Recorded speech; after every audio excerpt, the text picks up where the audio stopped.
push down. And, yeah.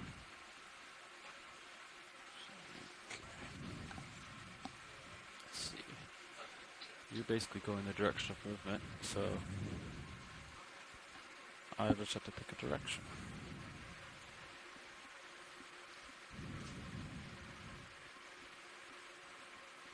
Thinking port.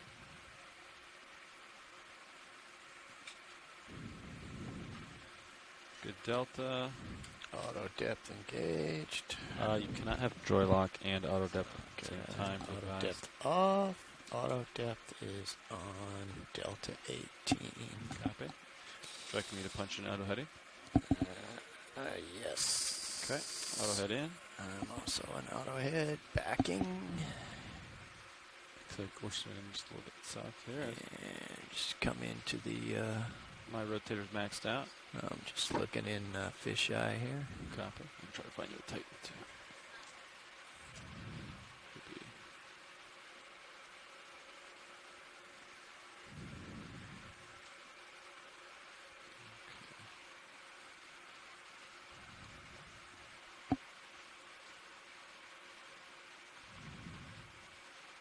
Okay, got you tight. I think you're right there. Directly. Looking good. Got you in Titan. Still coming back. There you are. Turn a little bit. Oh, there I am. So yeah, keep your heading right there, and I will turn to port to line up with you. Roger that. Because then we're already lining up south. Sounds good. Okay. I'm going to start my turn. You're okay. You ready for it? Yep. Okay, coming around.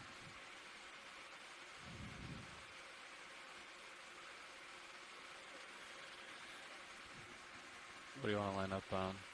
It's like 180 for now. Just pick a number. 205 or 206 is to waypoint 2. 206. Okay, I'm coming right. That's the general direction. We'll have to adjust for local slopes, but Okay, you can push forward into my view. Pushing out.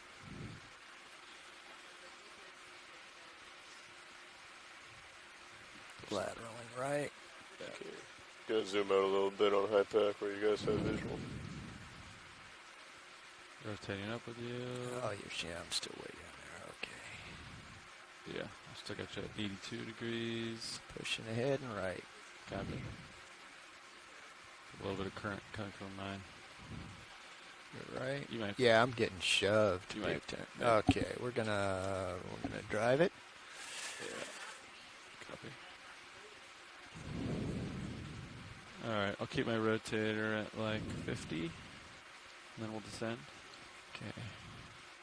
We might as well acquire bottom and then hand off. Does that sound good? That sounds good. Okay. Alright. Once you get happy in the middle, then we can come down together. Looks like you're fighting a good amount of current. Yeah, you might come down a little bit. I might have a lot of tether drag going there. Yeah. Just Understood. doing auto depth here. Let me get in the happy spot. Here I come. Okay, pushing down. That helped. Coming back to Pushing down hitting. at 13 meters a minute. Eat down easy. Okay, auto hitting, auto depth off, coming down. Geared altitude of 2-3, a little ways to go. Okay.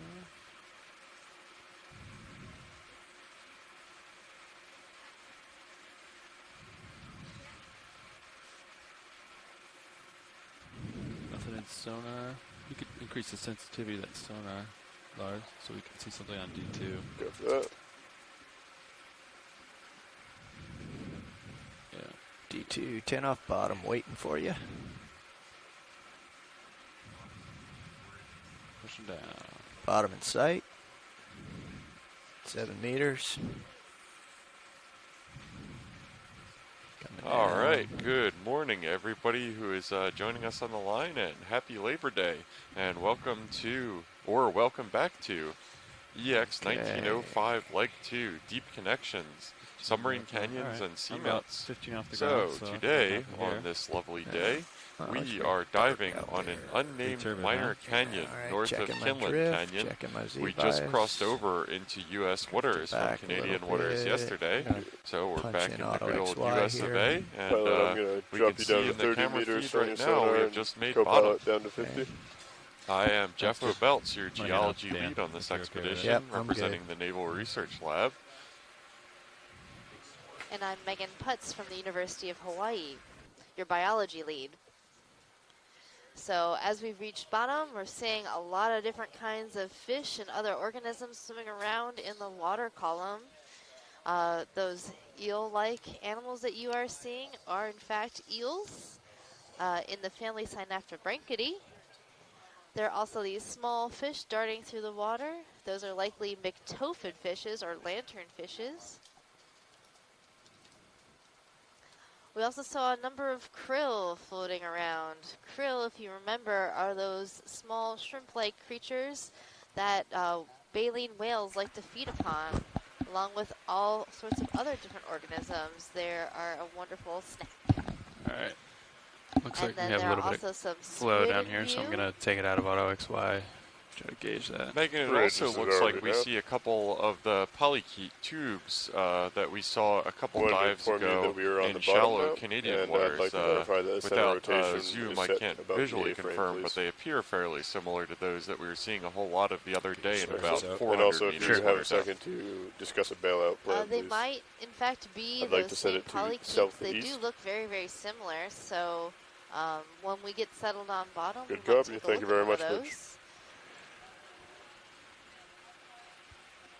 Yeah, that would be interesting because this is Excellent, about thank a 400 or 350 meter depth difference from where we were diving the Vizela sponge grounds, which is possibly in consideration for a rename of that dive site. All right. We saw a whole ton of those Now, on when you're bottom done with in about those 350 items, meters if you water could depth. give an So that's a overview pretty here, I appreciable depth suspect our difference, heading and is I've not where definitely we're learned headed. from It you and is from actually. watching these dives so far So we are that heading depth is a to real the first order southwest. control on the So benthic waypoint 2. community. Okay. So we Just here? landed on the other side of Well, in this fact, ridge then? Yeah, so when we we first will landed, be we saw climbing lots up. of those Yeah, but we're going to have to go downhill to do that. dwelling polychaetes, Nope. but as We're we going transected southwest. upslope, Southwest. All right. they Just kind of sort of across it, disappeared from the and community. Yeah, so you'll be it could crossing that this. their You'll depth be at 750 for a distribution, while. is Okay. deeper And then, to shallower next move water. I was planning on putting in And then was they going to sort of be a 30-meter disappeared move around, at 205. 300 205, meters. 210 right now. So, you know, the more we explore in these areas and the more we learn about the distributions of Okay. these animals in our oceans, There we go. And when you guys are ready for that, I'll go ahead and put it in. How far? 30 meters, that's 30 meters. Yeah, I'm good for At that. 205 So as is always the degrees, case, the speed substrate that we 0.2 landed knots. on is relatively I think we're good for that. fine-grained sediment, and Bridge, this is ROV that's now. not a coincidence. We always look Ready for a for a move relatively when you soft landing spot for the ROV, just Range is to add a little 30 safety meters. measure in. Bearing Also of note 205 of degrees. this dive landing site Speed is that 0.2 even knots, though please. we're planning Copy. on ascending the southern wall of this unnamed canyon, we Good landed copy. as close Thank to you. the northern wall as we Thanks, can Brian. get. So we're making the transect all the way across the Thalweg, which is a German-derived word for the central axis of a canyon. So we can transect across the entire Thalweg of the canyon. And a Thalweg just means the deepest part of a canyon. And that's a word that applies both to rivers and canyons on land, and is also used for canyons in the submarine environment. The reason that I requested to Mike White, our mapping lead, to transect the entire Thalweg of the canyon is that it's a really good metric of how geologically active a canyon is.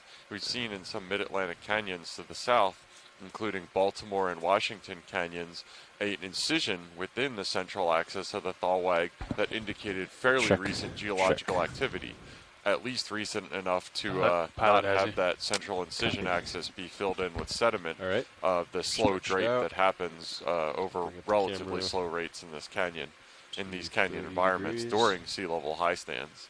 So by crossing over that 35, Thalweg, up we and might down a couple see meters, a give it little more bit of time. an axis. Sounds It might good. be a fairly subtle feature on the ground here with an ROV. They usually do show up in bathymetry, but the hope is that we might observe some sort of sedimentary difference in that thaw wag if it's active, I'm sorry, or potentially a nepheloid layer going down the middle of the canyon, which is a layer of suspended sediment which have been observed transiently or infrequently, intermittently within these canyon environments during past dives.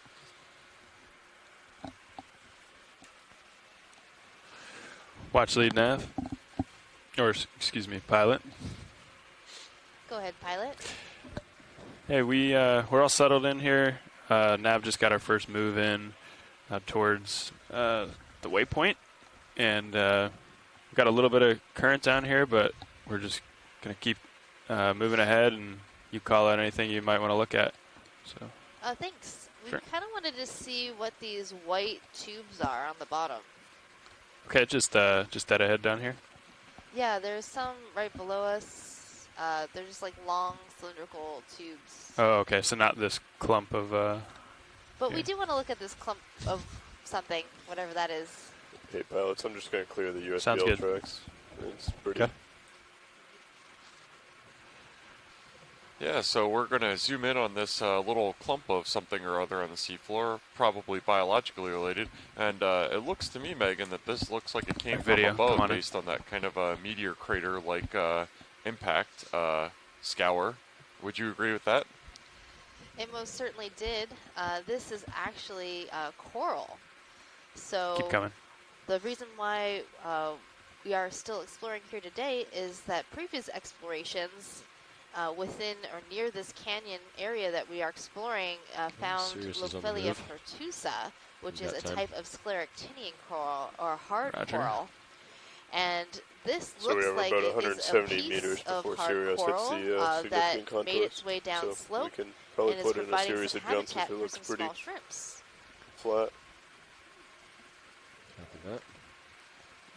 And now you can see some of Sorry, those video. Just fighting it. eels I that can have stay been over swimming here. around. Yeah, come a little wide. Just have Now, one foot Megan, down. do you have any idea why we might be seeing just a isolated piece of coral in the middle of this canyon access? I would expect that if it was a debris failure or a slope failure from the canyon wall, that there might be some rock attached to it, but it just looks like the piece of coral itself. Do they, after the coral die, do they tend to just Okay, break come forward. down and detach? Is this a thing? So Lopelia forms down at mounds, 65, still got time. and Sounds good. sometimes We'll a just get a small good image of portion this here. can break loose because it's sort of a bramble kind of coral, and if it maybe got Okay, hit by video. something Let's come back in. or Let's try just that. lost some structural integrity, that might be why we're seeing a small portion of it that has broken off Tilting and made its down. way down slope. 80 degrees. But this is a Copy, good sign for co-pilot. later in our dive as we make up our way up slope. We should be seeing Roger. this coral, Lopelia pertusa.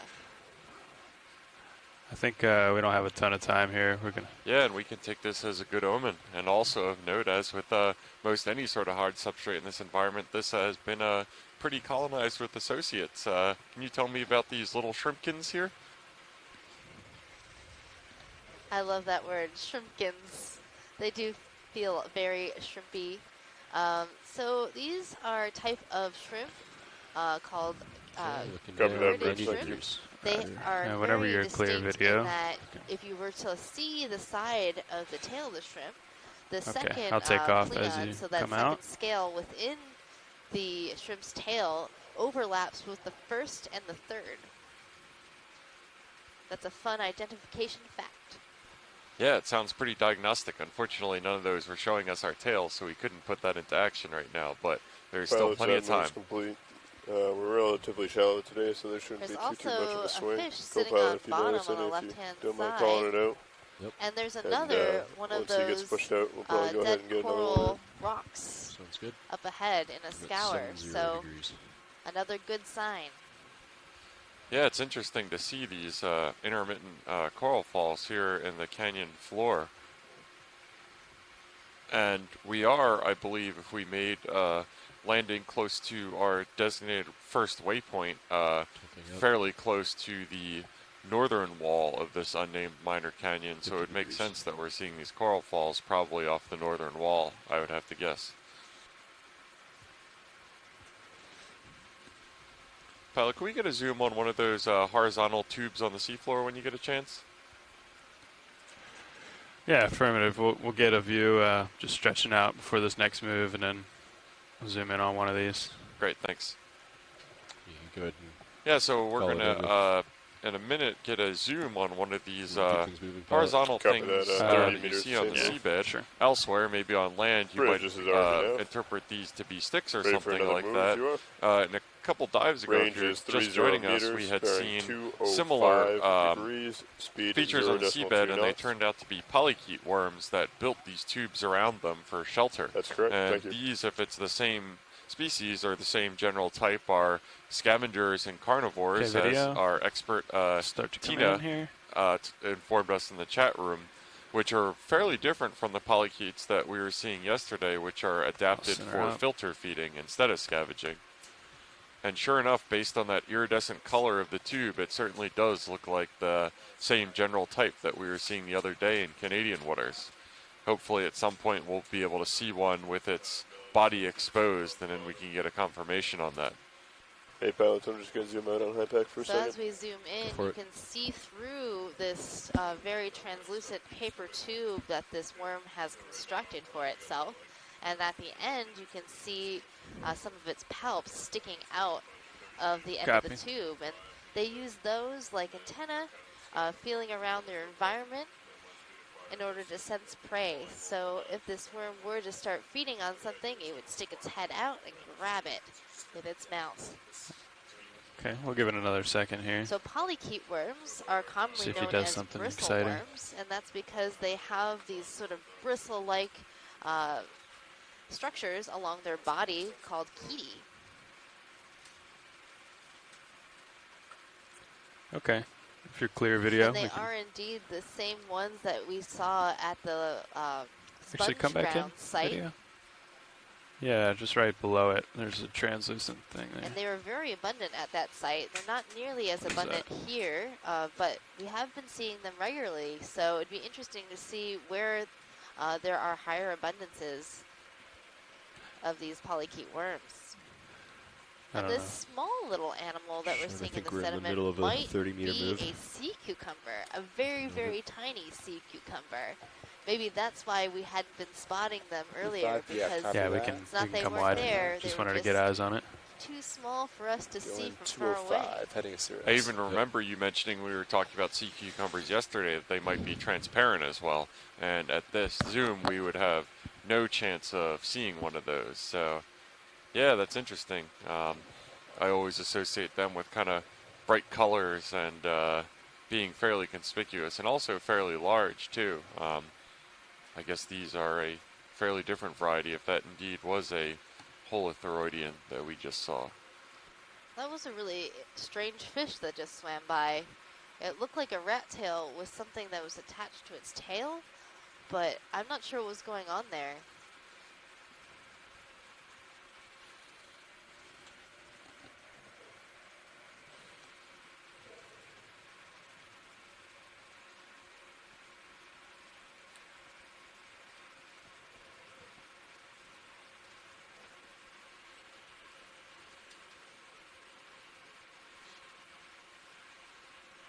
You still got that echo over there, huh?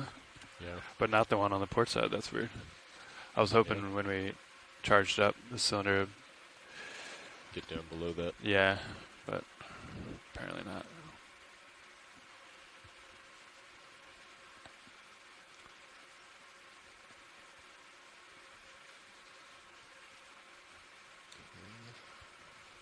Looking down 6'5". Copy. Yeah, so we see a lot more of these eel-like creatures as we're So you've been seeing transiting that across artifact the on the axis of this unnamed minor canyon. We're also starboard seeing side? Is that a what you're pretty referencing? abundant amount of these Yeah, coral we saw it on falls, both which is sides. really interesting. Oh, you thought it was not. I haven't watched too many missed the point previous from it. dives on Yeah, this I just think expedition, I wasn't going but down all the way. it really Yeah. seems like the density of these is striking, and I'm wondering if this is just the typical I'm gonna go zoom on a recycling shark here. pattern Quick of video. Just follow him. the coral Try as it encrusts and builds up mounds and then sloughs off. All right, we might have to let him go. He's really moving. So we're seeing a lantern Okay. shark So we saw some of those on yesterday's dive, and they're really pretty cool animals because they have photophores along their nose. And those Pushing photophores out, produce co-pilot. light. They have Looking good. bioluminescence in them, Looks like there's which is something up really here. interesting because they are Nav, could using you this light for some sort of maybe mess with reason. my sonar I'm not really sure a little what, bit? but that's I'd why like to get they're it to a called point where if lantern this is coming up sharks. ahead of us, we can And so see this it shark pretty is clearly in the likely sonar. the genus Centrosissimus. EX. You know what I mean? Centrosimonus. Ah, here we go. Here's some rocks. All right, Team Geology is on the board on this dive so far. And this is what I would expect to see adjacent to canyon walls small boat. in areas Oh, yeah. where the walls are fairly steep outcrops that are exposed, which is favorable aphelia ground. Whenever you get that kind of exposure, combination Kind of of out there, currents, aren't just Oh, no, the you got rock some failing cover under coming its down. own weight, possibly some You can bioturbation, get a move in. will cause some mass can just move failures, toward you. slope failures, debris flows that transports Like a- these blocks Yeah, of you wanna do like consolidated a sediment and rock 215. down the canyon wall 215, into 30 the axis of the Yeah, canyon. that'd be good. Like Yeah. And 20 typically meters what will straight. happen 20 Sure. is meters at either 215? these Yeah, sure. these cobbles will get covered by this fine-grained sediment over a long period of time, or possibly if the canyon experiences a relatively energetic flushing event, which might be related to a storm or something similar getting focused down the axis of the canyon, these Video, you want to come maybe in on these this crab smaller here? cobbles or something can get transported down canyon, and that might show up in Should be right multi-beam over the top of bathymetry your Chris. as a Great. scour or a depression in the middle of the canyon Yeah, axis. Pat, looks like So I that's just what I was sonar kind of hoping too. to see Looks a little when we were better, but transiting the it's tough to say on the stuff right in front of you. axis Yeah, of this sounds canyon, good. the thalweg of the It might not canyon, be on dense our way enough. up the southern slope. And you'll notice that there's a lot more biology gathered around these large boulders. We're seeing a few red crabs that are angrily trying to wave us away. Okay, So video. this crab, you Whenever can you're see clear, the we can underside of it. come Looks like wide, it is a yeah. female crab because the tail that's tucked under is quite wide. And Ah, she'll use that to That's brood just her more the eggs. current than anything. There's another type of crab, a squat lobster, hidden among this smaller boulder. Watch lead, anything in particular you want to take a close zoom in here? Pilot, can we zoom in on that smaller rock? There's a squat lobster underneath it. Yeah. Yep, got him.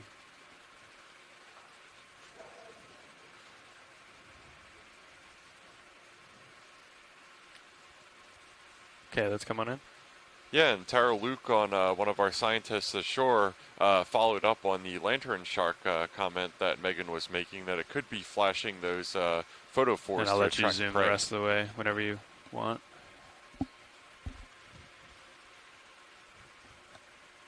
So as we zoom into this squat lobster, we can see that it's missing one of its arms, but don't worry, it will regrow that arm later.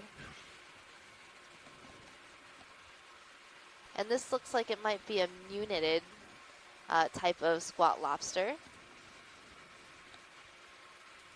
It superficially appears pretty similar to the very perturbed one that we saw yesterday when we took a sample of a rock that contained a sponge on top of it and ended up Okay. taking its apartment Yeah, with whenever us you're back on done with the topside. shot, we can come out. Yes, they do Take your like to hide underneath rocks. It's a safe place to be a squat lobster. We often see squat lobsters also associated with corals and sponges. Sounds good. Brian, I'll let you call out if you want the... Yeah, I'm not sure what Fog the lights, eviction too. notice protocol is for the deep sea, but we definitely didn't give him 2 weeks. Let's come full wide. Yeah, sounds good. I'll Also just... seeing a number of demo if you think sponges it'd be good, just let us encrusting know. this rock. And then there's an anemone, a very large anemone, on Just the gonna very turn my top head of to this boulder starboard. too. Sounds good. Yeah, I'm going to... There's probably Pilot, about, can we get lasers, please? Sure. Lasers are on. Yeah, so I just requested the lasers to be turned on the ROV to get a sense of scale of these biological creatures and the rocks that we're seeing. the lasers that you see are exactly 10 centimeters apart, so we'll provide an absolute reference of scale. A lot of times when we're zooming in and you get a kind of distorted sense of scale, so these lasers will always provide the truth of how large the features we're looking at are. So in this case, it looks like based on the lasers, the largest boulder that we just saw is well in excess of 1 meter across. That's a fairly significantly This sized must be a pretty class, and we have yeah. there. a number of other debris that are in the size range of Maybe we'll gravel, get eyes on it before we move cobbles, again. but I would Yeah. definitely call that first one a boulder for sure. Yeah, about So there's a 25 wide meters long. range of sediment. So probably this was a number to the of range. large You blocks ready? that came off the canyon wall, Oh, and I'm as ready. they failed downslope, they broke into these smaller clasts, forming the poorly sorted rubble field that you see today. Can you tilt down a little? I want to see where that other rock is. Sure. So I don't catch it. One of the good rules of I thumb can't really that see it us anyway. geologists Thanks. have for determining how far a slope failure travels is to look at the sorting of the debris field that ends up at the end of it. So this one, because it just looks like a huge mishmash, we know that this is a pretty classic debris flow, But overall, or besides the a submarine artifacts, it landslide, looks or a a lot slope better than failure, that. potentially It even does. a Yeah, slump. looks good. And this is all just general terminology for a failure that doesn't undergo a lot of self-organization on its way to its final depositional ground. So this would be something that fell from a canyon wall not too far away, All right. and this is its final ground. There's probably not a Start to not a look out large ahead here. distance between the excavation site where the rock is sourced from and its deposition area where it eventually came to rest. And that stands I'll in look pretty right at stark it. contrast to Okay, a sounds good. geological phenomena or physical oceanographic Something phenomena interesting. that you may have heard of called a turbidity current, in which a similar slope Yeah, failure there we go. happens on a steep enough slope that the sediment mixes with water overlying the slope failure it now. and becomes a less dense fluid and sediment entrained body that can I think transport it's probably this. sediment tens or hundreds or even thousands of kilometers away from its source area. Yeah. When you Trap see pod or the something? depositional Yeah, area you of a stand turbidity back current, here. because everything gets entrained into the sediment gets sorted into Keep an eye out for component grain lines. sizes in very neat manner. So it doesn't end up like that really unsorted, rough debris there's field that lines we down just saw a here. couple minutes ago. It'll be sorted layers of sediment from coarsest on the bottom, which settles out the quickest, to finest at the top. I don't see any coming off of it though. Video, can we get a partial zoom this is here? a I just pretty want to make cool sure there's no rock. lines coming off. This We're seeing even pot. larger boulders than we saw just Could be some coming previously. off like this And side. Yeah, then within maybe this I'll just boulder, raise straight we're up. seeing Yeah. a trap. That's smart. So this trap probably got stuck on this rock I don't see any because there. whoever was fishing here didn't Tilts out a realize little bit. that there was a But- really large rock Okay, here. let's come wide, video. Watch, Lee, we're just going to raise up in the water column just straight up and make sure there's no lines going over these rock features here, and then we'll come back and acquire bottom. Just That wanna- sounds good, pilot. So we were going to raise up in the water column to check out this boulder, make sure there isn't any lines that might be an entanglement issue for our ROV. I don't see anything. And while we're seeing this view, you can actually get a sense of scale for how large this boulder is. And I'm also seeing a number of different animals on the boulder. There's some corals that I might want to check out on the left-hand side, and there's a interesting sponge right pretty there in good. the Yeah, I middle. don't see any hazards. All right. Okay, well, actually, we're comfortable now. I heard corals on the left-hand side. Yes. All right, let's go take a look. Yeah, and it looks like the slope failure that generated these very large boulders in the central axis of the canyon. The way that geologists measure slope failures is in terms of volume of sediment displaced. So that can be measured either at the Yeah, evacuation video just turned area off one of by our measuring light the banks on scarp Sirius. left by Image this still looks canyon good, but I just by wanted the to let you know submarine it changed a little landslide bit. or the I was just trying to depositional reduce the area of what we're reflectiveness seeing of the now.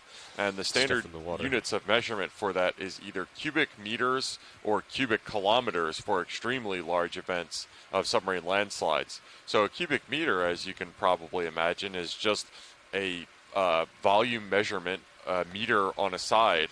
So this one would be maybe tens of cubic meters. You can picture those lasers are 10 centimeters apart, so 10 of those on a side.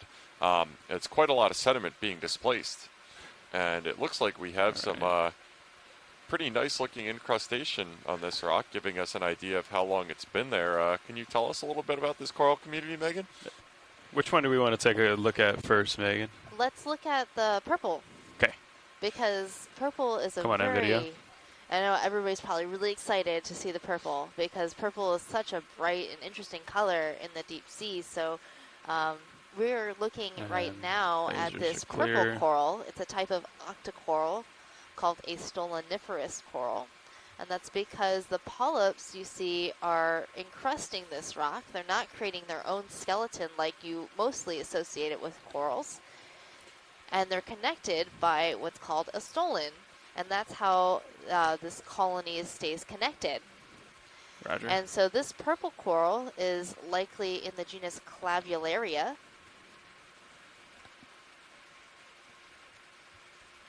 And you're also seeing a sort of a yellowish or white stoloniferous coral next to the purple. So I'm not sure if that's also Clavularia or it could be a different species altogether. There's the white. And we're seeing the same shrimps that we saw on that solitary chunk of Lophelia, that hard coral rock that we saw right at the beginning of the dive. There are also some small demasponges, zoanthids, and cup coral just below this purple coral.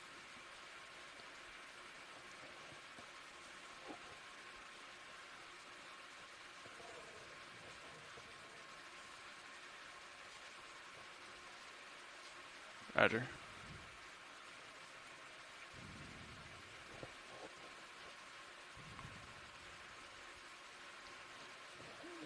So I'd really like to get a good look at one of these cup Looks corals. like a little shrimp Okay. made it into. Some of them look like they might jars. be dead Really? because we're not seeing any And then Video, when tentacles you're, sticking when you're out clear, let's come a little wide. between those plates Try Let's take a in look the at calyx. science, So the they want calyx us is to that main purge it. body of the cup coral. And they're Roger. called cup corals because they're a solitary polyp. The colony will never get larger than this, so it's just one individual creating one polyp. Or we could just skip that jar.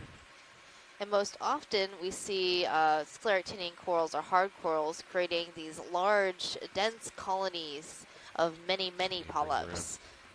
Okay, video, let's come on in on this. This one I'll try to keep it steady here for you. We're going for the cup coral.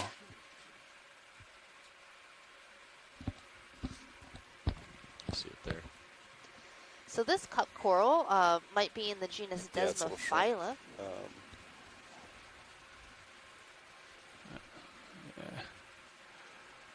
Come on, tilting down. I guess if they're able to just And you swim can in, find maybe we cup should corals leave it on even in 6. shallow water. So when you're diving on a coral reef, you might So we might try to, have let's seen a come cup wide coral video. before. Might try to touch here.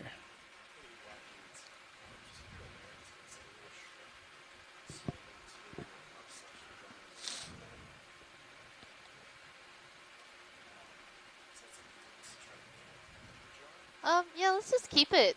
That'll be an interesting unintentional sample.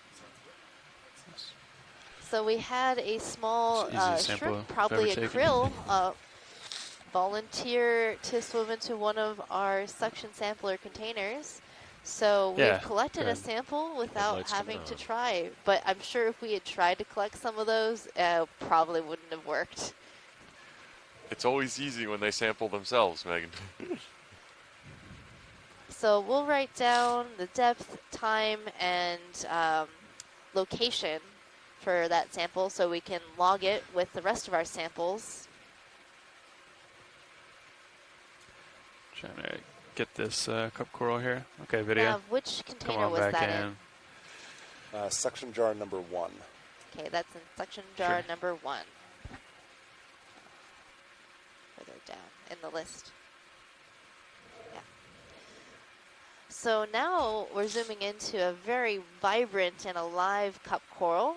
You can see that nice orange tissue and the tentacles of the polyp sticking out from between those good. Yep. ridges that I'm you just- saw on just some of trying to those touch it other back in cup there. corals. And this is a Desmophyllum cup coral. Yeah, that one definitely looks a lot more vibrant, and I can definitely see the difference between the dead ones that we were seeing Come before, back to or it. possibly dead ones, and this one, which looks very vibrant and very alive. Let's come out. And also, as we've zoomed in, you can see how encrusted this rock is with so much biology, so many different kinds of demisponges and hydroids, anemones, shrimp, cup corals, stoloniferous corals. Perhaps we can get a look at one of these really fluffy yellow branching corals. Sure.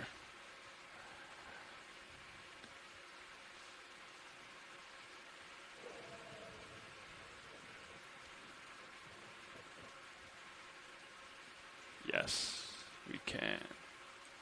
Is this full wide? Okay. So we have two colonies here that look like they are the same species, and they also have a number of associates in the branches.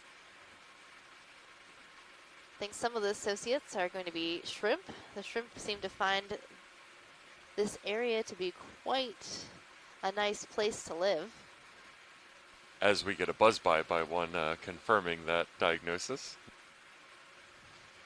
So the shrimp we're seeing in the branches of the coral All right, and video. It's around coming on the in. rock are different than the ones that we're seeing in the water column. So a lot of the ones in the water column are either krill or surgested shrimps, and then the ones that are landed and hanging out in the branches of this coral are Caridian shrimps, Do you want to go anywhere in particular, Brian? possibly Lebius. Okay. So this coral that we're looking at is a type of plexaurid coral. Sure. And this is different than the Acanthogorgia coral that we saw yesterday. And I'm thinking Holding. some of those smaller, bushier colonies are Acanthogorgia, and this is a plexaurid. And you It's can kind of ripping see at the that top of this rock the here. polyps of this coral could fully Sure. retract next to the main axis of the branch. Might need to come left a Whereas little for the the other. Acanthogorgia can't Okay. fully retract those polyps. They're thinner, and the branch is thinner, so it could pull in the tentacles for safety, but not fully retract into safety near the main axis of the branch. Sounds good. Yeah, and it's also notable that this Dive coral 5. is on the very top of this boulder in the axis of the submarine channel. We can see the current moving by us right now at a fairly vigorous rate. I'm wondering if I might be able to get some first-hand measure of the current speed, maybe from the ROV pilots. But in any case, this definitely looks like a really good place for a filter feeder like the coral to be, is just constantly having this current wafted by. Ground fault is back. 187. So as K we're over zooming into DC this bus. the shrimp, you can It's see probably its CTD. pleopods, which are those like modified swimming appendages underneath the tail, Let and me they all know beat when you're clear in order here, to Brian. help that We'll shrimp swim. come out. And then you can also see the walking legs of the Okay. shrimp, I'd like to along move with its over to culip that heads. Those purple are those pincing legs one with those over to the little pincers left. on the ends. See if we can get that with the black background. Copy. Yeah, Pat's just thinking ahead. Do you want to move around this feature or rise over to Yeah, this boulder is definitely its own I'd have to come self-supporting pretty far to port community for anyway, sure. So I think we'll go off It Yeah, looks that like sounds good. to that side. a couple Sounds of good, crabs man. that we saw of the previous kind as well. I'm like 40 degrees Pilot, off of can our we zoom one of those previous light track. yellow bushy colonies? Sure. So I'm really interested in seeing if I'm right and with my identification of a possible Acanthogorgia.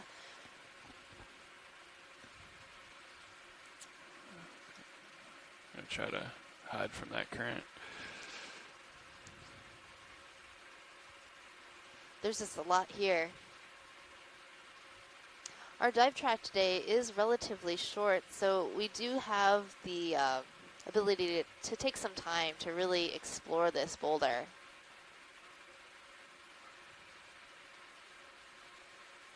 There's also an interesting tube sponge in the lower right-hand corner.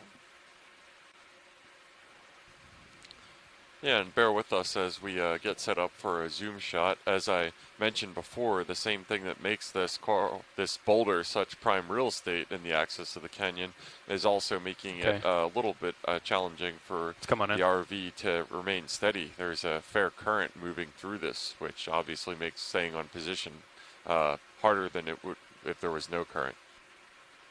So as I'm getting a closer look on this coral, I do believe it is an Acanthogorgia. Looks very similar to the same species that we saw during yesterday's dive.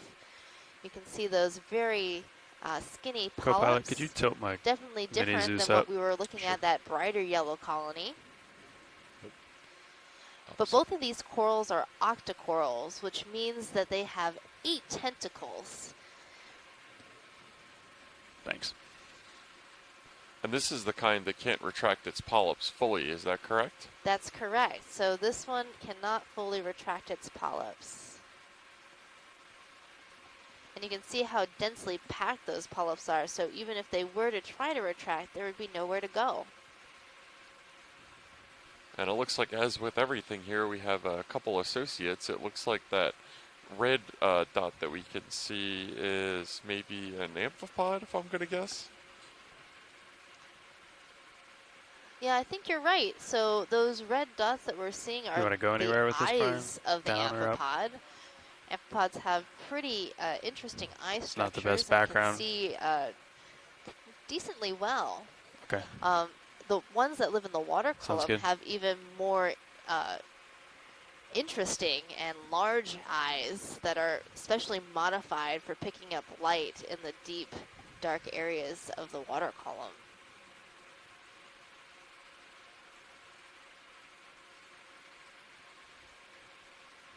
Craft is clear, right?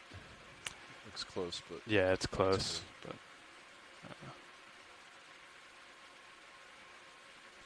copy. Okay. Now, Megan, I want to pivot back to something that you mentioned earlier. Is that the cup corals are the same species that you can see in shallow water at depths that humans can dive at, and down here, I believe we're at a depth where there's not much, or if any, light penetrating. So do these cup corals have any interaction with light, or is it just strictly optional for their existence? So these cup corals and the corals in general at this depth do not have any photosynthetic symbionts that you might see in shallow waters. They are fully reliant on capturing their own food from the water column.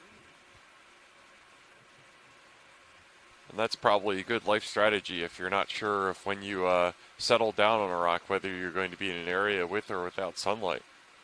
That's right. Yeah, and it looks like on this rock we're also seeing, we saw a sea star as we were drifting past before. Now on our lower right we have what appears to be a brittle star, maybe not as brittle as the kind that we saw in incredible density and abundance yesterday. So I spotted this white sea star. I'm thinking if we zoom in on it, it might be a star called Henricia. And then there's also this sponge that we saw yesterday, Ascanema foliata, a type of glass sponge.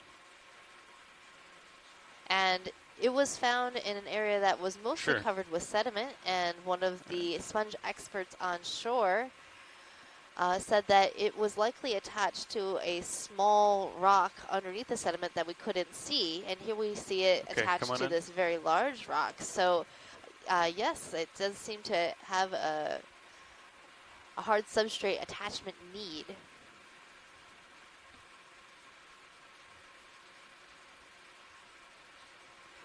I thought we were doing a 2-shot first.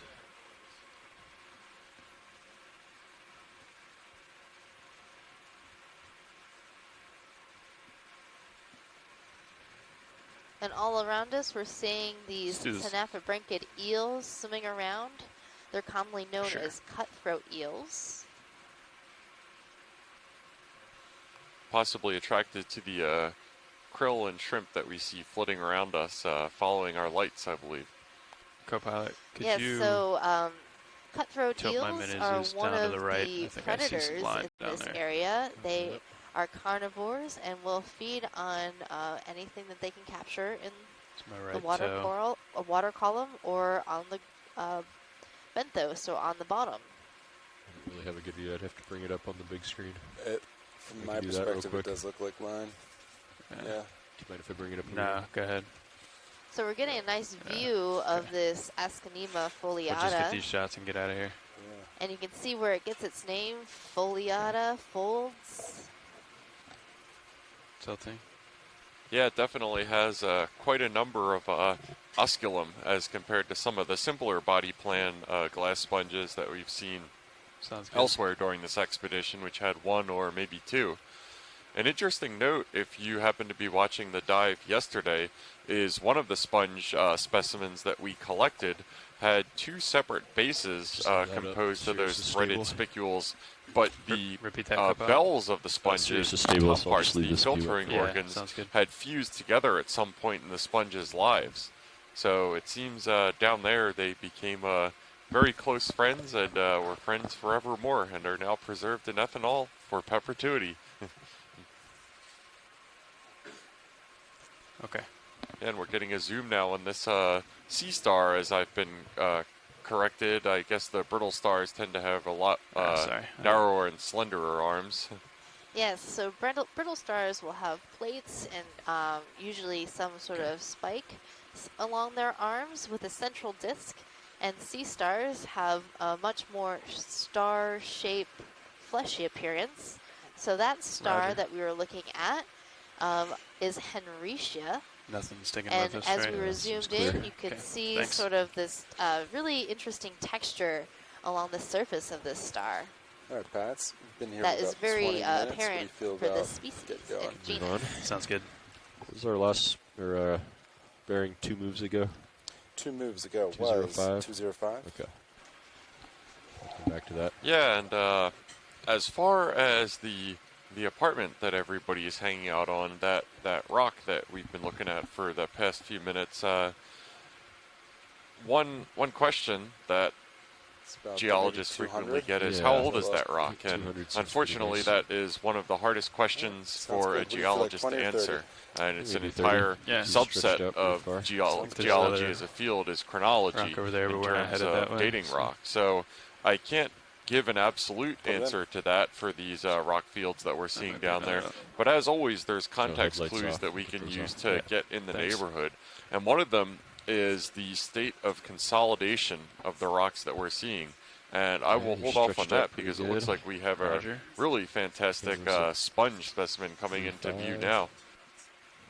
So this sponge, I do believe, is the same Ascanema foliata sponge that we saw, but a much larger specimen of it. I might not be able to get quite there, huh?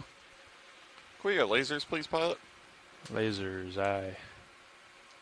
Yes. So putting the lasers on this sponge will help us understand exactly how large it is. A lot of times when we're viewing the video, we don't have a frame of reference to see how big things are to each other. When we see them on our screen, depending on the size of the screen, we might make assumptions as to how large it is because, well, you know, you have a giant 72-inch screen in front of you. It might look like, you know, it's the size of a dinner plate or a turkey.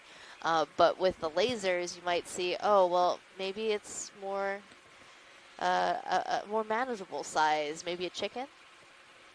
Well, actually, we're headed that way. It's just right at the end of my tether, so I don't want to push it too much. So just going to give it a few minutes here. Yeah, but now that we have our lasers on, we can confirm that the sponge is indeed fairly large. That's 10 centimeters between the lasers, so it looks like this sponge is approximately 50 centimeters or larger in width, probably about 30 or 40 tall. So that's quite a large individual, I think. And also of note has been this swarm of squid that we've been seeing going past us. We kind of expected these visitors, considering when we were doing our safety checks and our color calibration at approximately 600 meters of depth.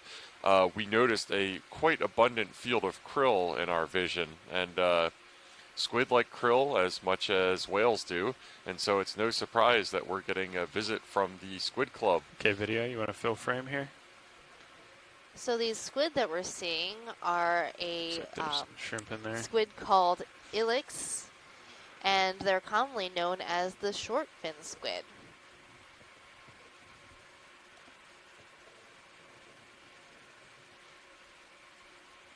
And that's a squid photobomb. Those squid really do love the camera, absolutely. We even had one of them come back home with us the other day on the bottom of our ROV, so that was our first unintentional sample of the cruise. I think we're going to have our second one today, and the krill that apparently went into one of our suction canisters. So now you can really make out the really interesting folds and tubes of this glass sponge. And there are also a number of associated amphipods crawling around on the surface.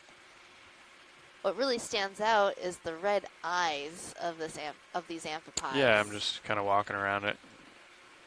I have to imagine Sounds that good. this sponge is prime real estate in the access of this canyon, where it's fairly proud off the seafloor on this cobble, and also in a pretty vigorous current helped it grow to this pretty impressive size. It seems to have a good place for a lot of food, and a lot of food being brought past it. The current that's probably I think active we can most come of wide the if we're time.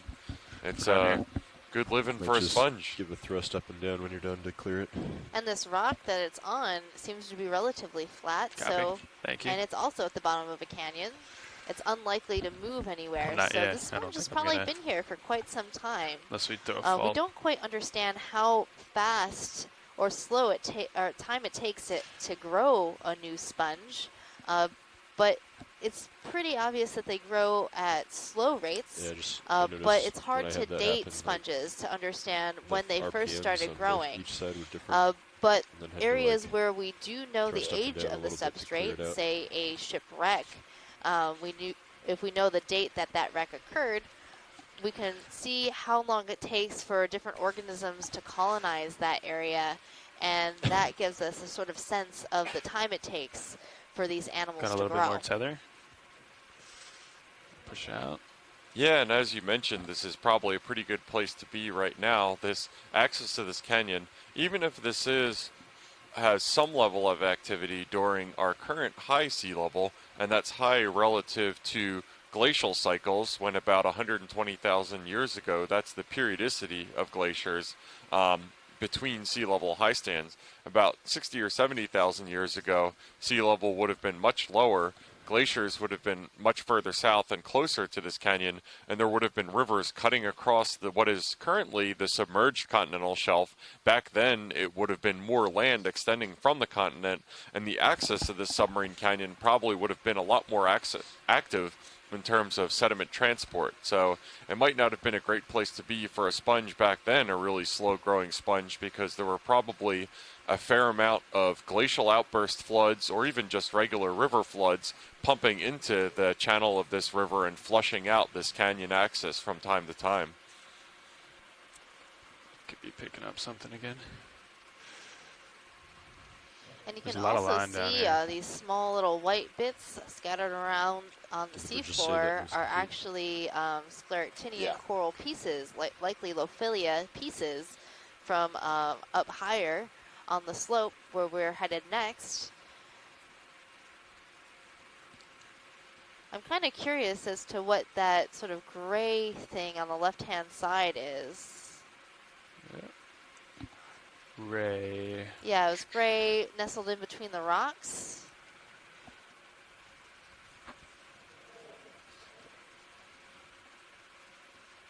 Yeah, that. Oh, gray. I thought you said Ray.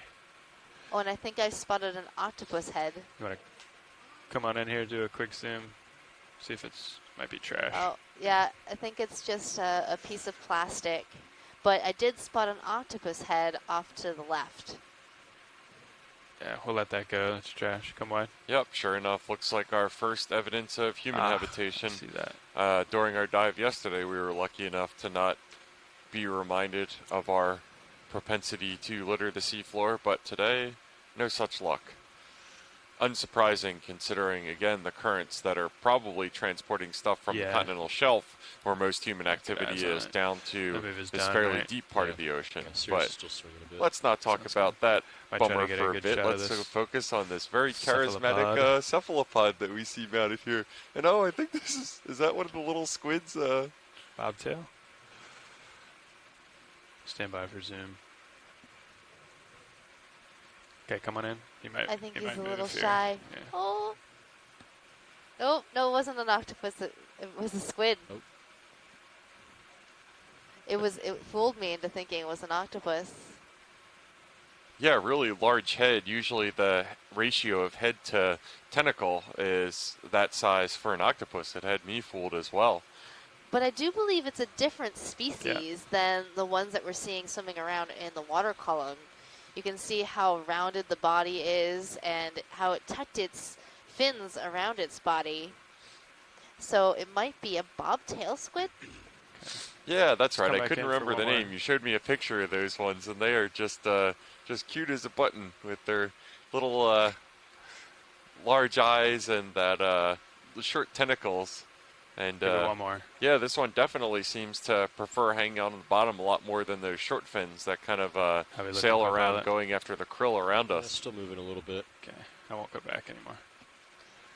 This is definitely a super cute animal. Absolutely. And Tara in the chat room, one of our scientists on shore, agrees that this Looking appears down to be a 90 bobtail degrees, squid. but Sounds good. it should settle out within a minute, I think. And if you're Okay, a fan let's of do one more. bobtail Yeah, move squid, in there at about are 4 shallow water minutes ago for us. species. Okay. I found one accidentally while kayaking one day. Found a piece of trash in the water, put it in the Yeah, kayak, This looks like a and real out return, popped though. a little Yeah. bobtail squid. Let's give it one more.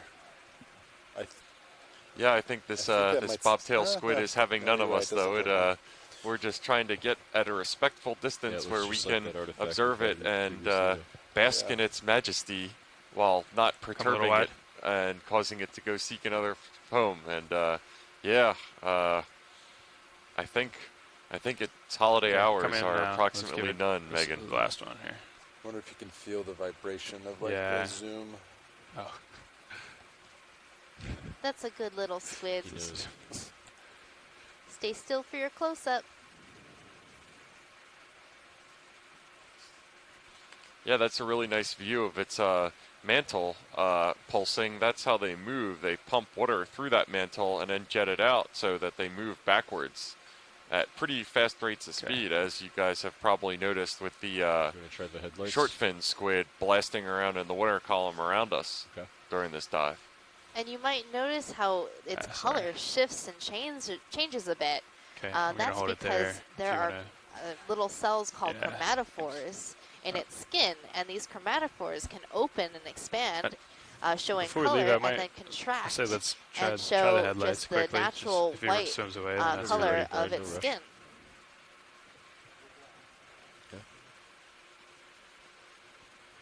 That was a good spot. It didn't turn out to be another octopus of the variety that we got a couple times yesterday, but also a good find. I think it's a better find because it's something different. Okay, stand by. Let's get a stable one here. All right. And you can see how large that eye is. They're definitely visual predators. And these are really small, if I recall. Can we get lasers, please, pilot? We hit it with lasers when we first saw it. I'll try to get it again here.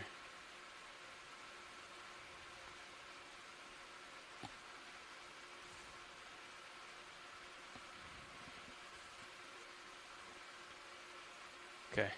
I think the squid realized that we're not going Yeah, to could cause you it turn any harm. lasers on for me? Sure. Thanks. Lasers on. All right. There might be, yeah. But when you're so small like this squid, you have to be cautious. You don't want to accidentally get eaten. All right, let's leave this guy alone. Thank you. Headlights off. Yeah, absolutely. And we just Lasers got off. quick lasers on that to confirm that it is approximately 7 to 8 centimeters long, end to end. Smaller than some of its short All right, fin pushing cousins out. that we can see in the water column jetting around Thanks for right sticking now. with that, Brian.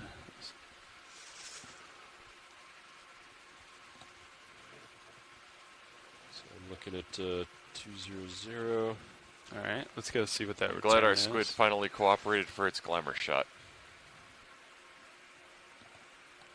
It's a little to your port, right?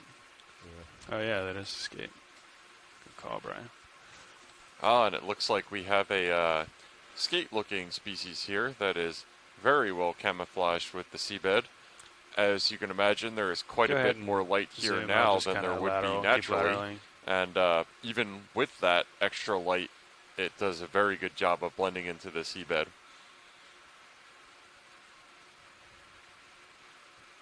It's definitely doing a good job blending in. So we can tell that it's escaped by looking at its tail. The tail is fleshier than what you'd expect of a stingray. And you'll see that its Kinda eyes creeping are on the up on it top of here. its head. And it seems to have some sort of parasite attached to it. Yeah. That's this sort of long, striped organism. It might be a type of leech. That rotator is walking. I didn't know that leeches were present in salt water. I thought those were freshwater species. I'm learning something new every day. Yes, so most leeches are freshwater, but we do have marine leeches.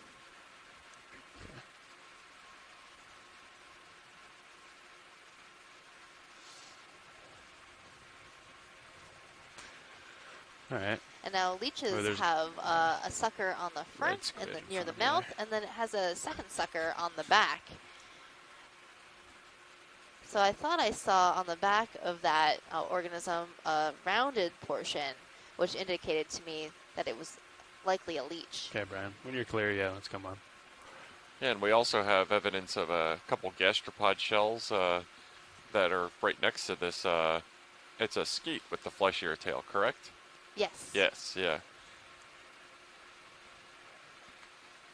So this is another environment where you never know how far away you're getting stuff from its original source. Again, it's relatively energetic currents for our current sea level high stand at this water depth. So you're getting stuff flushed down this canyon axis at a fairly frequent interval relative to areas of the continental margin where it's just a steep drop off the continental shelf. The shape of submarine canyons tend to All right, Pat, focus how do you and feel about channel another move? currents that Looks can like there's either a be little more generated rockier by terrain storms ahead. or also from just tidal 20 or 30? variations that happen on a regular 20 to basis. start. Yeah, that sounds good. 20 at 200. Sure. Yeah, and it looks like we're coming up to another spectacular boulder field here. This has been a really great dive for hard substrate so far, and it looks like a fairly similar community to the one that we were looking at maybe 10 or 15 minutes ago. A Venus flytrap anemone, that bushy coral that I cannot remember gonna give it the a name of right now. pirouette here. So this bushy coral is a plexaurid coral, but you see that bright yellow patch in the middle? That's a different type of coral. We will I zoom believe on that that. if we zoomed in on it, we'll Stand see by. that the polyps are different. They don't have that pinnate Come on, Brian. part of the Just gonna set tentacles up for that that you other would one see there. on an octocoral, and it'll likely have a different number of tentacles for each polyp. So more than 8, which would mean that it's a Might need the headlights zoanthid for this. coral, Yeah, or a Brian. parazoantha, Headlights on. that is growing on Okay. this Come on in. plexaurid coral. And so parazoanthids are a type of parasitic coral that grows on top of other corals.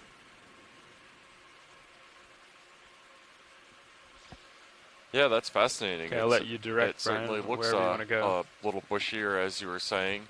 And so these parasitic corals, do they actually subsist Sure. on the coral that they're can growing try on, to or do they frame up the simply bright use yellow if that you want. larger, bushier coral as to take advantage of the substrate and elevation in the water column that it's produced by building out that body? So we don't quite know what the settling cue is for these parazoanthid corals and how they come to Sure. grow upon the skeletons of other coral. But they do use the skeleton of other coral as their own skeleton, since they don't build their own skeletons in general. Yeah, just stand But by. there is We'll get there. a species of parazoanthid coral, the Hawaiian gold coral, that does produce there a we go. secondary Okay. skeleton of its own on top gonna of its do host the skeleton. But it also requires a host and will not grow without a host to grow on. Okay. Yeah, work smarter, not harder. Applies to the deep sea as well, it seems. All right. And it's So also pick it up. interesting of note that both the examples of these zoanthid corals that we've been looking at have been fairly high up on the boulder that they've settled on. So it looks like they've taken just maximum advantage of the elevation available Copy. to them. They certainly have, and you'll notice that this coral is a fan shape, and corals often orient their fan shapes and grow in a direction perpendicular to the current so that they can get the most food passing by them as possible. I just got a little Yeah, it's amazing how much toehold. surface area just is a constant theme for Coming back down. life. I'm really interested in this gray Copy. patch that's on this coral. I'm trying to figure out what Alright. that is. Okay. Maybe it's an X-back, Copy. Time. Yeah, or it's a I very want- strange looking crab. Okay, let's. My hold, eyes have hold told there, me Brian. both things. I want to. We See did if we get can fooled get by a- a crab yesterday, an extremely This well fly camouflaged trap is, like, crab right that in the, we would have missed if not for our sharp-eyed ROV right in the light pilots. here. Very true. That's why It's everything's not starting to look facing like the right a crab. way, Bias move Fool complete. me once. Tilting down. 75. So now we're Okay. looking at a The ship just Venus stopped. flytrap style anemone but the lights are on, with its so main disc we'll, sort of we'll folded come over. wide. Maybe get This get the next one. anemone is in the Should I family keep headlights on or turn Hormathiidae. them off? Let's turn them off for now. Yeah, we'll get the next one, Brian. That was it wasn't really facing the right way for us. And it does look like we have reached the base of the slope of the southern wall, I believe, of this minor canyon that our dive plan was to ascend. It looks like we're seeing some vertical relief, not just these cobble fields. And you can see that the actual substrate of the wall itself is this Seems like a good time to me. Yeah. extremely consolidated rock, which stands in pretty stark contrast to our dive yesterday, going up the erosional remnant between two submarine channels, in which the dominant substrate was this fine-grained sediment that you can see between these boulders in consolidated class, with sparse evidence of debris fields in between it. Roger So that. one Push it out a reason little. that might explain the difference between the two substrate that we're seeing right Oh, now, another even though they're -2, both so- at fairly similar slopes, is the one that Okay. yesterday that we were diving on was an erosional remnant, presumably of a glacially sourced trough mouth fan, while this one is probably incised into more margin building classic continental margin material, so post-rifted material. And the key difference there is age. The stuff that we're looking at right now is probably at least Pliocene in age, I would guess, probably 4 million years or older, and therefore the sediment is extremely consolidated into rocks that hold their shape even at fairly steep angles.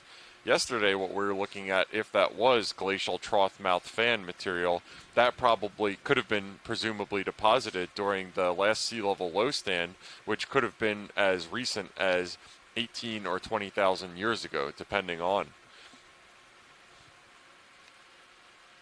that sediment, that substrate that we were diving on yesterday, being a lot younger, would have been a lot less consolidated, and therefore doesn't hold its shape as well as the large boulders and rocks that we're seeing right now.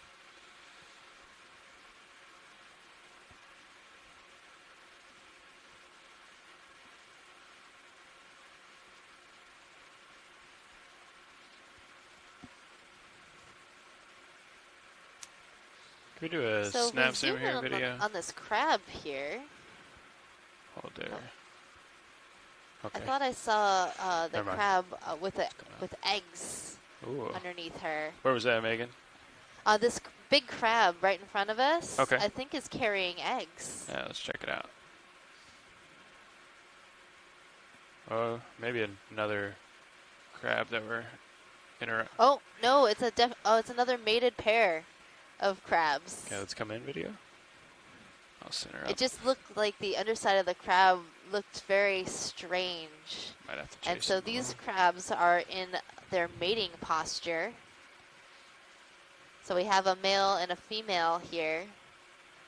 So the female has to be in her soft shell state in order to mate with the Okay. male. Yeah, he kind of ran away from me there. So oftentimes you might see them standing together holding hands because they're waiting for that time to come. And then she'll produce a special hormone to make sure that he's interested in mating and not so much in eating. Because people love soft shell crab, and crab also tends to enjoy soft shell crab. I'm glad they get that straight before things proceed, Megan. That could be a very tragic misunderstanding if it was the case. Yes, it definitely would be. And I can definitely understand why they decide to stay together until the time that the female molts, because as you can imagine how sparse we've seen the environment down here sometimes, missed connections down here can Very clear, tend to be lifelong mistakes, given just the huge Sounds area to cover. So it certainly makes sense to get engaged, shall we say. And connections is one of the main themes of our expedition. So our expedition name is Deep Connections.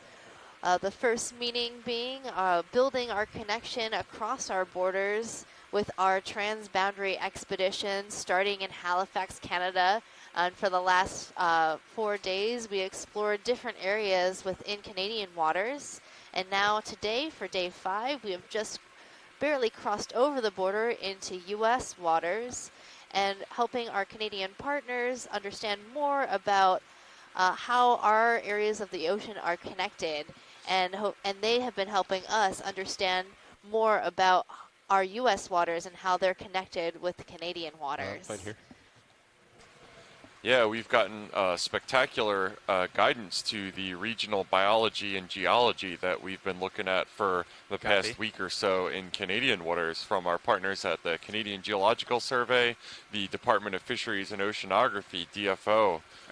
They've been an invaluable resource on shore in guiding us in terms of which samples to collect, what the context of the species and geology that we've been seeing, and just really this kind of expertise that people used to working in U.S. waters probably couldn't bring to bear. So this is really the way science should probably be conducted in terms of not respecting national boundaries, because the biology certainly doesn't.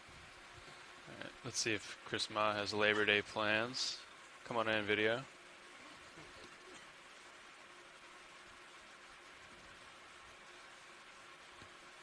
Well, keep So coming. now we're You got zooming it? in on a spectacular sea star.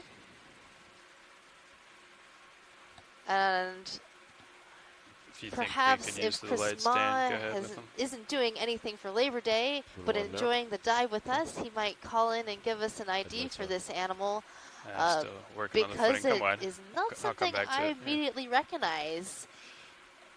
It might possibly be a type of slime star, if I were to make a guess, mainly because I saw that sort of central part of the top of this animal look like it might be an osculum that opens and closes. And the last time Chris called in about these slime stars. He said that the top part of this organism is sort of like a tent, and it can open up Okay, to let's come seawater back in. and fill up. Try to So hold it. perhaps that's what we're seeing with this sea star.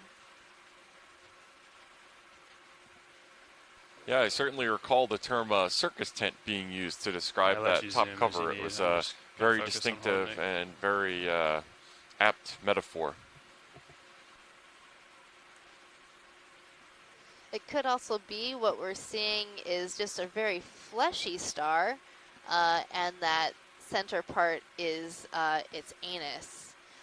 And you can see sort of the texture along this star's surface is a little bit different than what we would expect of a hymenaster. It looks a little like tentacles, and I believe those are the pedicelaria.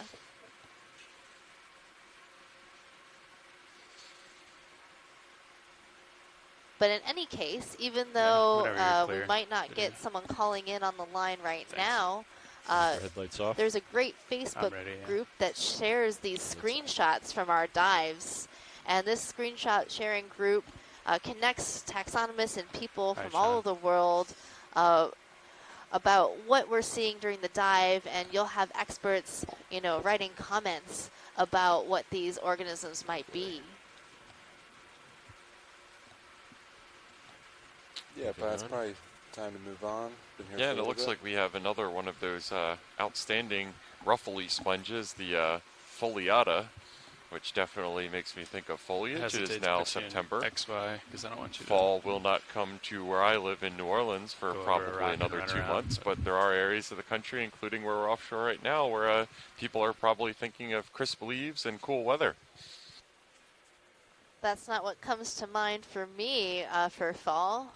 Fall is the time in Hawaii where we start to see some waves coming into our North Shore. It's a good time for surfing.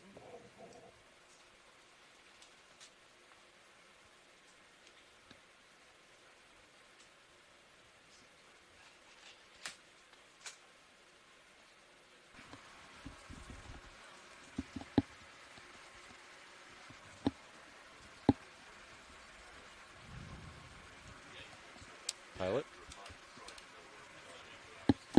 Pilot. Hey, Copa, Nav. So I am looking at 200. Sirius is settled out. Is that line or is it? Yeah, it's hard to tell. Hey, video. See item. I'm rotating towards it now. Kind of looks maybe line. I'm gonna snap zoom just here real quick. Yeah, it looks like we're Hold doing a scope over this this yeah. boulder field that we're seeing right now. A number of these other representative It's a good dead organisms coral, that I we've guess. seen on this dive. There goes our loving couple, Oh, you or can wide. possibly another mating pair that we just saw scurry into a rock right there.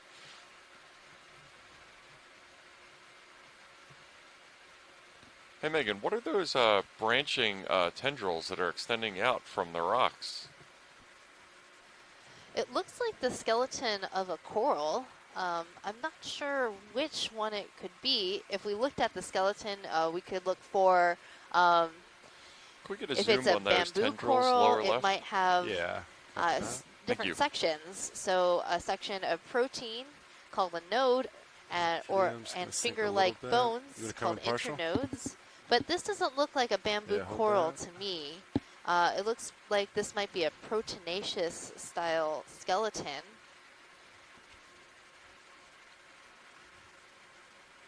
Yeah, I'm not seeing nodes or Peter, you wanna take a internodes, so little it's not a more? bamboo. Yeah. Hold that.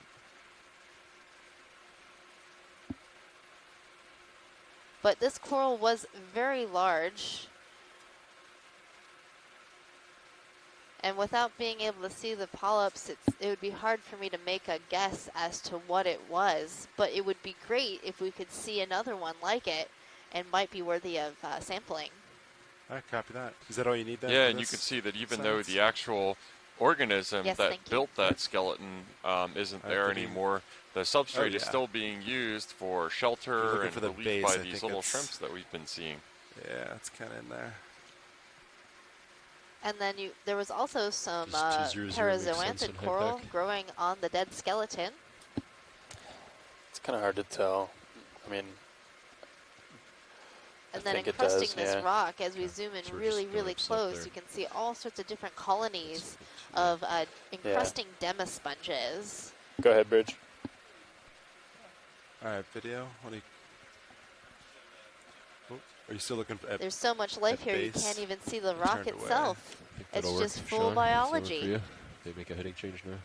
I was going to Yeah. note that it makes it even Think so. harder for me to ID the rocks than it would be normally. Is that right, even Peter, though you there's happy with these that? spectacular outcrops and all Alright, we've great. been seeing, I imagine it doesn't take any time at all down here before it gets encrusted.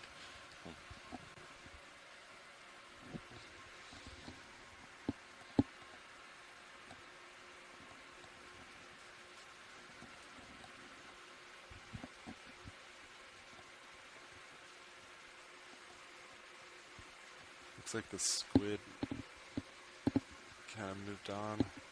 It's not So as we have many a- in serious view. We have a couple minutes to wait for that heading change, so we're just Sounds explore good. the tether length for now. Yeah, they're coming 10 degrees. So.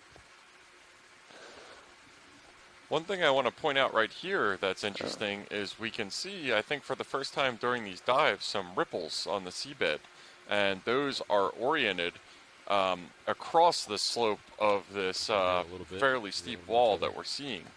Ripples tell us a lot about current activity on the seabed. They're formed much the same way as you might see dune fields on land.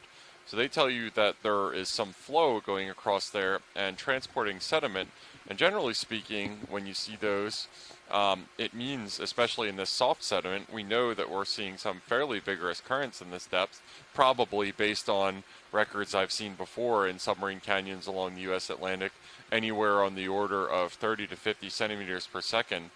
Those currents are competent enough or have the ability to transport the fine-grained sediment that we see a lot on the seabed. So those ripples on the canyon wall tell us that sediment are being moved and flushed by these current canyons during our current sea level high stand.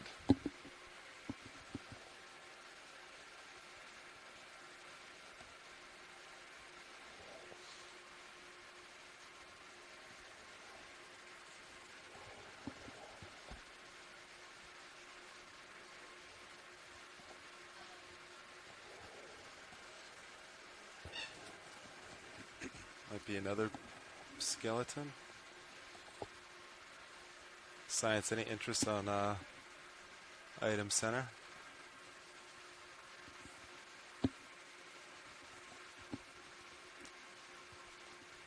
All right, we'll just Pilot, keep. can we zoom that coral, that pink one?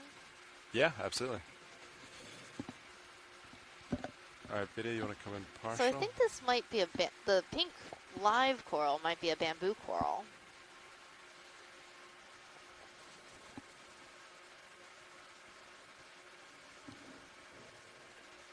But it seems to be attached to this You can take more video. Think I'm stable. dead portion of coral. Go ahead, So I'm Bridge. trying to understand what kind of coral this actually is. Understood. Thank you.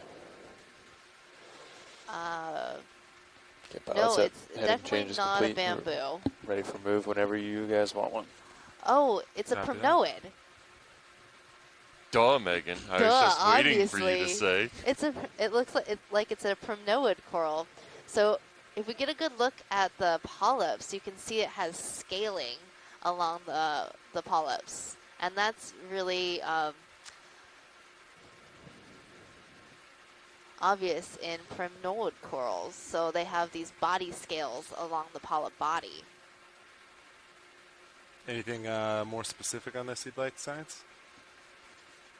I think that's good. We're seeing a bunch of shrimp associated with this coral.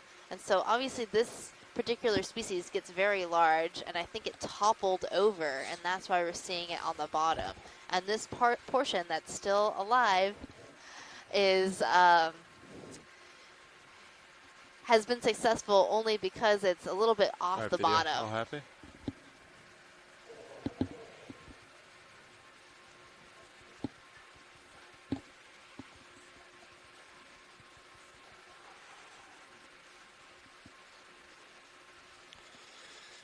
Might need to clear your thrusters.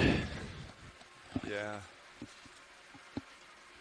Just little mid-dive exercise. Yeah. Yep. It's always good. Yeah. Good to flush them out once in a while. Yeah. See how it starts rocking too. Yeah, Sean, I think Stand by. Yeah. I could never quite So nail down the Z-bias. I wasn't really happy with it when I got up. So. Currently, we've crossed the axis of this canyon, and now we're just about, we just got inked, I believe. That was by one of these squids that have been following us around in the water column, and we've seen some inking events in the past, but I Right. think that was the Should we do closest a and personal moonshine? to inking that we've gotten so far. You thinking Anyway, 200? as we are being swarmed by squid right now, 0, 0. we are Yeah, I think making so. our way to the southern wall of this Start with 20. unnamed minor canyon, which 200 was meters? our planned Start with 20 meters? route of Good for you, ascent Sean. up Yeah. this canyon wall. Yeah. And this site was chosen based on On the way. similarities to Kinlan Canyon to the south of it, which has observed high density of a Lophelia coral, which is a mound-building coral type. We've seen some dead skeletons of Lophelia in the axis of the canyon shortly after landing, so that bodes well considering that our landing site was fairly close to the northern wall of the canyon. As long as these canyon walls are fairly similar, geometry, slope, and lithology, the rock type, I think we should expect to see the same on both. On the left-hand side, there's this sort of weird black. Yeah, to the left. Yeah, copy that. Let me sink back down. I'm not sure what this structure is. It doesn't look like a rock. Another one. Kind of looks more like biology.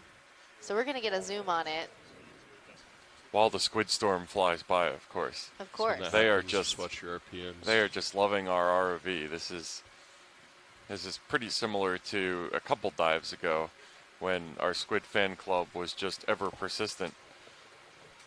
And it kind of reminds me of a screensaver of just these squids flying by no matter what else is on the screen. We should make it a screensaver. Would that make it a squid saver? Yes. Another good view is Okay, to pilots, switch that to move us the in. Sirius view on Yep. feed Looking 2, 200. and you can check out All the right, video, you squid want to come storm partial here? flying around the ROV. Hold that. Okay, so we've zoomed in on the blackish brown spot that I found interesting, and it's another piece of Lophelia that has tumbled down in amongst these rocks. So the animal is no longer alive. This is just a piece of old skeleton that is broken off and ended up down here. So that's an interesting observation. It seems to be encrusted with sediment, and there is a home for a number of different animals. That's right, Megan, and I'm really glad that you brought up the sediment that is encrusting that. That's another kind of rule of thumb for how active these canyon walls in terms of sedimentation. We saw those seabed ripples a couple minutes ago, Another which one. indicates that current are Yeah. being transported along the All right, wall of the video, we're gonna canyon leave because this. we saw those perpendicular to the direction of slope. And here's another feature that, unlike the ones that we saw in the canyon access, has been covered with sediment. So that could tell us that either this one is getting a lot more sedimentation than the canyon access ones, or possibly more likely in the canyon access the currents are more vigorous, and therefore any sediment that accumulates on those Lophelia skeletons are getting There you go. advected or moved down the axis of the canyon, or up the axis if they're tidal currents that are going both directions. Either way, that the sediment that's settling on those Lophelia in the canyon access are probably being flushed Cameras at faster 40 than the ones that we degrees just saw. On my way. Is ship, direction. did the move go in? Yes. Okay. Good. Yep. On the way. 200 copy. It's just 20 meters. So I might have to. So Get what another you're one in seeing when here that's done. floating in the water column is a type of siphonophore. It's a colony of different polyps, zoids that live together, and they're each specifically designed for a specific role in the colony. So the ones at the head of the colony are the swimmers. They pump water in their bells, And the ones at the end that you're seeing with the brightly orange colored sections are the gastrozoids that are feeding on whatever's in Co-pilot, the when the water column. previous And they nav have stinging has to cells clear their and lines, long do you remember if they were tendrils that are often if they were referred bad to tracking as or a if they were just curtain a of lot of death. tracking? There are I didn't take a also look other at it. zoids that are I think it responsible like for it's reproduction. tracking's much tighter now. I think it was more spread out. Okay. That there weren't like a lot of errant pings or anything. Yeah, I think those I wonder- siphonophores are a I think we good correlated metaphor that for with the them Okeanos operating a Explorer, in boat which to there have are it. different parts of the So I was crew that are wondering- doing different things. We have our Yeah. ROV Yeah, I don't team, know we this have our morning. video It did team, look we like there have was, the like, the crew who navigate, pilot, and like, operate the things that go, boat. like, We half have a us, mile the away science last team, time. Okay. all It's just doing like a different fat jobs and all Gotcha. working together in a fairly harmonious dance to But it do the looks good thing now, that we doesn't it? do, Yeah, it bring looks you really good. guys on Tight. shore. This great HD Yesterday video there was a feed of moment where these it kinda went a dives little in wonky. incredible Yeah. locations in real time. Yeah. I think And speaking sometimes of like our in these ROV canyons, team, it bounces if you're around, but interested, right now it's they really are good. sitting in the front row of our command operations center. And if they would introduce themselves, you can get to know them a little bit better. Yeah, is this a good time?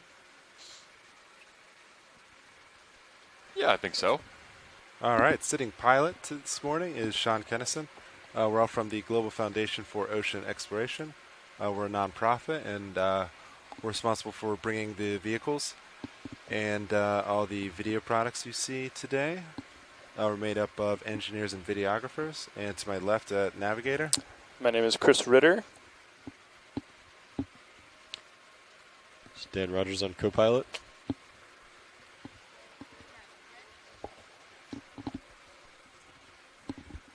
And Art Howard is sitting to the right of me on the clipping feed. He stepped out for a second, but yeah, pretty putting clear together out ahead of that Sirius video here. feed in real time. So You guys wanna get GFOE another has one in? a very symbiotic cool. relationship He with doesn't find NOAA. anything to Both sit parties down on benefit, here. to put it in Sounds biological good. terms. And as we're Yeah, thanks, floating Lance. by, I've spotted some interesting fishes. There was a monkfish sitting on the sediment in between some of these rocks. And then up ahead of us is a fish I don't quite recognize yet. Maybe we can get a better look of it. It looks big. It's definitely a big fish. Can we get some lasers, please, pilot? Yeah. Oh, Hold that's a off big on that fish. move. Yeah. So those are our 10-centimeter scale Oh, there they lasers are. right there. So it looks lengthwise that fish is well over a meter in size. That's quite a whopper, and it definitely looks optimized for benthic life. Very flat. It's up the slope. It's kind of hard for us to get a look at the face. Nolan Barrett, one of our scientists Yeah, on if you shore, didn't wanna search, I'd tentatively make noise of the identifies it face. as a halibut, which is a fairly commercially important fish. I had some of it when we were on shore in Nova Scotia. Can confirm is delicious. So as we get a good look at this fish, you can see its eyes are on the side of its body, both eyes. So it doesn't have one eye on either side of its head. Both eyes are on the same side of its head. And I remember you telling me, Megan, it's oddly enough that they're not born like that, correct? And that the eyes are in the normal position and then they start to migrate as they grow. Yes, so when the fish is a larva, in that their larval state, they look like normal fish larvae, the same video, sort so of the center body out. plan as a regular fish, and then over time, You wanna the come eye will partial for me? migrate over to the left or right side of the head, depending on which type of flat Yeah, hold fish that, please. you're looking at. This fish does look like a really tasty specimen.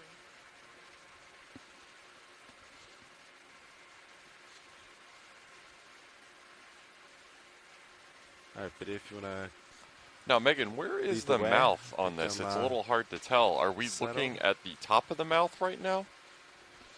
Yes, so we are looking at the dorsal portion of this fish, and the mouth is located yeah, on the left. left-hand Video, side you of the can zoom in screen, on Sirius as well and if you you'd can like. actually, I think, Ooh, almost make out nice. its teeth. Nice shot. So we have one eye looking directly at us, and the other Zoom eye out a little is bit. We near could, the frame up opening of D2 the and jaw. fish in the same shot. Yeah, and I can see Turn where my it's head a little hinged bit. right now as it's doing us a favor and Yeah, fish makes D2 taking look a couple small. breaths.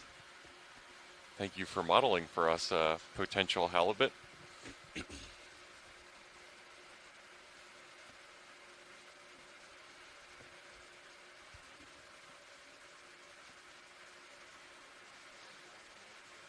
Yeah, ready for it?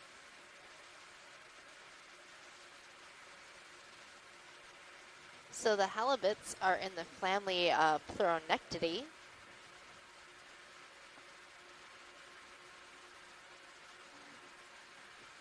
And you can also see these parasitic copepods that are spotted along the skin of this fish. You can tell they're copepods because you can see those two filaments coming off the body, and the main body of the organism is that sort of rounded portion that's connected straight on the organism itself.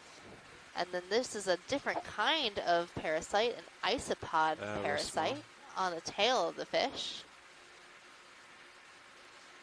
So we'll often find that fish have small parasites feeding on them. It's another round of squid coming in.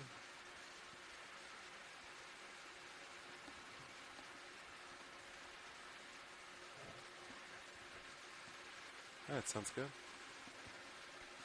Yeah, so now that we've had our nice long look at this halibut, I right. believe we're going to start Left. making our way upslope. We have reached the Alright, sounds base good. of the southern wall of this unnamed minor canyon, and our plan is to make the ascent up the wall. As you can see so far, the wall should be fairly steep, and we Alright, already anything know else for this that rough video? the substrate that we can expect is Alright, cool. fairly hard, consolidated, old Okay. sediment Come white on turned Sirius into as well. rock at this point. So our think that's chances a of seeing first. Ophelia, Yeah. which we've already never seen seen evidence that of so before. Yeah. far, seem pretty good. And if you take a look at the video. Sirius view, you can see how big this fish is in comparison to So the it Deep looks Discoverer pretty clear. ROV. Couple of harder That's a turns big out here. fish. Yeah. I didn't want to say it was a big fish before we got the lasers on, but it So maybe just 20 or 30. certainly appeared that way. Next one. I've been fooled a number of times. Let's do another 20 now. Okay. Ready for that now? Sure. Yeah, I think so. On the way.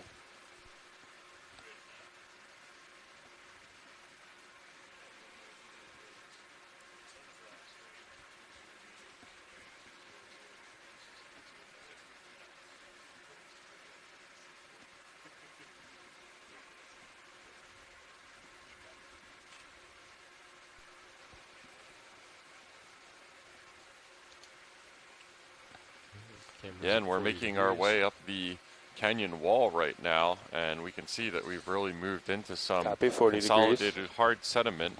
And based on the age of incision of some of the other canyons along this margin, it's kind of hard to get a maximum age for it for when the canyon would have started forming, but we can say minimum that this canyon should be approximately early Pleistocene or Pliocene in age. So that would be somewhere on the order of 2 to 4 million years ago that it started to be incised, with the potential to be much older. And it should be noted that even though that's the time that this canyon became a seafloor depression, the tunnel that we're currently in right now, the sediment that we're seeing right now, the rocks that we're seeing right now that make up the walls of these canyons are probably much, much older. And I know that some canyons further down the coast on the U.S. Atlantic margin are incised into sediment as old as Miocene, or occasionally even older than that sediment. So that's getting into the scale of tens of millions of years old.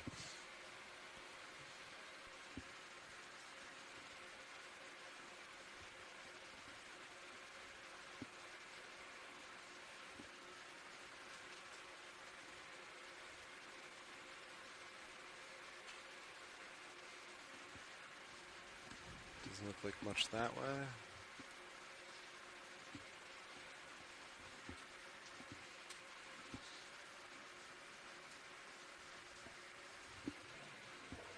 So Nolan Barrett on shore has done a little bit of research about this halibut that we were just viewing. It looks like it might have been a Atlantic halibut, Hippoglossus hippoglossus, So good, you name it twice. And this species is actually an endangered species, so it's a really good observation of one in its natural habitat.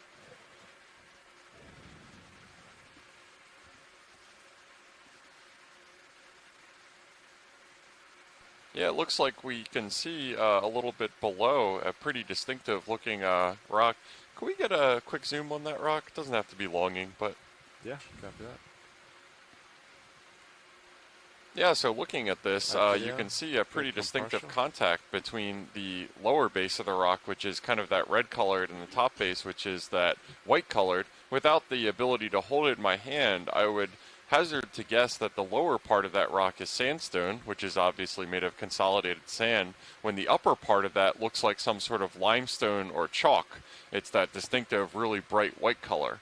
And limestone or chalk is composed of calcium carbonate, which is typically composed of either small Yeah, you wanna calcium maybe go on carbonate the shell transition building side organisms, part. gastropods, bivalves, or even smaller coccolithophores.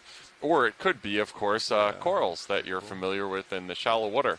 And this would have been deposited at a time of much warmer global temperatures and relatively higher sea levels, when you could expect there to have been a lot more areas that were suitable for corals at much higher latitudes than we see today. So that contact is really, really jarring right there. And it also looks along the base here. This is going out even further onto a limb of speculation that we see some sort of deeper redder colors, which might indicate some sort of iron minerals precipitating out of the sediment.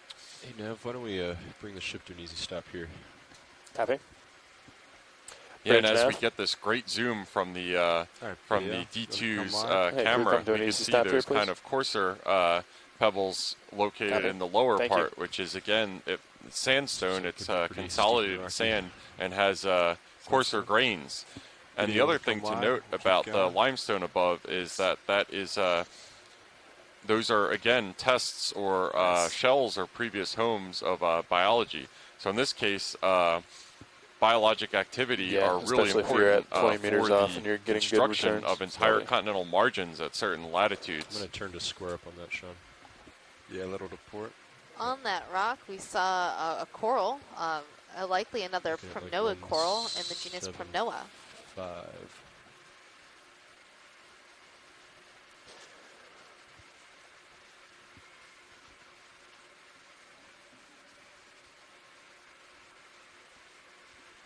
As you're centered with that, so it should be over here.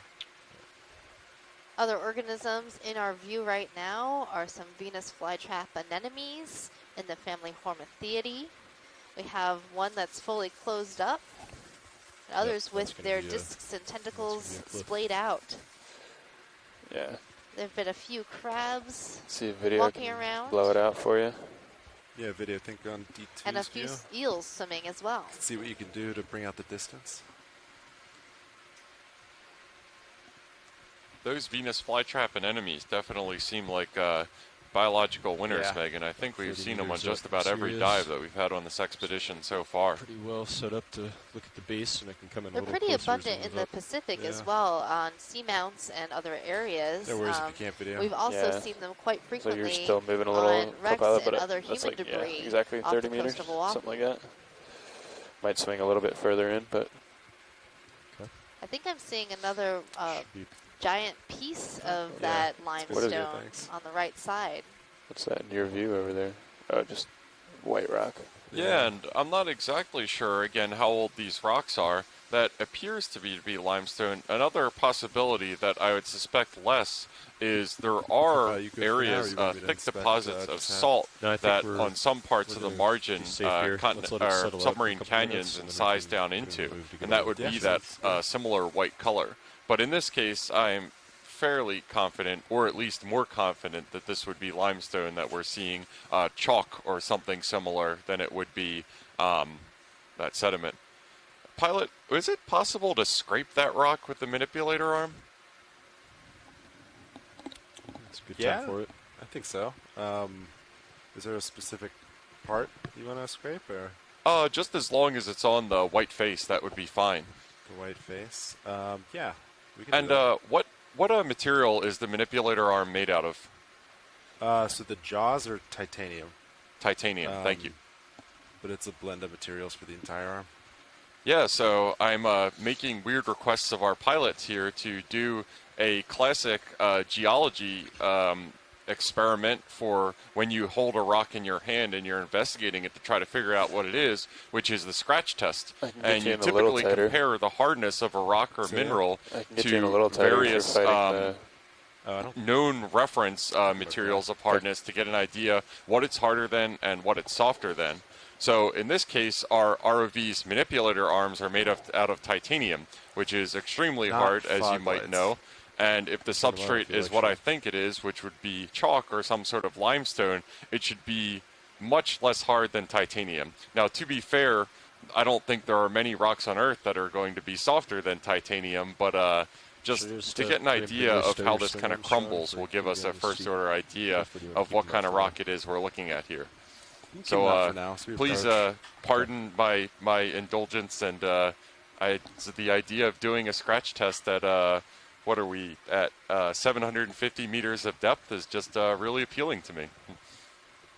I'm also noticing on the All right, left-hand co-pilot. side there's seems to be a Ready? really thin piece, Yes. so it might be possible to Am I break all the ramped piece up? off and Yep. collect it as a geology sample. Get Mini Zeus up. Yeah, that's a good idea, I'll keep Megan. an eye on Hey, Sirius. pilot, while you're at it, and when you have the manipulator arm, Yeah. could you bring a piece of this back as well? Piece of what? Just this entire rock. Megan pointed out that on the left side it's thinnest, so it might be easier to break a part off. So you want me to try to break part of the rock? Is it brittle or? It should be pretty brittle if it's chalk or limestone, like I suspect. Okay, so if you want the left side, I could try if it breaks easy. I just need to reposition real quick because the arm's on the right side. If you want to go, does that work? Yeah, that definitely works. Do you want to do the test first and then do it? Because that's like broadside to it. I think I could reach. Okay. Still the. Yeah.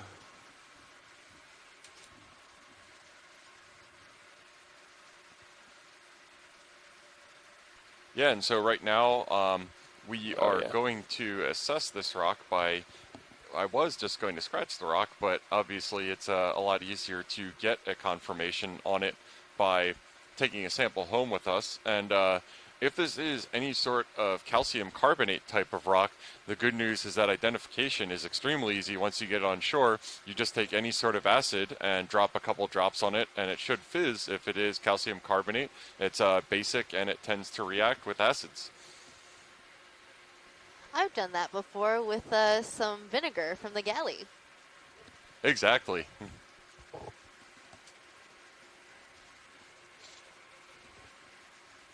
The very same concept as your baking soda I've got volcano serious from science view up over experiments when here. you were young, if you did those. Yeah, copy that. Pretty stable.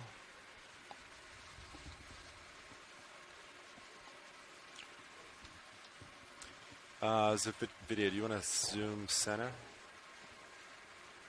Real quick. And then, Science, just so we're, this area is where you want to try to break a little piece off? Is that Yeah, right? I think that would be Corner tip there? easiest. Okay. You wanna And I hit the can see rock now, patch? looking at The this, bio you can box see that's the actual in the middle. individual bivalve shells embedded in the matrix Probably. of this rock. So that You do just a kind bio of box. Yeah. confirms the suspicion that this is predominantly crumbles, we a could calcium carbonate, suction. It's true. limestone, or Alright, video, you wanna chalk-like come rock. wide? Thank you, sir. So if I get the starboard box ready, does that work for you? Yeah, starboard.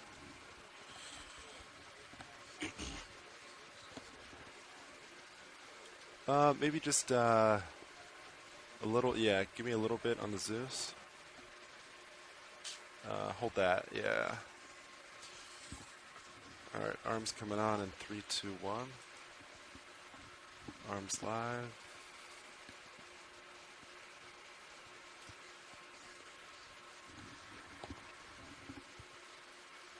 Actually, it's not live. Coming on. 3, Yeah. 2, 1. Oh. Let me make sure there's no speed out of rig here. No, it should be working. I don't have. Oh, yeah. Oh. No comms. Yeah, stand There you by. go. Oh, You're there you back. go. You're back. That's strange. That's really weird. Yeah. I've never Okay. seen that before. Do you want to log that real quick? Yeah. All right, arm coming on 3, 2, 1. Arms live.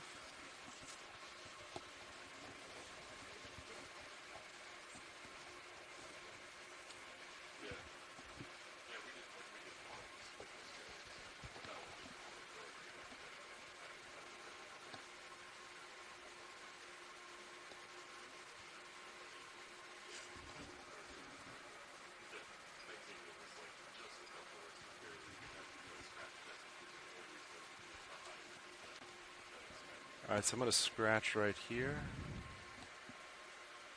It's very soft. Oh yeah, there we go. So there was our scratch test just conducted right there across the face of the rock, and as you can see, it's pretty crumbly, which is what you would expect from limestone. But then again, ideally you would want to do this on something. sure I'll be able You to would get the start with a drawer material of medium much hardness, which might be from something here. like can the move, pen yeah, knife or probably something grab like the that, heck off. scraping across Yeah. the face of the rock to see whether it left Should an I try to just indentation. But then again, knock it? this ROV is Maybe. a And then pick it up, highly or should I try to specialized, extremely grab with the jaws? capable Let me tool go for ahead and doing try to deep grab it. ocean Just if it does exploration fall, it and might fall in isn't one the of the same cracks as that are hard your to get to, geologist's Okay. field kit, which might include a number of Go ahead. different tools for doing hardness tests. Okay, stand by. Let me check the with pilots pilot here. does have force feedback on the arm, See, so if Sirius you is ask, he can tell you how hard he stable. pushed on the Everything rock. looks That good. I might think give you we're a clear. better You good with that? sense Okay. of how soft Yeah, it sounds good, is. Bridge. Thank you. Yeah, that's a great point, Megan. Yeah. Understood. Yeah.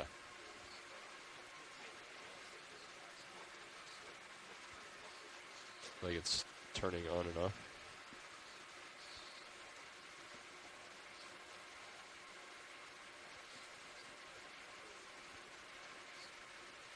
Okay.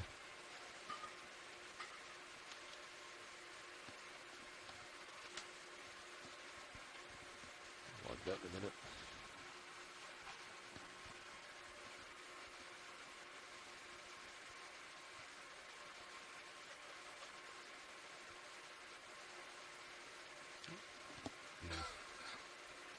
Didn't quite budge there. Yeah.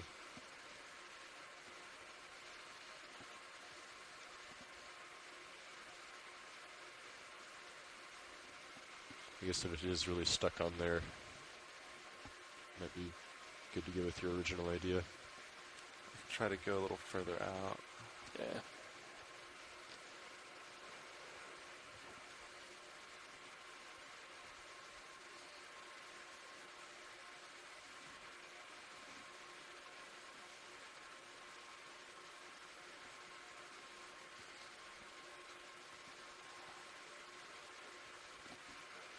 Got a little bit. Video, I'm going to rotate down real quick.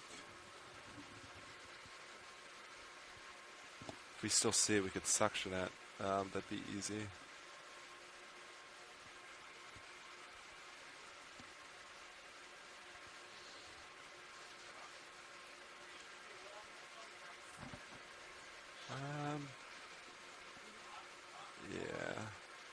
Yeah, give me a little zoom. Yeah, so stand by right now as our ROV team figures out the optimal sampling plan for this.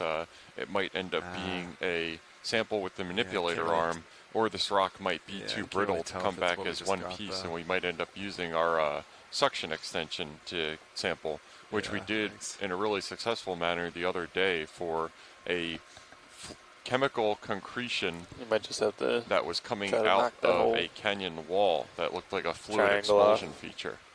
No, Squid, we're not sampling you. We're going after rocks. Yeah, you can drive the toe into it, try to break Yeah. it up. If it doesn't break the manipulator. Yeah, It's true. try that next. All right, I'm going to give this another shot. Sides.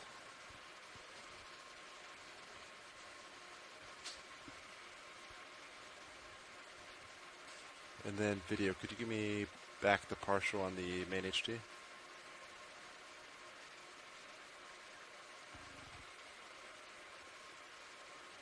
That's awesome. Thank you.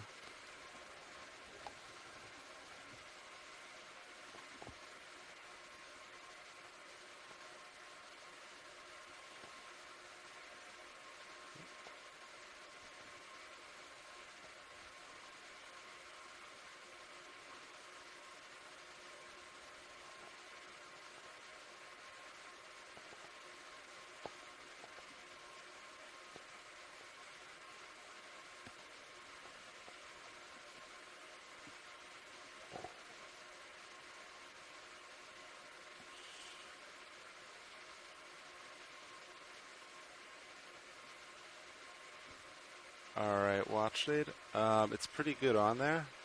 I don't know if I'll be able to get it with the manipulator arm. But what I could try is I could bump it with the vehicle's plastic bumper and try to knock it loose with the weight of the vehicle.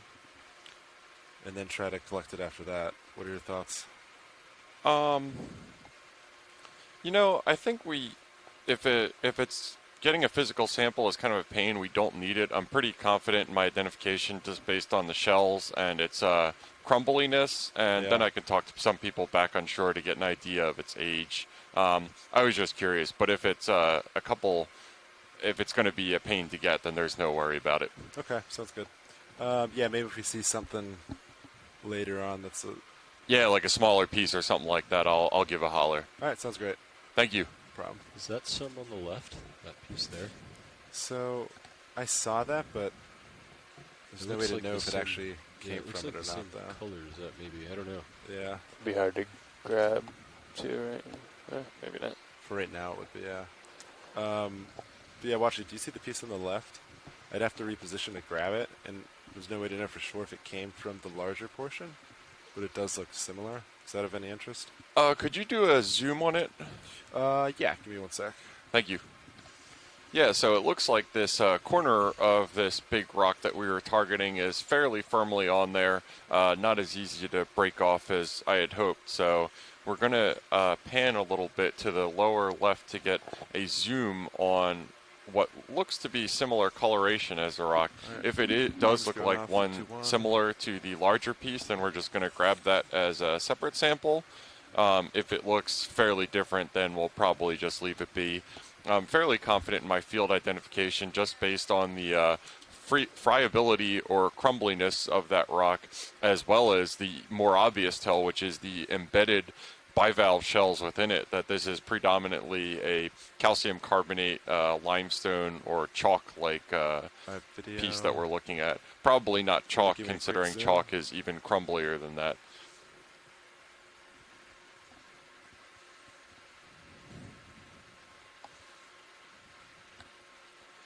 Yeah, you can let that one be. That looks more like sandstone to me instead of the limestone that we were looking at. Okay, sounds good. Thank you. No problem. Real quick, can we get a zoom in between those two rocks? Do you see that kind of shell-looking thing serious wedged back in up. between there? Yeah. Video, come on in. Hold that. Is it in view? Pan down a little bit more to the lower left. Lower left. We have somebody on shore asking about it. Ah, yeah, okay. Do you see that shell? I think so. Video, come. Yeah, can we more. get a zoom on that, please? Oh, I was looking at the wrong thing, but now I definitely see it. Yeah, copy that. There we go. Perfect. Yeah, so we've had one of our shore-based scientists who is curious about this bivalve. It looks to if we did, be like- some sort of mussel, obviously not alive, full of sediment right now. But one of our Maybe shore-based 5 biologists meters was toward asking the for wall. a zoom on this. So hopefully this will just be to the give us a little confirmation further. that Yeah. Nolan that. was looking Sure. at. 180 looks pretty good. And he says that it might be a clam 180, instead of a okay. mussel. It's hard to get an idea of how oblong the shell is, considering that it's half buried. But yeah, just a general census. Yeah, we can move on whenever you're ready. All right. We'll do just that. Get lasers on it before we lift up. It's lasers. Looks good.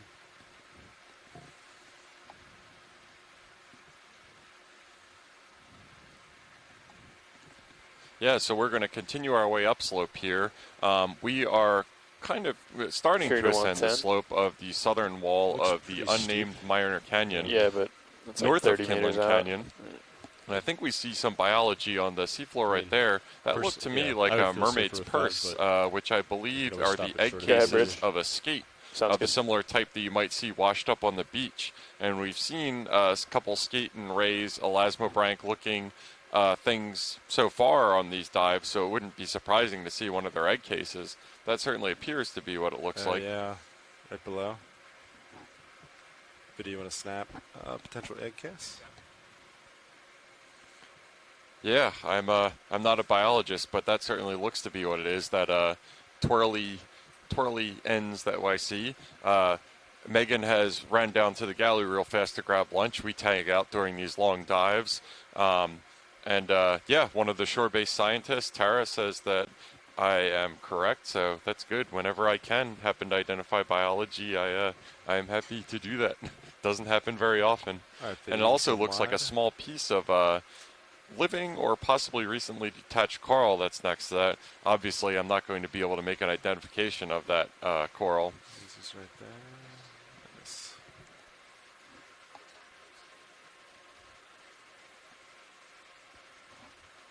So within 5 meters. Yeah, and the Yeah. reason that our shore-based scientist Nolan Barrett wanted to get a zoom on whether that is a mussel is the shell look kind of similar to some of the mussels that are present at our cold seep sites, which would indicate chemosynthetic activity and would obviously be really exciting. It wouldn't be surprising to see if that was Copy the case. bridge. Pilot, can we get a zoom on some of that lighter color sediment interbedded in there? Yeah, absolutely. Okay, pilots move. And complete. Nolan also did say that Video looked like wanna a come, primnoid coral from my end? fragment. Yeah, so what we're getting a zoom on right now appears to be some nice sandstone that we're seeing. And it's a little hard to tell mantled in more recent Does it look like sediment, mud on the but it looks like starboard we've side? got some cross-bedding potentially going on here. Quite tell. And part of the screen? also, You see that line coming off the can we starboard pan side? down a little bit? Yeah. Copy that. Let's investigate that. Hey, science. We might see a line real quick. We're gonna take a peek. Actually, it might even be between us. I can't. Like, it looks like it kind of goes off to the port side as well. Yeah, video. Come What I'm wide, looking please. at for when I'm looking at this I think we sandstone should back up a is bit. for evidence of those strata to be kind of asymmetric and looking for ripply Extension formation reaches, in yeah. that. What that could mean is cross-bedding. So Yeah, I what think that's that over the top would of you. Why don't indicate we is back that the when ship that up? sediment was deposited, when it was actually sand before it had turned into sandstone, yeah. that there Shadow, was yeah. I see a it too. Good uh, eyes. bidirectional current that was moving the Let's sediment back up around. like 20 meters or something. Hey, science. I think we see either Okay. a line or a cable in the water column. So we're Oh. gonna take a moment to investigate. If we back up 20 meters, we, Got it, we no won't be problem. able to. I mean, we can do a different What is it? bearing, but then we can't characterize it at all. Right. I feel like it's right over the top of D2 right now. Okay. All right, 20 meters. We could do 10 if you want. We just need to get back from it.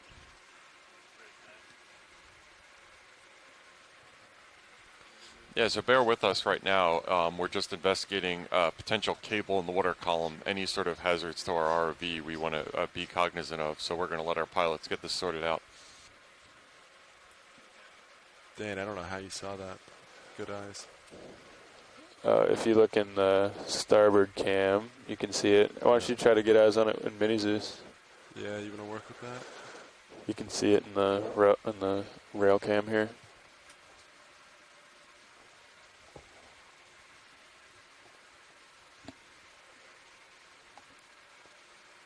Music's coming out. Might have to work with the lighting on Mini Zeus.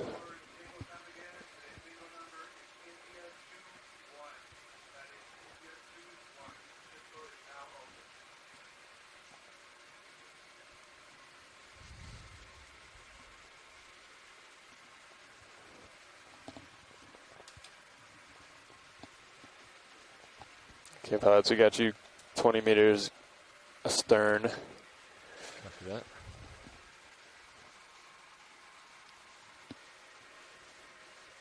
All right, Dan, I lost it. I In my still see view. it right there. It's still, if you look at your starboard rail cam, you can see it running across there. Oh, that's a good view. Yeah. So once we get back a little further, Yeah. We could come up. Just up and over. Yeah, we could come up in formation and keep an eye on it, and get up well above it, and then move back toward the feature. Yeah, sounds good. But we don't. I mean, we don't know where. Yeah, there you go. That's a good shot. Thanks, video. Nicely done. Yeah, Science, if you see, there was a cable right there, or maybe a line. So we're gonna adjust as necessary. Yeah, absolutely. Might just be a moment while we kind of navigate around this. No problem. Yeah, so what you can see right now in sight is Let's try to a get the strike cable of it right now. encrusted, so it's been there You for can a little probably bit. This might see be that a from little bit some better, fishing Dan. gear or something similar. And obviously, it's our highest priority to avoid this cable. But We in don't your want any view, risk like, you of haven't changed entanglement heading, with right? It the was kinda tether like, between Deep Discover and Sirius and topside moving where like we're at. So almost they're going to take just necessary off safety at an measures to angle avoid it. parallel from the Yeah. face of the cliff. Okay. So like northeast to southwest, something like that. I think you could come up in the water a bit and get it to the same depth as it, and look up and down the length of it. Sounds good. I think we're 716 at now. a safe configuration for that now. I'm 20 meters above you.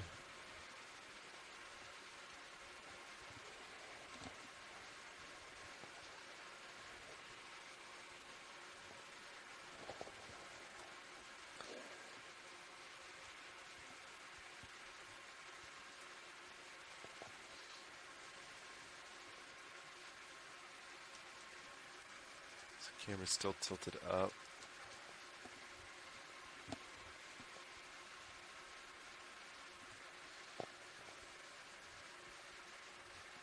Okay, you could bring the ship to an easy stop if that move isn't done yet.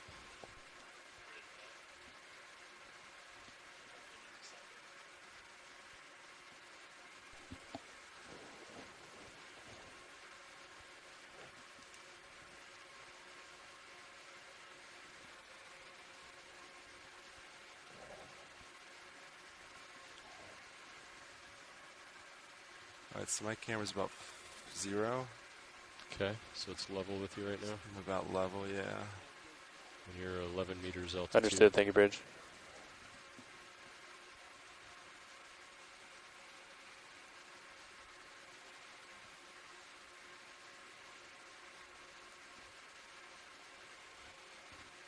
What do you think about just coming up 50? Yeah. Go ahead. You want Moving ahead and reapproach bottom. to come up 50? Yeah? Or, yeah, 50 whatever. meters off bottom. Stand by one, Bridge. Just do like a 50 meter move ahead. So if that's going like, it's probably coming off of a high point down to the southeast of us, and it's like running So I apologize into for that my shallower relative area to our quiet northwest. on this Yeah, so does dive that make right sense, now. Chris? Like Our it's ROV pilots are coming assessing from a over here. suspended submarine cable that you can see in the image right Yeah, now, and I'm trying because to you keep had our it communication lines as clear kinda as like possible. that, So right? bear with us. So I guess I would vote to move for us to just translate to the west and then go up over so there. we know we're Right. over it. Yep. Because then, like, if we went to the east, we'd probably see it again. Yes. You know, Okay. We does could does that sound good? we could saddle to the west, like Yeah, what do you want to do, like 50 meters or something? something like that. Yeah, let me. Bridge wanted to do a heading change, so let me get back with them. Sure.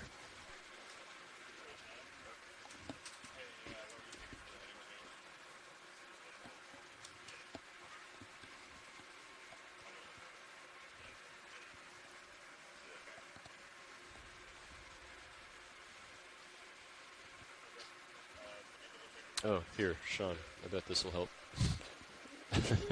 Sean, are you guys okay with the heading change? Coming a little right. Yeah. Okay. Yeah, I think so. They need it, yeah. Just want to turn a little.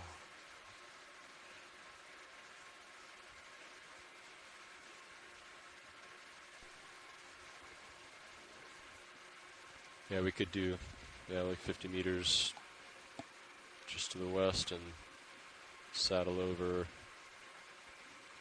Yep, I like that. And then maybe even like come up 20 meters or something. Yeah, I was gonna just to be say safe. while we're waiting for the heading Yep. change, so why don't you guys like get in formation and then, or, like a little tighter and then just come straight up and then up and over. Yeah, so we can come up. Up, How do you feel about 20? over. Plus 20 from where we're at now. So I'm looking at it. Okay. Dead center, so 20 meters should put us plenty above it. Okay. So we'll come to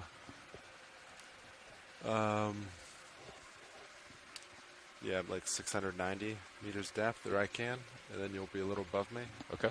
and then just do, just move ahead.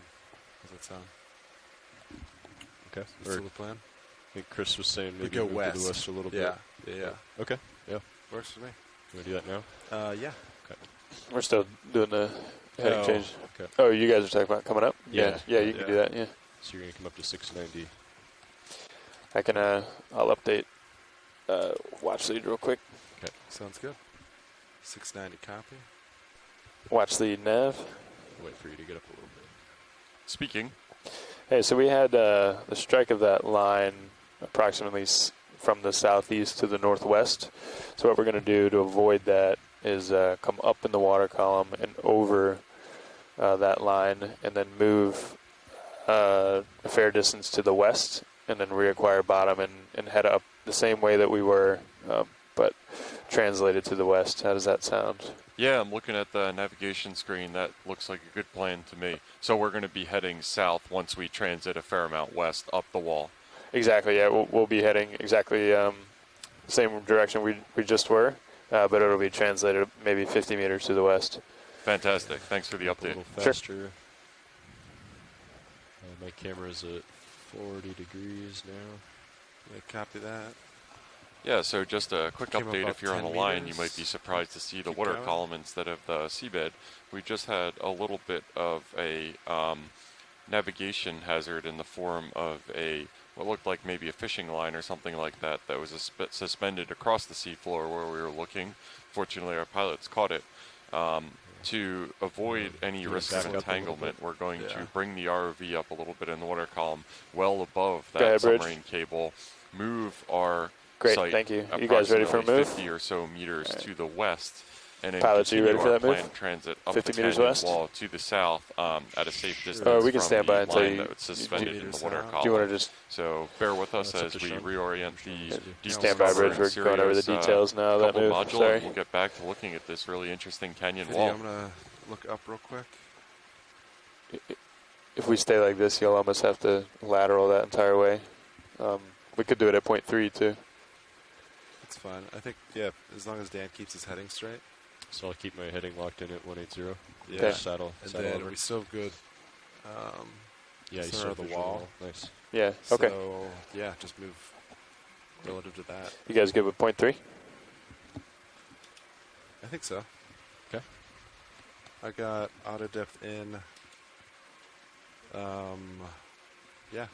Dan, I'll just stay center your screen Okay. and keep some slack in the tether.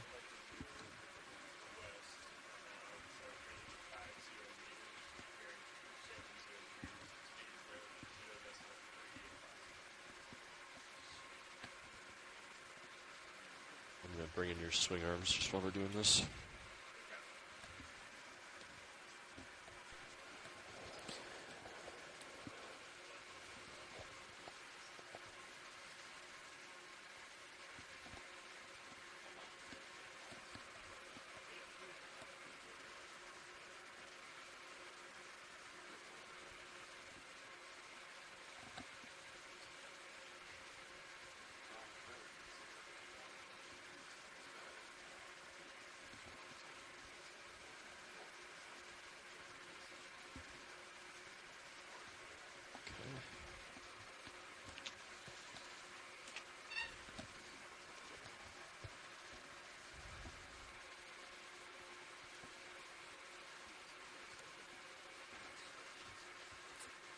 Good spot, Dan. Yeah. I did not see that at all. That came up quick. Well, I think it was probably when we were messing with the rock. I think it was like right above us. Or like right in front yeah. and above. Yeah. We were kind of focused down Yeah. instead of forward. Yeah. What camera did you see it in Sirius first? Serious, yeah. There's just like a weird a strangely linear shaped Yeah. shadow. And I thought maybe it was just a rock ledge at first. Look at all these squid.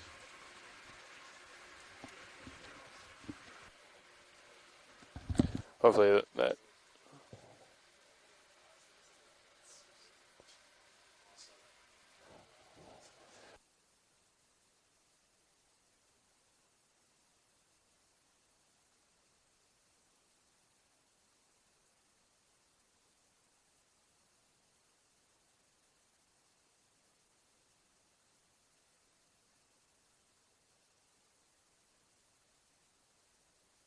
Looks like we're on the move.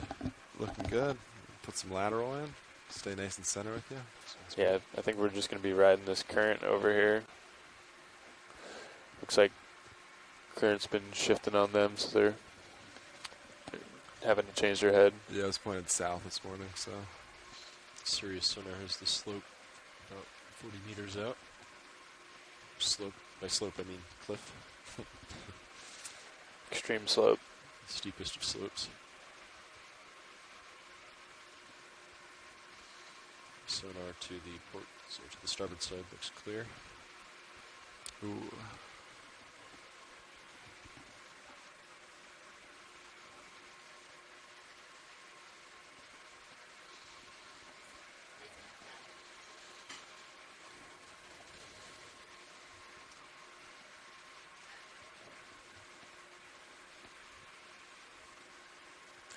About halfway.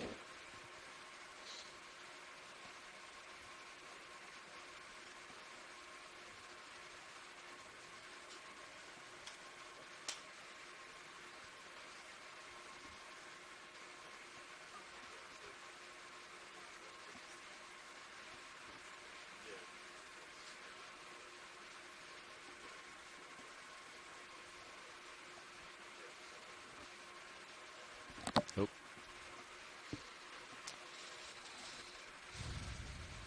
What's that? Oh.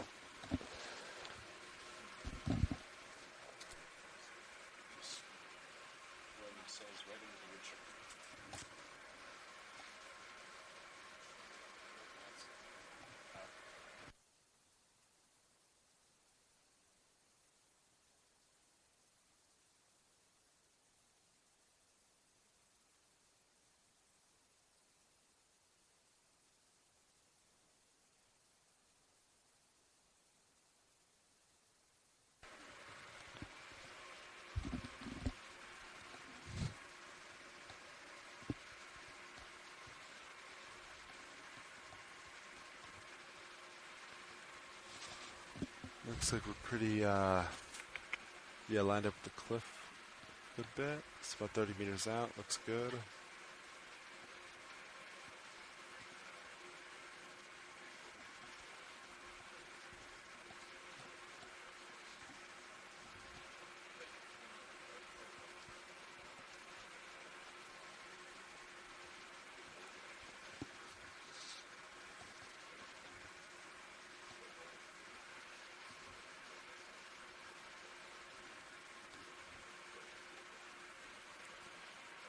So it's starting to get a little bit closer, but it's okay. Still a good distance.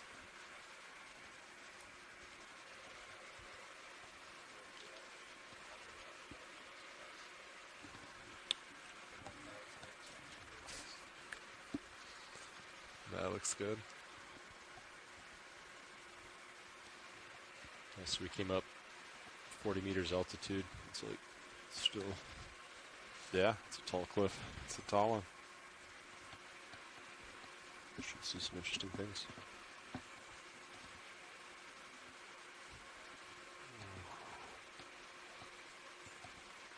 Yeah, that was really neat.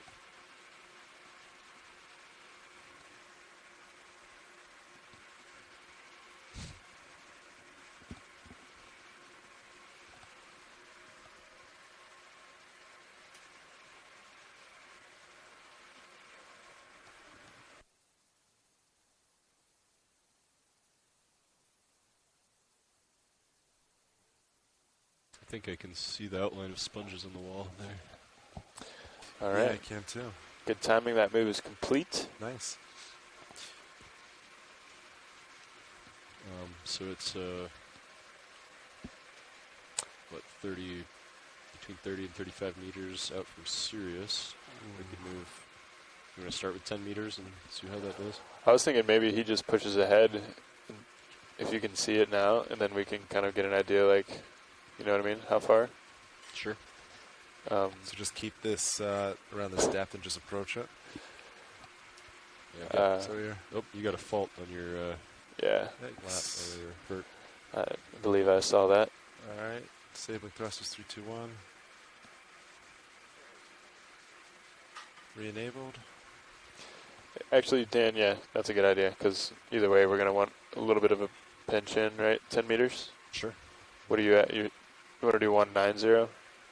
Yeah. That's or, probably- I could yeah. come over. Maybe the 180 still works. 1.8? Yeah, 180. Okay. On the way.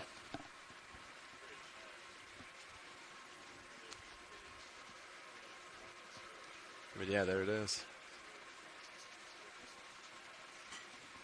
Okay, so now that we hopped up and over that suspended cable, it looks like we have the southern wall of this unnamed minor canyon coming back into view. Just some extra And added challenge for you it's today. been Sean. really a bonanza for both myself, Jeff O'Belts here, geology lead from the Naval Research Lab, as well as Megan Putz from the University of Hawaii, your biology lead. We've both been pretty happy campers on this dive because just all this These guys do it. steep exposed rock as well as abundant debris fields sloughed off the canyon walls have created really great substrate for a lot of the corals and anemones and associates that love this kind of hard, steep area with a nice it current 180? pumping through the axis of the Yeah. canyon. Yeah. I've So, got a Now that we're back bail on out track, here at we're gonna southeast. Maybe I'll start to change get an that approach to on east. this canyon wall Yeah, this again thing. and see what we can Sounds see. good. Maybe even, I think the Sure, slope, just- the direction of slope kind of changed on us. yeah. Wow. Yeah, because we landed Look in at a this canyon. wall. Yeah. It's like almost Or vertical. maybe even like, Yeah, watch these. Just for reference, we're also Yeah, I'm, 33 meters above the base of this, and it looks like it still goes up. So this is a very tall, I'll just do flat east. wall. Is this as vertical as it appears? I think so. Yeah. Wow. Okay. So just to confirm with our So my camera's ROV at team 30 that we're not degrees. looking at this kind of candid, I can it's come more down a little gently bit for you. sloping, but it does appear from what we can see is that this is an almost sheer canyon wall. And this is incredible. It's the kind of outcrop that you would expect to see on land in terms of these slopes, and just based on the verticality of this alone. Oh, we got a nice curtain of death coming through. Cool. Just based on the verticality of this wall alone, you can see why it Right, might so be my so camera's at failure 30, prone. I've And then got a especially delta of considering 12. some of the sediments that we've Pretty seen, stretched out there. lithology Get in a terms of the approach rocks that when we you're see ready. composing this I'll wall, watch the sonar. both limestone as well as Sounds good. sandstone, which are both fairly friable, crumbly, not as put together as coherent as mudstones. You can understand why we had this abundant rubble and debris field at the base of the slope.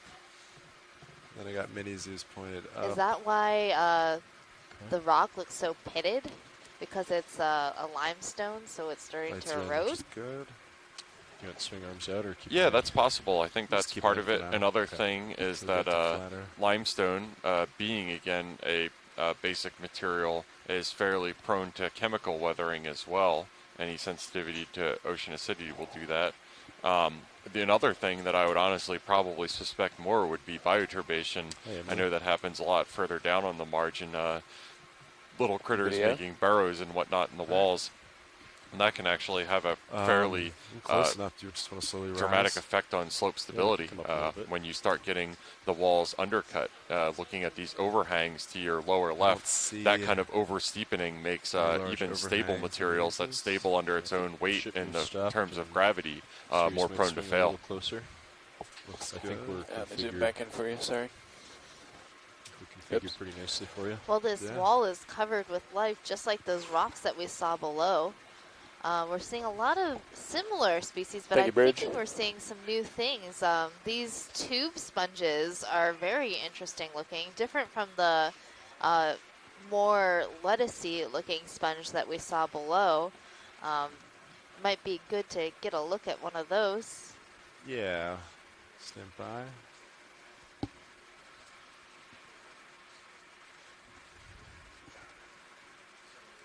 Little mid-dive exercise. Yeah. Careful, you feel comfortable stopping for a second? Get some views? Yeah. There's also all Alright, sorts of we're set. encrusting organisms covering this rock. We're seeing small dema sponges, there's crabs, there's some yellow encrusting corals. Alright, video, I'm just going to sink a little bit. There's some requests for the tube-shaped sponges that are coming center. And there's a number of larger colonies of corals, too, that are interesting. Perhaps some zoanthids and stoloniferous corals, those encrusting corals. Yeah, and we've got just flashed our lasers for scale. Those two tube sponges to the center of your screen look to be about 10 centimeters apart, No problem. give or We take. all have excellent patience, Fairly so, decently sized. you know, take as much time as you need. And yeah, if you want to So it start might take to us a come little in, bit of time to get settled into a we can get stable zoom place on, to yeah, zoom right in, there. just because we are trying to free float in the water column. Yeah, the same things that make this such an interesting site. The fairly vigorous moving Video, I currents think I'm as well almost as there. the If you wanna steep keep gradients coming, also I'll make try it to keep a it centered. little bit of a balancing act for our ROV crew to get positioned for those great pan-ins and high detail zooms that you've come to know from the Okeanos feed.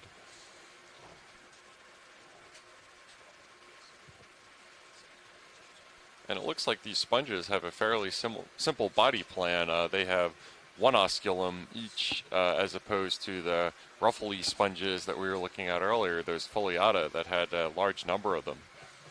So what I'm trying to determine is whether or not this is a dema sponge or a glass sponge. So glass sponges are made up of entirely, their skeleton is glass, small glass pieces called If you want your spicules. headlights, let me But know. I this can throw one them on. kind of Yeah, you strikes wanna me try? as being Sure. a Video, ready dema for some sponge, which headlights? has spicules, but Alright, they're coming not on. entirely made out of glass. I'm getting very pool noodle vibes There from we these go. ones. They do kind of look like pool noodles. Being a vase can be a pretty good shape because as currents pass over that opening, that osculum, the water can go down into the sponge where the animals that make up the colony can feed on any particulates in the water column.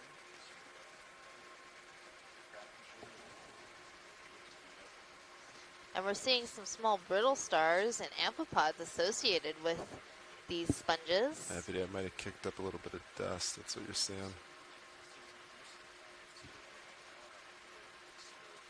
Yeah, those look pretty similar to the really tiny brittle stars, the pink ones that we saw in our large associate-laden sponge that we collected yesterday from the Northeast Channel site in Canada.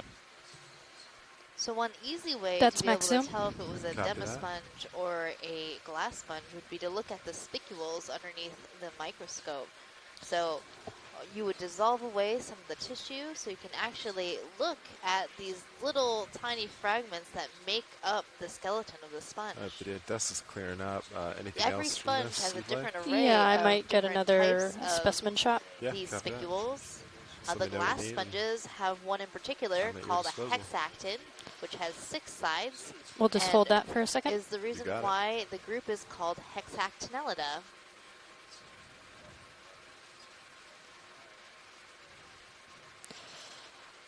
All right, video coming out.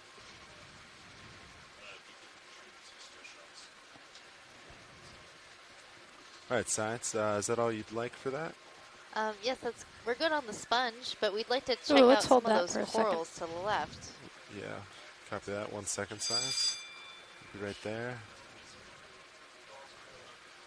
As far as just the You interested in general crab video or? area of I just got this what I rock needed. and Thank the, you. the Oh, geologic you're good. context that we're looking at here. Robert Carney, who is emeritus, I believe, at Louisiana State University, where I did my PhD, is chimed in the chat room and is saying that the rock is a very complex horizontal structure and it's possibly one of Arnold Boma, who was a real pioneer of sedimentary geology and sequence stratigraphy, identifies it as a Flysch sequence, FLYSCH, which is a term for a sequence of sedimentary rock layers that go from the sort of deep water marine environment that you would expect to see, which would be alternating hemipelagic and turbidity flow deposits, to more shallow water shales, which are mudstones, and sandstones, which are obviously composed of sand. And that is happens when a deep basin forms rapidly on the continental side of a mountain building episode. Thank you, pilot. The corals that we're looking at here are two different All right, I'm kinds going of to pass coral. off co-pilot to Andy. You He's can aware of all actually of our look at the polyps of events both for the last half an kinds hour. of coral right next to each Let's other go to to be in good see hands. how we Thanks, tell the co-pilot. difference between different kinds of coral. Large So one. on the right side, that lighter white coral is a type of bamboo coral. And what really stands out about the polyps here is the intertentacular spines. Hey, So co-pilot. and the sclerites that are Hello, on pilot. the polyp body. So those are those darker, brighter color white in between the tentacles of the coral. And then on the left side, we're looking at a primnoid coral. Primnoid coral polyps are pretty distinct with having these scales along the polyp body. So you can see how it looks like fish scales almost amongst the along the polyp's body, and up near the tentacles there are little scales in between those tentacles. And right in the middle center screen is a great modeling shrimp. It's showing us its pretty red highlights. Another fashion forward shrimp of the deep sea. So this shrimp is a caridid shrimp. You can ID them based on looking at the tail of the shrimp and looking at the pleons. Those pleons are those sections along the tail. So if you've ever opened a shrimp, you notice that there are these distinct sections that you can peel away. So those are the pleons, and the caridid shrimps have the second pleon overlapping both the first one in front of it and the third one behind it.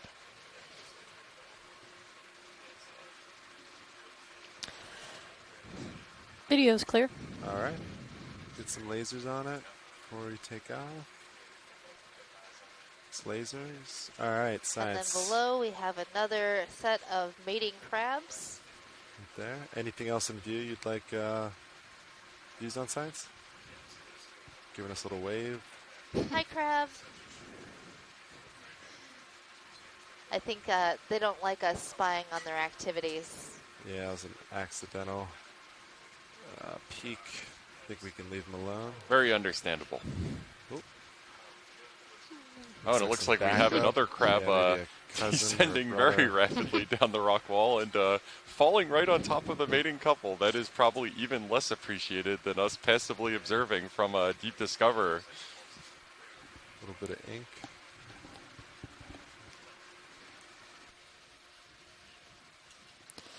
Pilot, co-pilot, I'm just going to rotate up real quick with Sirius just to see if I can see anything above you.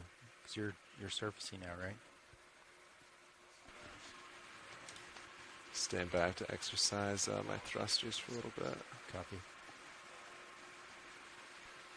Yeah, so this this formation, I want to call it, or I should say this geometry of rocks, is what you might have heard on land being referred to as an outcrop. And you refer to it as a similar thing in the submarine environment, and generally you don't see as many of them in the submarine environment. It's generally more gentle slopes than you see on land.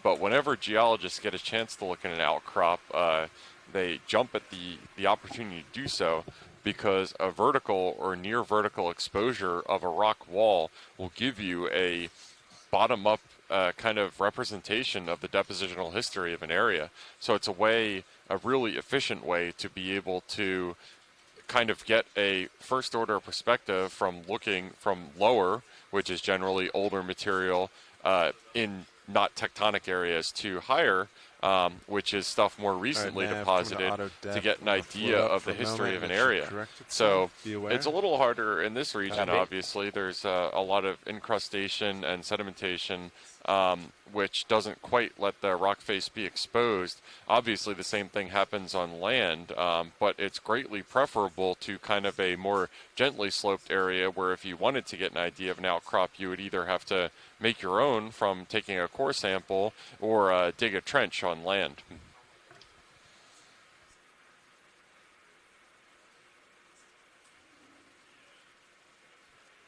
So vertical slopes like these can be a little more difficult to survey with the ROV. We have to make very slow moves just because there could be overhangs and areas that could be dangerous for the ROV. So we need to watch out and keep our eyes open as we make our way up. So our ascent along this slope will be a little bit slower. Now we've spotted something moving in the water column right in our front view.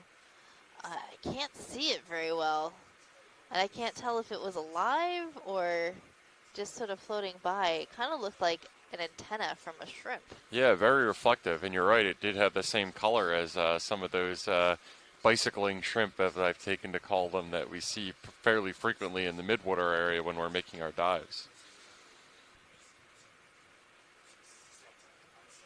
Sounds good.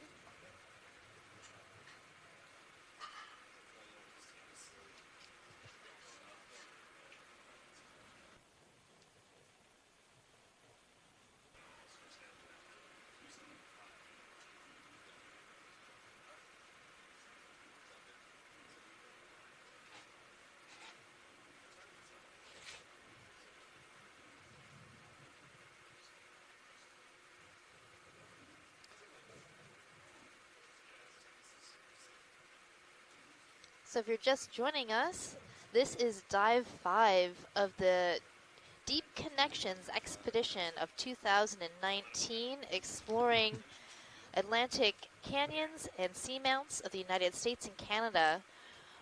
We started our expedition in Halifax, Nova Scotia, and explored for the last 4 days along the Scotian Shelf in Canadian waters, diving in canyons and some suspected sponge grounds.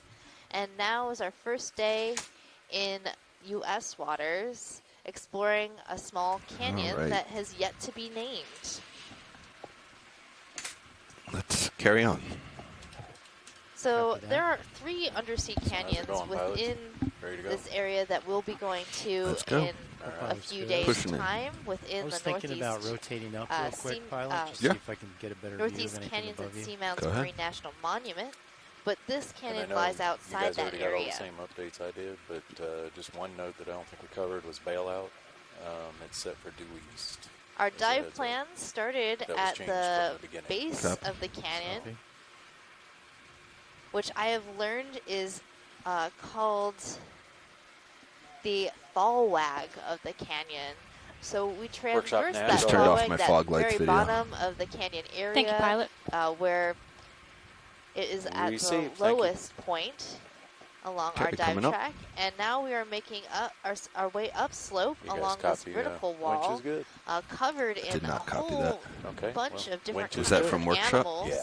We're seeing sponges and corals, anemones, shrimps, judging by the squids, sonar and all, it looks like crabs, we're going up a lot.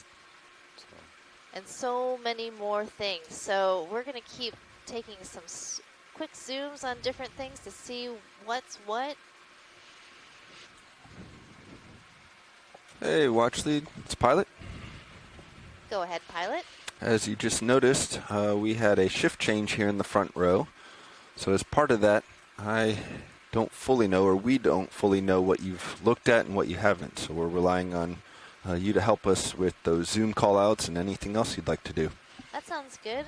So at the bottom of the screen, just going off screen right now, was an urchin that was on a coral. That might be you of got interest. It. Going for urchin. Video, let's start to go. So it's an interesting observation to see an urchin climbing up on a coral. Lasers I'm off. not sure what it might be doing up there. Go for full, perhaps or you can drive trying at to will. feed on this coral.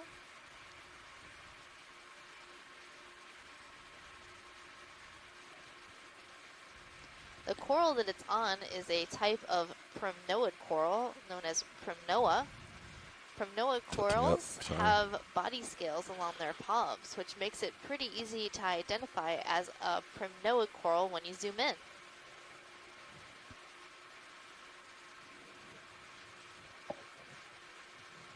Also on this coral associated with it are numbers of shrimp. We've seen these shrimp throughout the dive, Seems to be pushing hanging me out down. on rocks Sorry about this, and watch in or coral video. branches. No worries, So pilot. Take your deep time. sea corals provide a lot of habitat for these smaller animals like shrimps and brittle stars. Yeah, it was an And we update. often Pilot's the say ship is that stopped, so deep sea corals we're not are moving habitat engineers of the deep Copy. ocean. Yeah, I think we probably won't. I think we move. probably got Hey, that Megan, video. it's Chris Ma.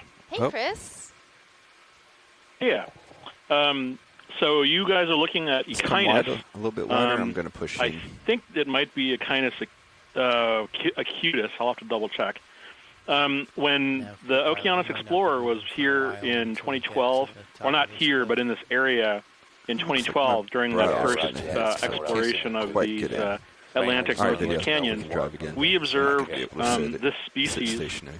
feeding on a number of these octocorals. And I suspect that's probably what's going on here. If we were to observe the underside, the spine, the jaws are gnawing away at the tissue of these octocoral colonies. I think one of the papers on sideroid predation on these corals identified it as bioerosion. So I suspect there's also a certain degree of gnawing on the skeleton. But might just stay a the bit phenomenon wide. is still Yeah. sort of at the observational stage. I don't think anybody's studied it very My extensively. verticals I'm not still even seem sure to it's be published yet. Pushing me down. But I'm pretty Copy sure that. that's what these Going for urchins are fish. doing is feeding on these octocorals that we'll be seeing over the next the remainder of the dive. And I suspect if we were to see it on the underside, we might even see the actual spines manipulating the coral toward the jaws on the underside. Thanks, Chris. That sounds really interesting. At the beginning of the dive, we saw a number of bear skeletons laying on the bottom or attached to the bottom. Perhaps they were predated upon by these urchins, which is why we're now just seeing some live specimens. Yeah, well, there's we certainly no can go shortage wide of predators video on when you're ready. octocorals. Carry on. I'm surprised at this depth we're too shallow for the sea stars that I typically see feeding on coral, but I think there were other days we were below 1,000 or 2,000 meters, and I was hoping that we were going to see sea stars perched on some of the corals, because I had seen so many of the bottom half of the isidid colonies or whatever we were looking at the time just kind of completely denuded. But I suspect there are other potential predators. I did see a pink sea star Just as that he was around mentions it. earlier on, which I think is Perennia pulvillus. It seems to have a number of different color morphs. And the ones that I've seen earlier on this dive were feeding on the kind of, or maybe it was the 1903, we're feeding on, there's a sea star right now. We're feeding on the kind of brown agglutinated forams or whatever brown scum was on the surface of the Lophelia corals. Oh. So this looks like one of the sea stars we saw earlier that I wasn't sure what it was. Yeah, it's a perenniid. Earlier on from the pictures on Facebook I saw, I thought it was Perennia pulvillus, but this might actually be something else, maybe chondraster. Perenniids are Toad just slipped.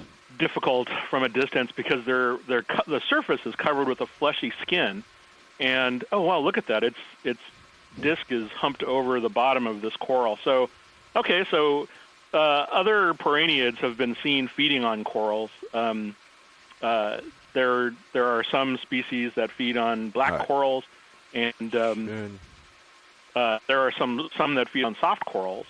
But I think this is the first time I've actually seen one properly, sort of with its disc hunched over on this. Purchase set again. I don't know, what is this? It looks like an Acanthogorgia. It's a octocoral. Acanthogorgia. Okay. And so, even though this has probably been taking place in this area for a long time, this is one of the first times that I've certainly seen this specific combination of predation with this species. It's not clear to me how specific the predation is. Whether or not up against this species is limited to feeding on this specific species of coral. Because I get the impression that a lot of piranhiids have a wide range of predatory preferences or feeding preferences. They might be sort of more omnivorous. But basically, for the people who are watching, what we're seeing here is potentially this sea star feeding on this coral, and what happens is on the underside of this animal, the stomach is being everted. So this sea star is actually devouring its prey outside of its body, and the chemicals that are broken down from the prey are absorbed into the animal and recirculated into its body through the stomach. These animals can take a very long time to feed on these corals. Scott France observed Agoniasterid Circiaster americanus on a fallen Paragorgia soft coral, and then came back almost a year later, and not only was that species still on that fallen coral, it's very likely that those exact same three animals were on that same coral. So, feeding can take quite a long time by our standards. If you do a time lapse of these animals, they move with an incredible range of complexity. But when we see them just as is, they're practically standing still. We'll likely see other kinds of sea stars in this area, at least I hope so. But that was nice. We got to see Andy, can you give me this one piranhiid feeding on an octocoral, which is probably something that hasn't been seen before. And so that's one of those things that's even more valuable to me than discovering, for example, an undescribed species, which is finding some new biological dynamic, ecological data that hasn't been seen before. Thanks. Yeah, I've been finding some of the predation events really interesting throughout this expedition. Well, you've been privy to quite a few interesting ones, and and although I think there was one dive on 1903 that had it was everything from multiple starfish attacking sponges to what was that whole thing, the dog sharks attacking the billfish and then the groupers attacking the dog sharks. That was all, I think, on one within the course of 2 days. So hopefully you'll find something that will surpass that. I have every hope. Yeah, we've definitely had some interesting... Let's get fog lights off, please. Coming off. Hey, Chris, this is Tim Shank from Woods Hole. How are you? Hey, Tim, what's up? Nothing much. I was just looking at this piranha you were describing, and I don't think I've seen that morph in the Atlantic canyons before. Maybe in my records, but maybe I'll just check with you. Have you seen it before, several times? I was looking at a picture of this earlier, and it's a different color than the other ones that I've seen. This one's pink. The other ones are purple. Yeah. It would be best if I could examine it and confirm that it's in fact Piranha, because it could be. I think there's another species of Piranha in this area called Chondraster. And I've never been able to completely, 100% get a specimen voucher plus video to match it all up. But the papula patterns on these animals resemble the ones that I've seen in situ imagery of.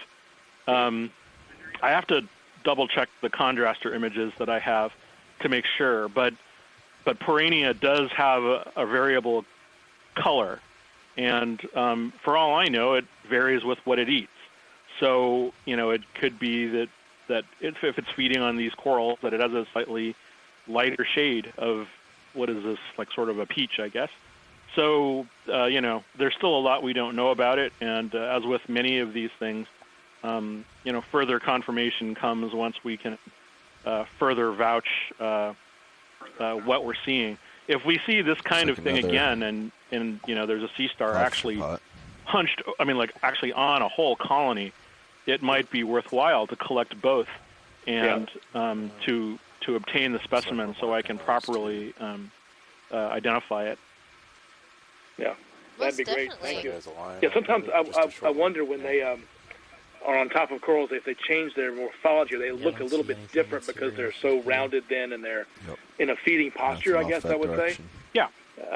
Just for me as a novice to IDing these things. But anyway.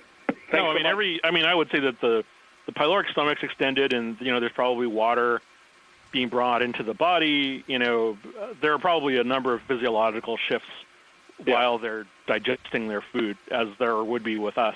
So, these things would be reasonable. It'd be interesting to see what changes, but obviously that requires a fair bit more scrutiny than we can get from video. So. Yeah, great. All right, thanks, Chris. Oh, it's my pleasure. Yeah, nothing. Sorry, Megan, back to you. Doesn't look like anything in the vicinity. No worries, Chris. That was great. So if we do see another one of those stars feeding on a coral, we'll definitely try to make a collection of it. Lovely. I know the protocol, so, just whatever works out. I appreciate any attempts that you can make. Will do. Continuing on. You have a good day. Oh, well, and of course it has to be a good echinoderm dive because it's dive number 5, right? Right. Of course. Watch lead. And it's a holiday. Pilot? Oh, yeah. Well, starfish never take a vacation. I think I might see something that that just looks like a line. I just kind had of blog. A question while we have Chris 2. on the line. Anyway, if I'll we talk think to you that later. sea star would jump off the coral, or if it would be pretty well affixed, should we come across one. Oh, we lost him. It's all right. He will. All right, we do have a line here crossing the path.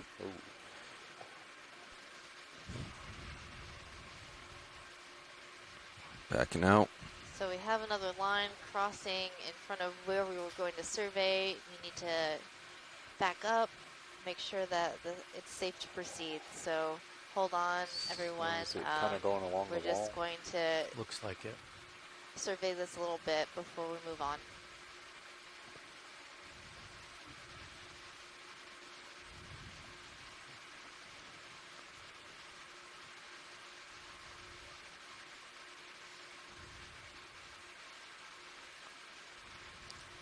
Looks like the slope might be getting a little bit gradualer as well. More gradual. So now I'm over 25 meters away.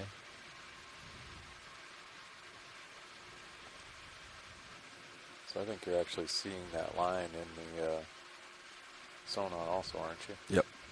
That's definitely it crossing over. Okay. So it looks like it's rotated heading. Yeah, I'm just going along the length, kind of a tether length to see where this heads off. Copy. Okay. I was going to say it goes along with the contour, doesn't it? Yeah, and that looks like it wraps around here. Kind of lose it in the darkness at this point. Okay. Not seeing anything on either sonar to indicate anything more. Gonna rotate up real quick. Yep, and I'm going to come back to the part we first came upon.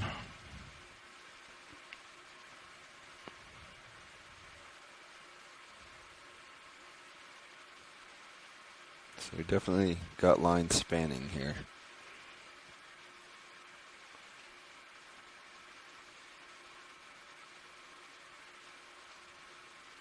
Gonna have to be very careful.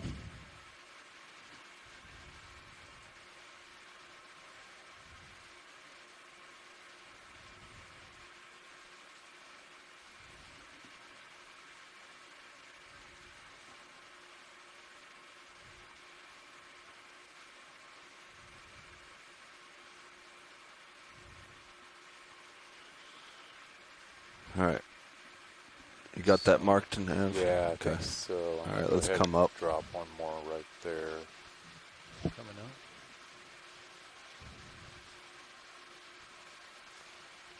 Actually, you can hold your position for now. Holding. I kind of want to get up to your depth, and then we'll push forward. I'm also going to center up on your screen. Okay, I rotated a little bit to starboard, so I'm not headed at 180 anymore. Yeah, let's square you up on the wall based on sonar, so it looks like you need to come to port some. Okay. And now you can raise up a little, if you'd like. Coming up and centering up on the wall.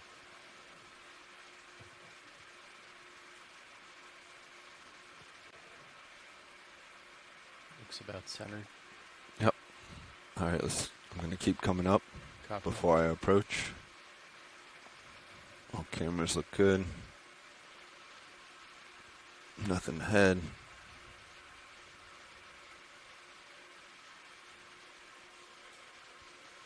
Nothing between us. All right. We're going to do just a quick check, make sure there's nothing in this area, and then we'll push back to the wall. Copy. And with that, you guys can probably do a ship's move if you'd like. You want to move in on it a little bit? Nothing big, 5 meters. Just like 5 meters. We want to keep our moves very small today. Yeah. The last one was at 180, where you are there, I believe. Yeah, I'd say either that or maybe just a tiny bit more. Like 183 or something like that. 183. All right, I'm clear to at least approach these corals, so that's what I'm going to do. Okay. I'd like you to be a little bit closer so that we can get your light pool above me, looking for lines. 5 meters? Let's just start with 5. Okay. We're shallow. They'll move. It'll happen fast. Okay. And you wanted to do co-pilot 183? Okay. All right, watch lead. I'm not sure if you're listening in, but we're making a move to bring Sirius a bit closer. We're clear of those lines. I'm going to take some images of these corals here. Yeah, I want to get a move in. Yeah, thanks, pilot. We definitely want to see these 5 corals. meters. They're a little bit That's different just than what 5 we saw meters before, at a I bearing think. of a bearing of 183 So for at a those of speed you of listening 0.2 onshore, knots. we were just being a little bit quiet so the pilots could help assess have some time to think and assess Roger that. about Thank you. what the line situation is in this area. We're going to make a short move with the Sirius ROV to bring us a little bit more Moves called overhead in. from D2 so that they can keep a better eye out for any potential hazards like lines that could be in All right, this video, area. we can go partial. I'm creeping in, so your focus will be difficult, but... So now we're going to be zooming in on this nice white coral. Looks like something we haven't seen yet today, a type of paragorgia or bubblegum coral. And it's covered with these small shrimps. So corals are habitat engineers of the deep sea. They create these great little habitats for a bunch of different invertebrates such as shrimps, brittle stars, crabs, spot lobsters, Like Sirius is almost moving with the ship. and others.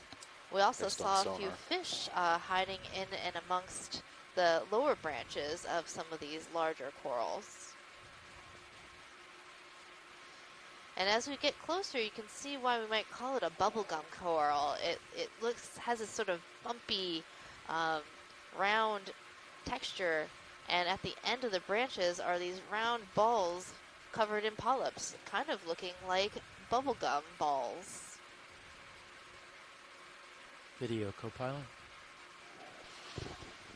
Go ahead, co-pilot. Is there any way you could at least So this is a very temporarily cool see looking if you can lighten your paragorgia video? I know it would distort the octocoral. color.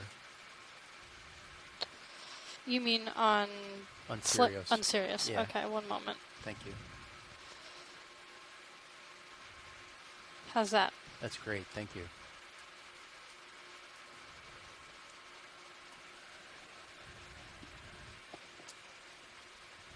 I'm pushing back in. I was losing your light video.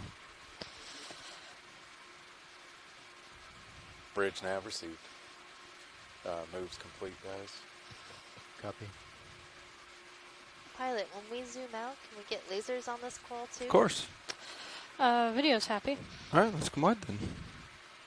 So Syros is still moving a little bit, co-pilot, but should be And swinging lasers in are on. pretty quick. There's lasers. So in Copy the view, you can see these 2 red dots. Those are our lasers. They help us measure the size Not of sure we can get the different whole things that thing we're in one seeing. shot. So those lasers are 10 centimeters or 4 inches apart. So this is a very Going for large this coral, larger base than here. a meter. And This bright pink there we go. coral, I About believe, 10 is centimeters wide. also a type of Paragorgia coral, but of a different species. Okay, lasers are off.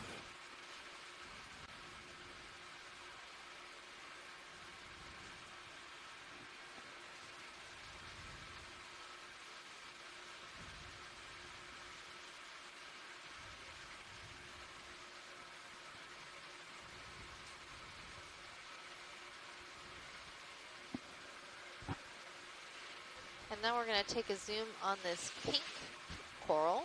All right, video, Also, you're up. a type of Paragorgia. And it has a number of associated organisms as well. I think what we're seeing is a type of basket star, that yellow jumble of arms that are all coiled up.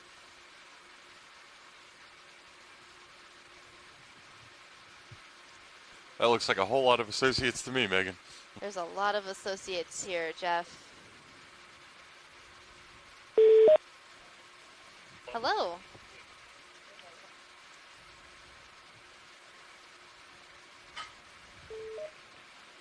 Hi, this is Mary Wixton from Texas A&M signing in. Hi, Mary. Do you know what kind of shrimp these are?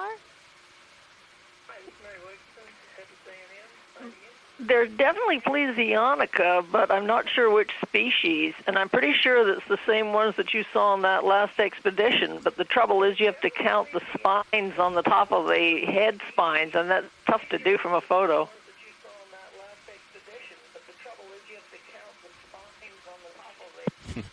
We're going to try.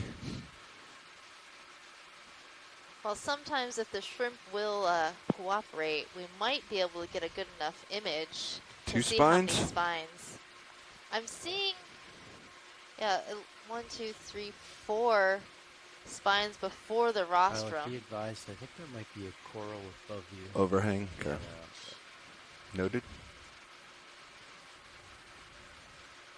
Well, I'll have to go get my book, so hang on for a while.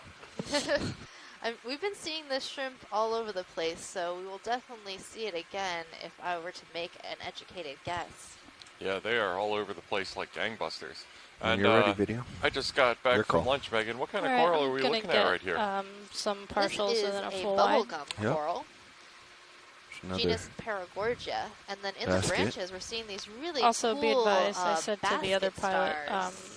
our controls are a Those are little those, wonky today. Okay. Nothing It's a mission type of, critical, but if you star see that some has jumps in branching brightness, I'll know on who its to blame. arms, and each arm Just branches kidding. and sub-branches multiple times. Understood. thank you, pilot. Yeah, that's doing a really good job over distinctive. there. At first, when I was looking at it, I thought it was similar to the entwining basket stars that we've seen before, but none of those had those distinctive branching arms that make it look more like a root than it All does. right, let's float up. Oh, and it looks Yeah, I like think we're you on can see that overhang. See some what's green above rock. us. It's a little bit hard to That's tell right by my. from the Yeah. incrustation. Yeah, it's, I think you missed it. But it does appear to be some sort of sandstone. I keep on looking at the sponges thinking that they're individual clasts or cobbles to try to get a sense of the grain size. But yeah, the sponges just make it really hard for me to tell the grain size distribution in this rock to determine whether it is a sandstone or something similar. From coloration alone, that's what it looks like, but can't confirm. All right, continuing on. And as usual, it looks like our mapping lead, Mike White, picked us out a great site. This is just these sheer rock faces. This is and, the one you were seeing, Provide Andy. a treat for The both of one us. that's right in front of us now. Is Oh, I was thinking it our was this original white one. dive plan was on a it's kinda much hard to tell, shallower but it looked slope like it was kind of overhanging. within Yep. the canyon, Outside. and we decided yesterday during our dive planning call to move it to this sloped area that had much steeper slopes. And in our data, it looked like the slopes take a were look about at this 30 sort of degrees, but beige coral here. in real you got it. life, these slopes Let me, are almost vertical. Let me creep in on it. That's right, Megan. And See if I can get you a the little reason closer, for get that a little better probably lit is up. a lot of times when the slope is Thank you, Pilot. calculated, it gets calculated as an average of the nearest neighbors of the grid cells. And even though we have really high resolution multi-beam bathymetry available from the vessel for the seafloor mapping, oh, it looks like we have a attempted predation event.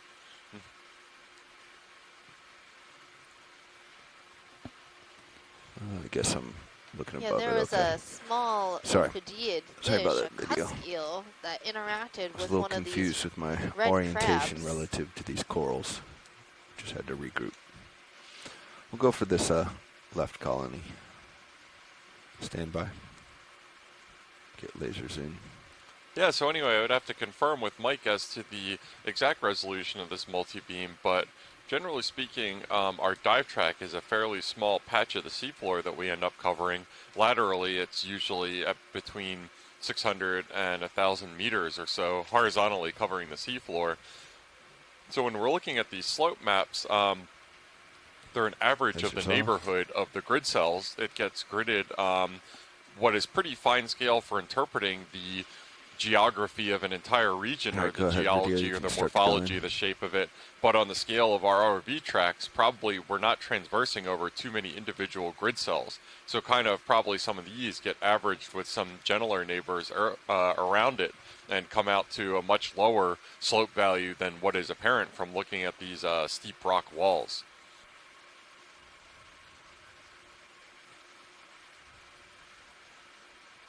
But when we first planned our dive, we didn't have this resolution of bathymetry map to plan the dive during our pre-expedition planning call.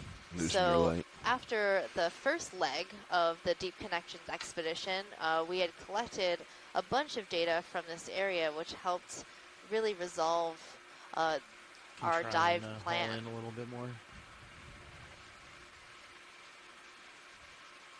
There we go. Getting you back into the light video. Yeah, absolutely. And the Okeanos is part of several initiatives to map the entire world seafloor. It is Seabed 2030 is Workshop the initiative pilot.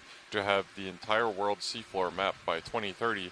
More specifically to this area. Yeah, do you mind giving me a break real quick? Okeanos is part of the Aspire organization, and Aspire stands for the Atlantic Seafloor Partnership for Integrated Research and Exploration, which is a multi-year, multinational collaborative field program for raising collective knowledge and understanding of the North Atlantic Ocean. And a big part of that is just mapping a lot of these areas and these data gaps that we don't have in high-resolution multi-beam as of yet. Looks like as you're coming up, you may be coming to a little flat spot, huh? Now we keep seeing these small it's spreading out on Sirius. hiding in amongst the little divots and holes in the rock. Ken Sulak has let us know that those cusk eels are a type of viviparous cusk eel, which means that they're live-bearing cusk eels. They brood their young within their own bodies before letting them out into the world.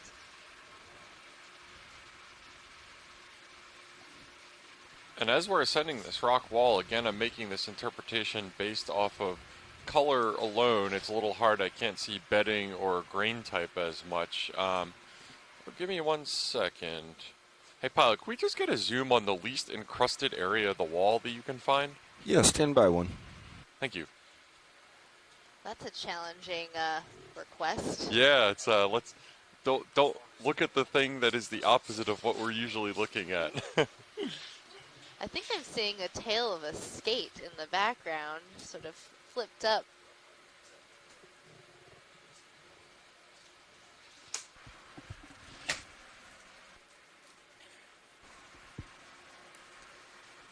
All right, video, just give me 1 second. Let me get a little closer. Sure thing. Hey guys, I just had another look at the shrimp, and I think based on the large eyes and the very long rostrum, the Plesionica, Plesionica, Holthuisi, Do we want least encrusted or most encrusted? Holthuisi, You can named take a after look at Dr. that fish to the Holthuis of the top left. Netherlands. That will probably stay around a lot less than these. Oh, never mind. It's coming to us. Set the Even line. better. All right. Thanks for that ID, Mary. Hey, Megan, what's this fish that we're looking at? It appears to be wanting the attention when we're trying to look at this rock wall, and it's decided to come right into our focus. I'm going to have to consult our animal guide to get close on this one. Can you tell me a little bit more about that animal guide, Megan? Video, if you want any more, I'll try to keep it centered for you. So online we have a deep sea animal guide, which you can find be, at on a plateau here. oceanexplorer.noaa.gov. Copy The that. animal guide feetures Yeah, looks like a it wide starts to variety level of out animals there. from different depths Bringing it that back the Deep center. Discoverer has explored. And is a collection of photos that are some of the best photos collected of each individual animal observed. So you can use the guide to understand, to learn more about these animals and to help identify them. Bridge nav, go ahead. So I'm actually looking through the fishes galleries. Let me confirm In the with the Raven pilots, fishes. but stand by. How much of a change are you looking at?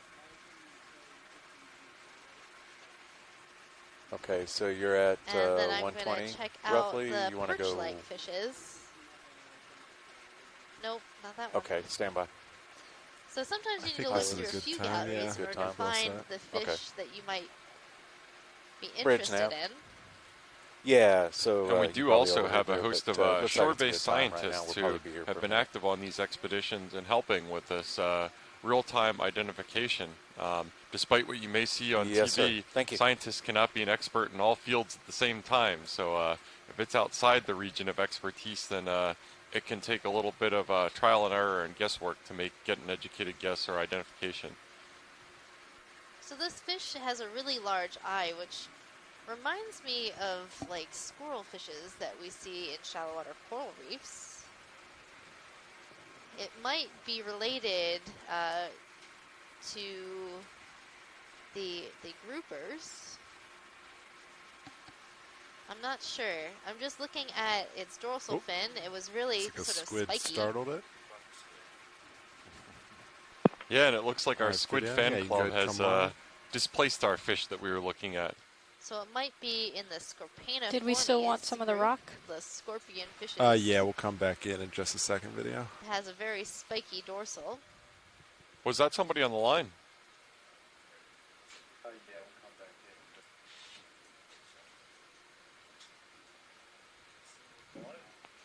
Yeah, so it looks like even though that one jetted, there's another one hiding underneath one of those protrusions of Lophelia. And I'm also glad to see that since I came back from lunch, the Lophelia that we expected to see in this canyon, based on similarity to the Kinlan Canyon to the south, are very well represented in this area. So pilot, Well, just as a actually, heads Jeff, up, you probably what heard, you're but we're in seeing the are middle all of a heading change. octocorals. So These are not no Lophelia. ship, no just heading. These lighter colonies are primnoid corals in the genus Primnoa, and then these yellow ones are plaxaurid corals. I give up on biology, Megan. Don't give up. You just got to keep trying. No one can be an expert, like you said, in every field, and corals are the field that I have the most expertise in, especially these deep sea corals. The shallower we get, the harder it is for me to identify some of these. Watch lead pilot, is there any area in here that you want to focus on? Yeah, I have another request. I'm not sure if this is a possibility, but would it be possible to use the thrusters to kind of clear away some of this sediment on the rock wall a little bit? Yeah, we can give that a go. It's going to cloud up your view for a little bit, but... Yeah, no problem. I'm just having a real trouble getting a look at this rock. It's just got so much stuff all over it. So I've just put in kind of a unusual request to our pilot, asking him to use the ROV's thrusters to create a localized, very intense field of current to kind of blow away the sediment from this rock wall. I'm having a really Bridge, hard time nav, seeing receive. the Appreciate it. underlying substrate so I can provide an identification of the type of rock it is. So this is going to Ship is, obviously completed the intentionally move. create a fair Not amount moved, of heading sediment to. cloud Okay. for a moment, but hopefully then we'll get a better look at the rock that lies beneath.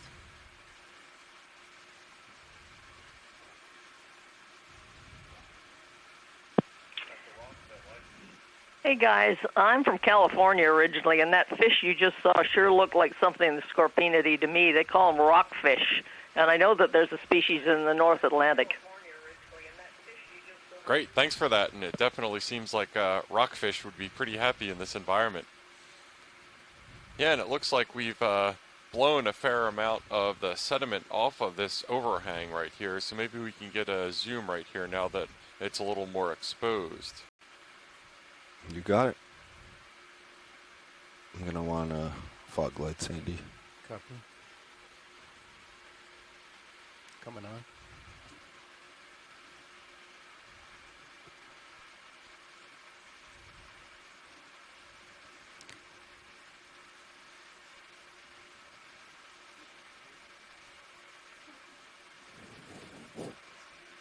Go ahead, video.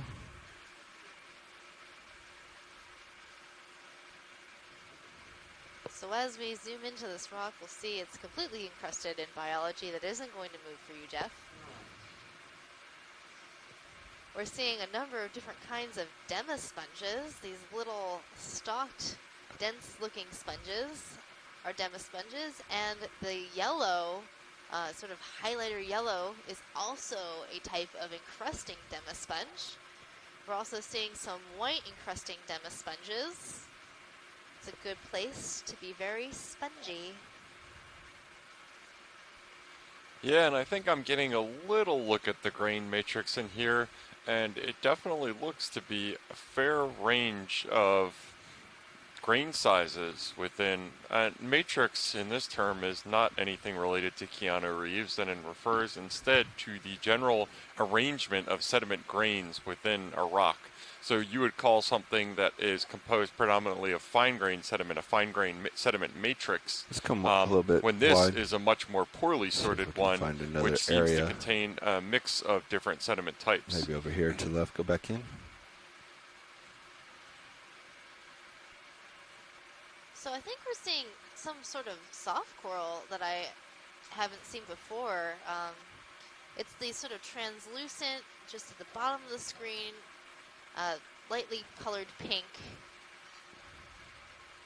It looks like the polyps are all closed up, probably because of the thruster activity sort of stimulates the polyps to close. But they do look like a type of soft coral in the family Nidality.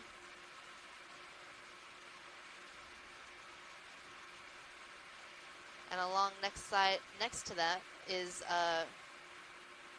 what Alright, what I think mine we looks can like this thing on probably the right come out. side, the sort of branch Ooh, thing, yep. looked like Good a timing, my toe cladorizid slipped. sponge, one of those carnivorous sponges I was telling All you right, about. let's carry on.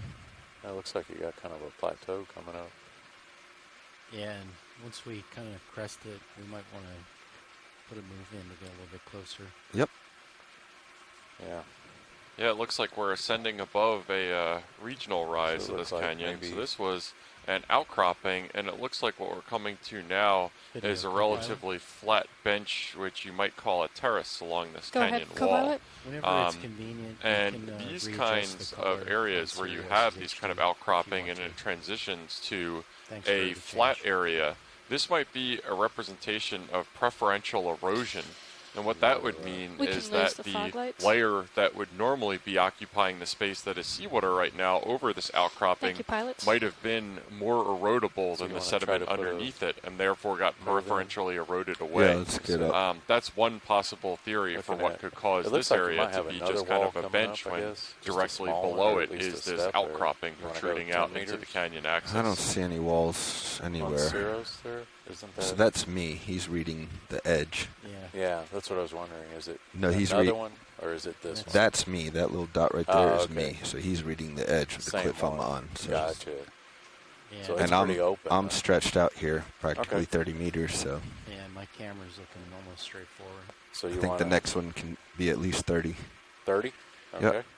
Let's do Well, 20 just to be safe in case something pops up on us. Okay. Yeah, so this is You wanna certainly stick a with the lot more similar what we're 183? seeing right now Where you headed? to That works. sediment that Good? Okay. a substrate that we saw yesterday Nav. on our dives in the Northeast Channel area, where it was this similar slope on the order of maybe 20 or 30 Yeah, you ready for degrees another rise move? or something like that. Yeah, But distance. 30 uniformly meters, fairly or, sorry, fine-grained 20, sediment 20. with some small individual pebbles correction and on that. debris 20 in meters, between. 20, And at a bearing so this of could be an indication 183 again at a for that speed of preferential 0.2 erosion knots. or some sort of material that had a lower angle of repose than the material underneath it. Roger that. Thank you. What the angle of repose means is it means the maximum angle outwards that material can accumulate before it starts to collapse under its own weight. So if this area, this original column, when this canyon was carved, had a lower angle of repose than the one before, any amount of steepness as it was carved down into the erosional form, it might have been crumbling away and backwards, forming this gentle slope instead of the really All right, steep, video. Let's see if we tall can find outcrops anything that down we are here currently on top to of. look at while we're waiting.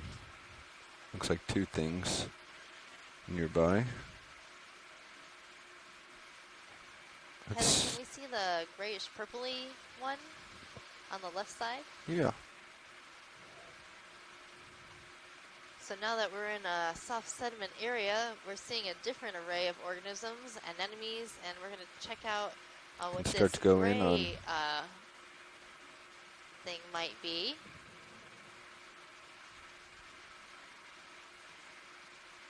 Oh, it's spotted. I think it might be some type of flatfish. Oh, it is. I like these flatfish because they use their dorsal fin and anal fin to like move themselves along the ground, sort of like a millipede might move their many legs. It's completely adorable. Yeah, my guess was some kind of polychaete worm or something from a distance, and then we can zoom in. We can see its derpy little eyes very close together, which gives it a very, very kind of entertaining look. So Is that full? one way to identify them is by that's max. trying to figure out if it's a right, right-sided or come out. left-sided flatfish. See if I can So do this better. one, I'm thinking that it might be in the family Cynoglossidae. You can see that its pectoral fin is reduced, it's not sticking up straight in the air, and it's got this sort of mottled, spotted texture to it. And the eyes are clustered close together, with the mouth We've being gotten too on close. the... I always have to like turn my body in order to figure out which side it's on. All right, let's go ahead, video. So the right side is down. That's my thinking.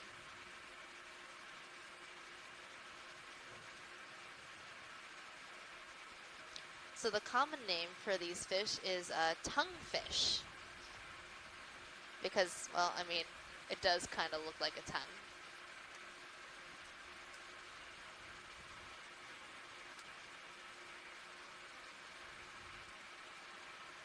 Good eye, good spotting that. I thought it was going to be a polychaete, to be honest. That's max.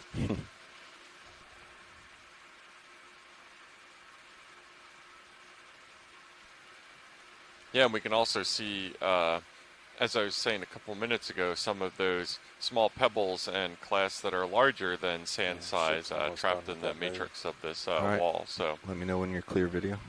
Video's clear. Come on.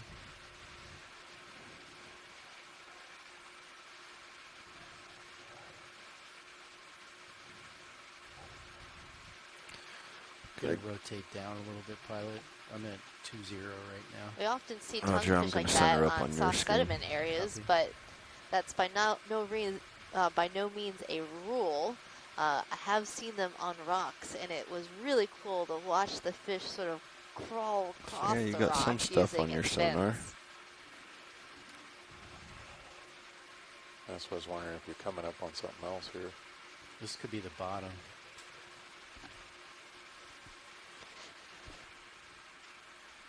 Yeah, that shadow I think is me, so you might just be getting Yeah, I think it's kind of hard reflections. Yeah, so as we're ascending up this wall, it's really stunning the change in gradient and substrate that we've observed, and something that might be maybe 10 or 20 meters below us, which was this real sheer vertical outcrops, when here we have sort of a sloping, maybe 20 or 30 degree surface with occasional rock outcroppings, but those are individual looks like the boulders ship's and stabilizing. cobbles and clasts instead of the cliff walls that we were seeing below this. And here looks like a little community of creatures taking advantage of a hard substrate. That fish you saw swimming by consider is a another one type then. of rat-tail Pretty fish or stretched out. grenadier Yeah, I think in let's the get family another Mucuridae. one.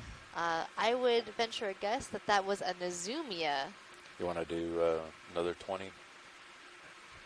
I'd also like Yeah, to we can point do out here, 15s. I'm not sure if this is an effect of 15? our ROV Okay. or Seeing not, a little but you more can stuff see on kind of sonar. some clouds of sediment drifting over the canyon wall. I can't Stick with confirm this whether on that might be bearing, I related guess. to us or Looks not, good.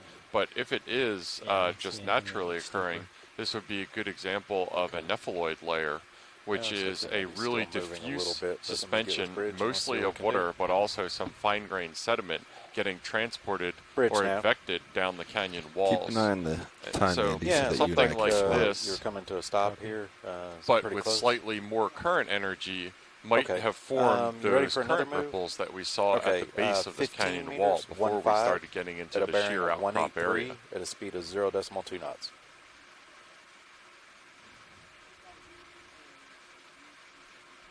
My gut reaction Roger is that. Thank you, some of sir. those clouds we were seeing were not as a result We of should start moving our here movement. shortly.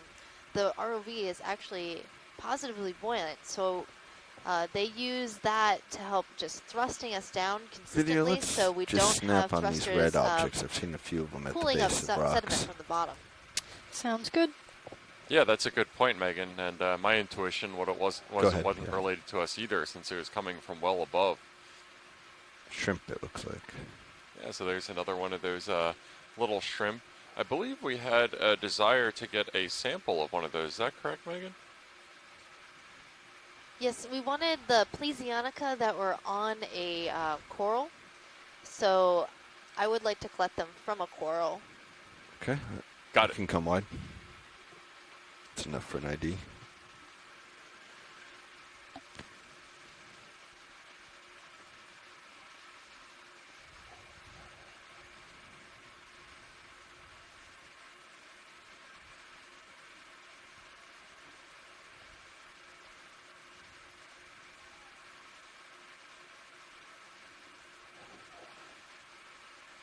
Use some Oh, line. we got another line, yep.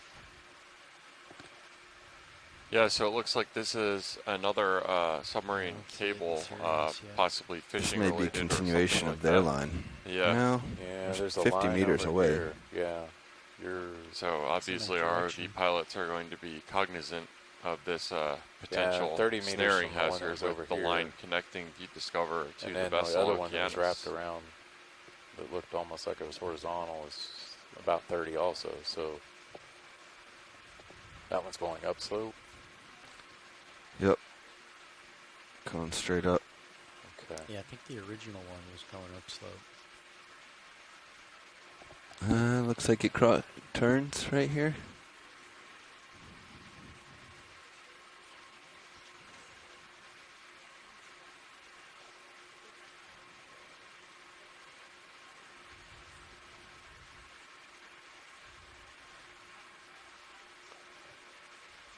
So you think it goes?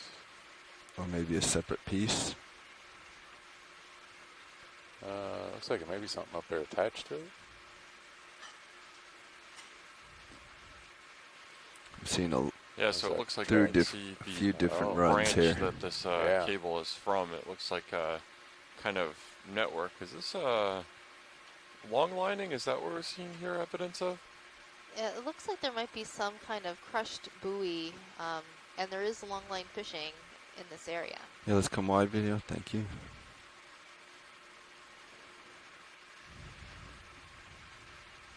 Not seeing anything high up.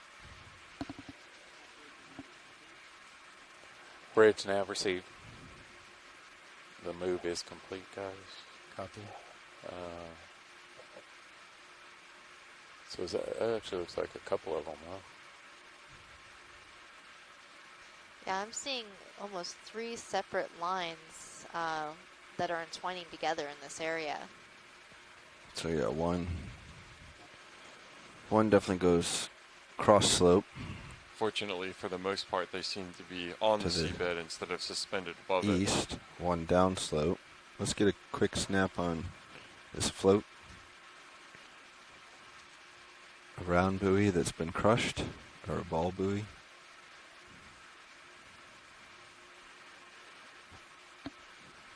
Yeah, and just to give you kind of a context again of the depth that we're Okay, operating let's here. come wide for This that. was round when it was serving its purpose as a buoy on the surface, and now that it is looks like under about something else there. 700 You can snap meters from worth here, of water video. pressure, it is no longer round.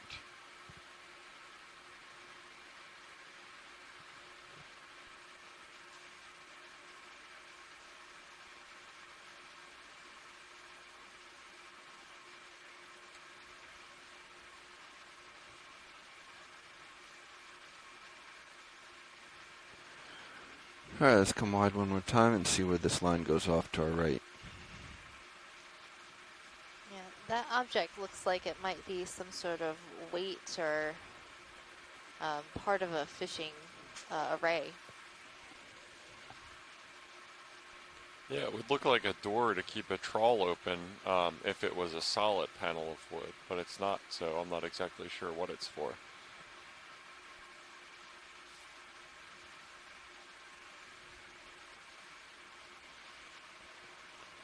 So I did a quick calculation. At this depth of 700 meters, you would feel the pressure of almost 70 atmospheres of pressure.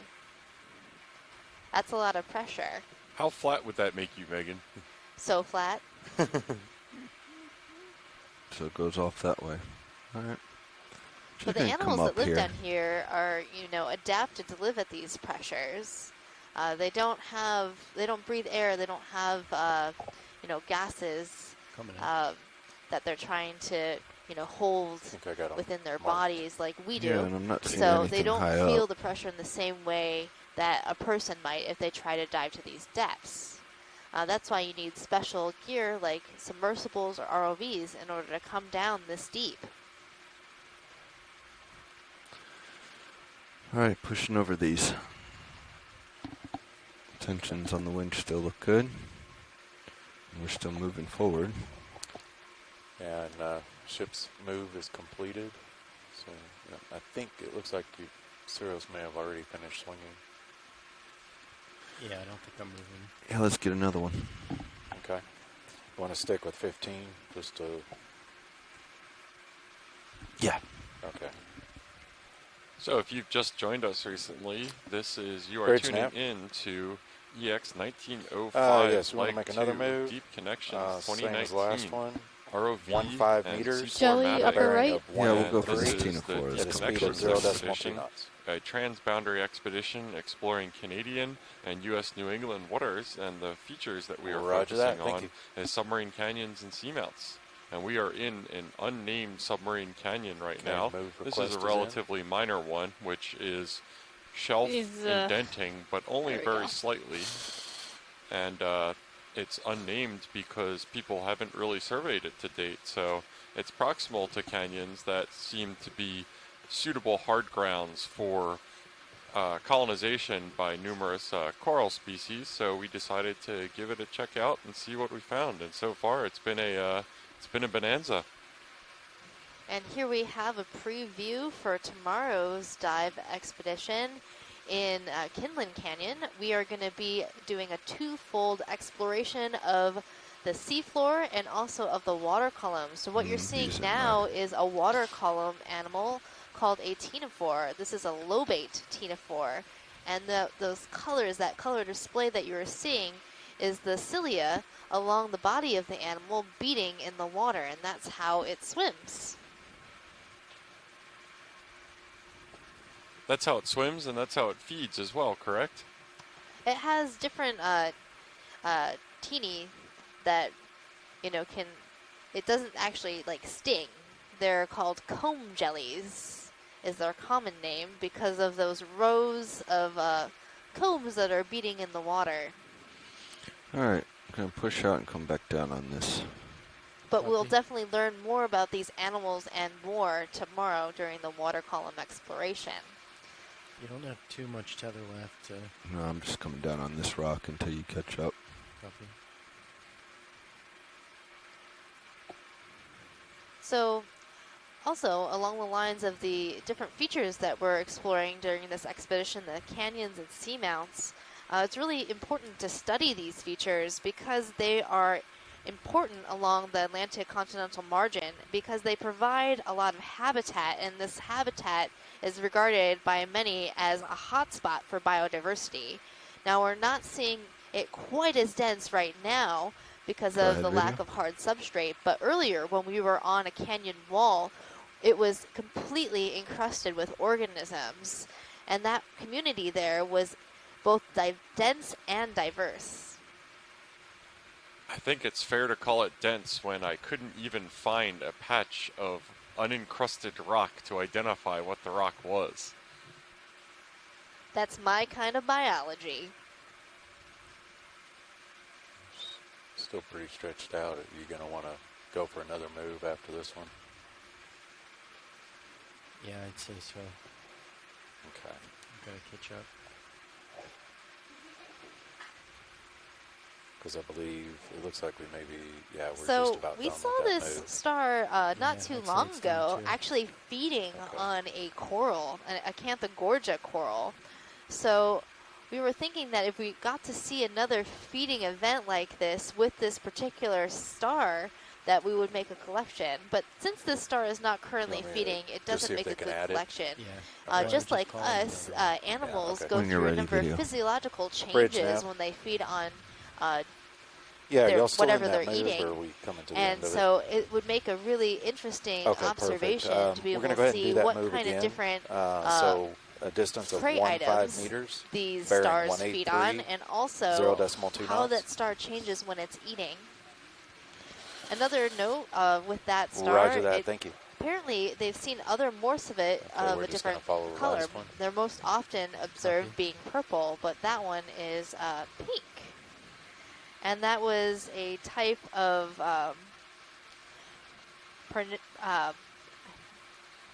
piranha, pernaid starfish that we were just observing. Coming really close to tugging you on the heaves. Yeah, you have to understand that deep wine color that we were observing on the dive yesterday is only fashionable in Canadian waters. Now that we're in the U.S., pink is much more in vogue.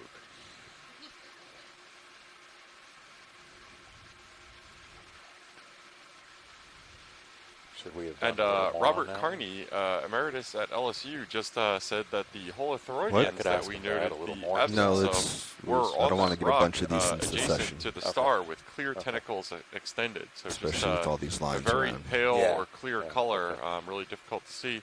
Probably similar to the one that you pointed out at the beginning of the dive. Yeah, it's likely that those were the same.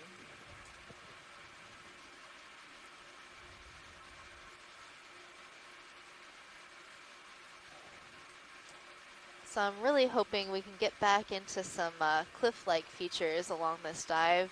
Wanted to make a collection perhaps of Paragorgia with a number of those shrimp associates.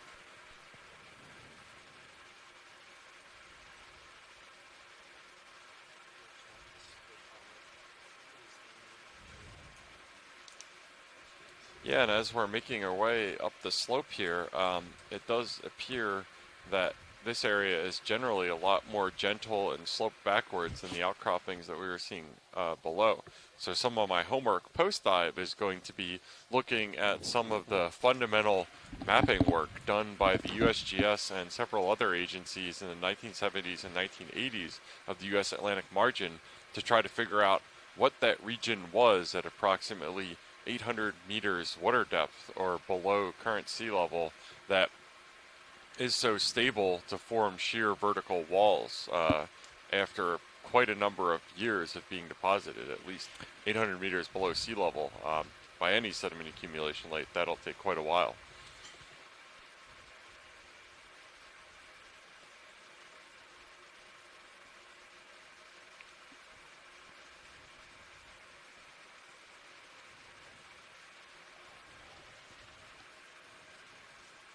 I think there's something a little bit harder up there on the Cirrus. Not really. So I think this might be another Pyreneid sea star, Bridge nav received. just like the one that we just saw Let's just and get the a one quick we saw snap, see feeding if on a this coral. is same or different. Last move's complete. Yep, it looks like the same one, All right. but this one isn't hungry right now. So Chris Ma was telling me while you were at lunch that it can take a really long time for these sea stars to actually feed on a coral and move about on the coral to eat and digest their prey. So they've seen the same coral colony on multiple dives over a period of years, where they think that it was the same individuals feeding in the same portion of a coral colony. Yeah, and that just really underscores kind of the slow pace of life down here. Generally much slower than areas that, shallower in the ocean or on land. And it's for those reasons why habitat management of these areas is so important and is such a important element Right, of now that I is think we can taking get some species censuses additional such moves as we're in. doing Yeah, right I was now. gonna say, it looks like When Cirrus is these kinda stabilized. areas get disrupted by bottom contact still wanna stick with fishing and 15, other forms of You seabed can go to disruption, 20s. Yeah, energy just, prospecting seeing or it tether anything out like pretty that, further. they're extremely slow to recover after disruption events. And bearing, we're going to stick with 183. The target's at roughly 200, but You just want to head up slope right now. yeah. Okay. So whatever that is. Okay. We'll get that call in then. Bridge nav. Yeah, ready for another move. Distance 20 meters, 20 at a bearing of 183 and a speed of 0.2 knots. Roger that. Thank you.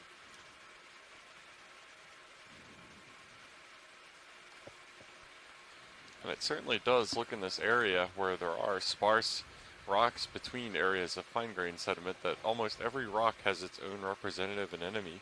Those fly trap anemones that just seem very cosmopolitan species in the region that we've surveyed so far. We've seen them, I believe, on most of, if not all, the dives that we've been on so far. So whatever they're doing it right.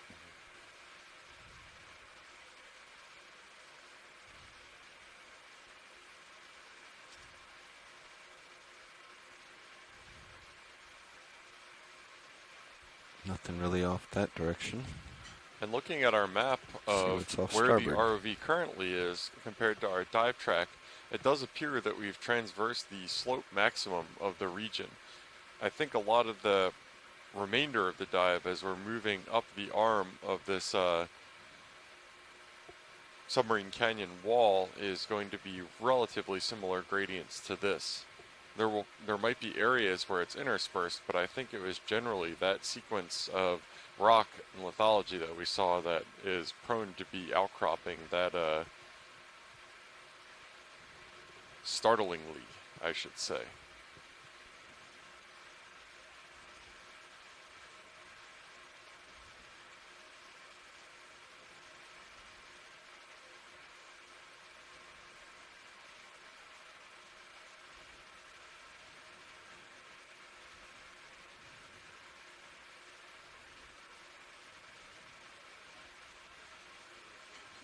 And I am seeing a lot of local, very small areas where it looks like sediment has sloughed down the canyon wall. It doesn't look like the kind of slope failures that I would expect or under gravitational, it looks like this entire slope is fairly stable in terms of the angle that it is, but they're just localized patches, kind of like the ones that are coming into the center of the screen right now.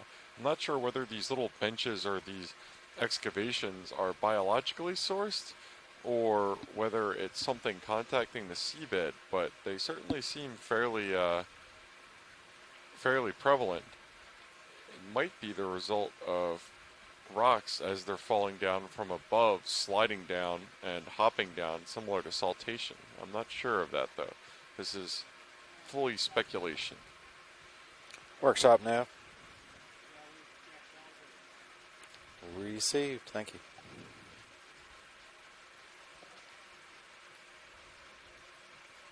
This is a winch update. All good.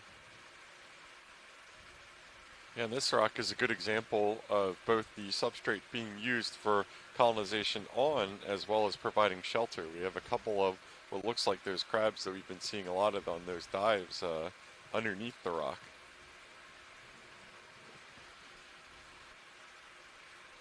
I think we're seeing another fish. Oh, there's a couple fish. So the fish with the long filaments and the long pointy dorsal fin is a moored fish. It got a little too close to that crab under the rock. Crab's not thrilled. And we're seeing another, what we're calling Bridge a nav received, thank you. rockfish, likely in the genus Sebastes. Pilot's copy. Move was complete. Copy. And definitely a lot When of did we those finish 2:30? abundant siphonophores as we move through the water column. We've seen a lot of that. It does so appear we're about that halfway we've lost through. a Do you fair want to amount swap of our in, Andy? squid fan club. The All right, hot let's and do this. heavy Let me squids that push we out saw just a earlier little. have I'm going to turn dispersed uphill, by far, push out, but give ourselves plenty of I time have for the swap. confidence that they're not too far away There's and they'll nothing rejoin on us a little sonar. later on during this dive. And I'm going to stop actually right here, and you can look Well, at this I'm not creature seeing in nearly the as sand. many of those. Looks like you got a. Oh, there's a monkfish. Yeah. I'm not seeing as many krill in the water column and shrimps everywhere. And, you know, the squid go where the krill are. That's right, Megan. And when I was down in the galley having lunch with some of the ROV crew, we were discussing the currents that we observed that were very vigorous at the start of the dive. And what we were thinking is that the variance in those currents might not be a geographic thing necessarily, but more of a time thing, considering that these are probably tidal currents that are getting focused by the shape of the submarine canyon. So right now we might be at a lower tidal stage or similar. When we got down there, we could have been at flood tide or ebb tide, and therefore the currents were a lot stronger, bringing those krill and various other things that squid like to snack on to us. Copy.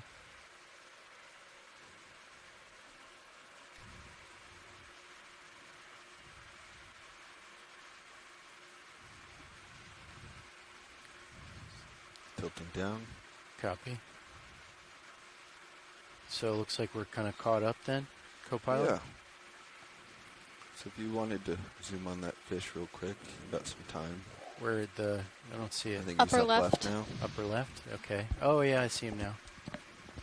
You got time enough to take a look at him and then continue on. Yeah, the camouflage of this monkfish to the top left is working tip-top, similar to the ray that we saw earlier. Just absolutely flush against the seafloor and of a very similar color. And you can imagine that as an ambush predator, as these monkfish are, that's a pretty successful survival adaptation. So this monkfish is likely Lophius americanus. And as we Camera's get at 45, closer, plenty of time. you'll see how the mouth is flat and Trying to square extended up on the across slope a little bit. the front of this animal. So they're dorsally flattened like a pancake. So they blend in to the sediment on the seafloor. so they'll usually hang out in these sedimented areas, and it can be very difficult to spot. And these are fairly different from the flatfish that we were observing earlier in this dive, because these are flattened top to bottom instead of left to right. Is that right? That's right. So I want to get too close this to him fish because I is think I'll scare him off. basically a not sure regular he's shape, gonna not move. laying on its Oh, side, okay. but laying on tend its not to. stomach. Okay. Since they're camouflage. You might say predators. that the high pressure of the deep sea got to this monkfish. This bottom Well, is surprisingly monkfishes are hard actually as ambush well. predators. Oh, okay. So It's their not- strategy not really is like to a sit soft very, sediment very that's gonna still kick and up a blend lot of into their surroundings, Mess. and then Been quite entice surprised. It seems to be a prey very close thin with layer. a nice lure Okay. between its eyes. And then when the unsuspecting shrimp wanders by, they'll make their move and snap it up in their large mouths.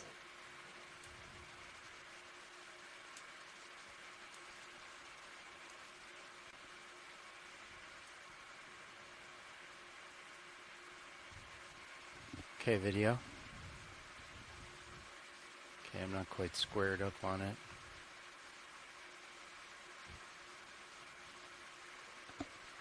Yeah, I don't think in the numerous monkfishes that we've seen on dives so far, I've ever seen one so much as move. Oh, and there goes a little bit of eye rotation just to prove me wrong, just to prove that it's still living. But they just seem very content to hang out and wait for food to come to them.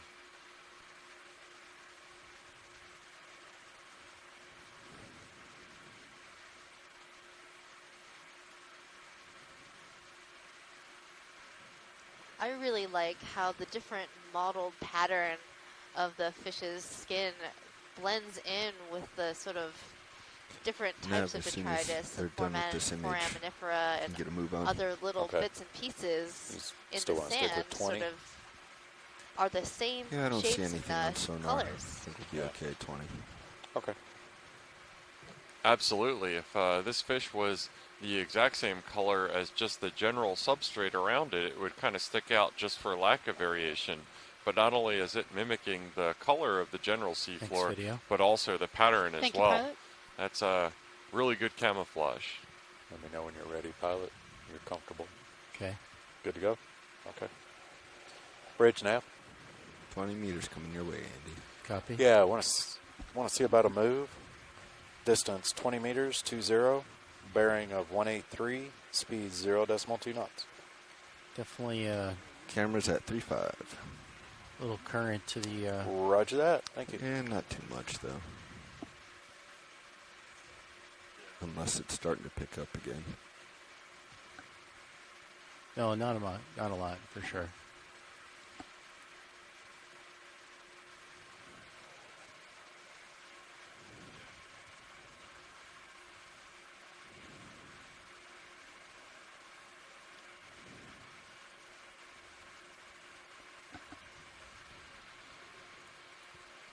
So one of the interesting things about this canyon is, as I've mentioned in a couple of the introductions, it is unnamed.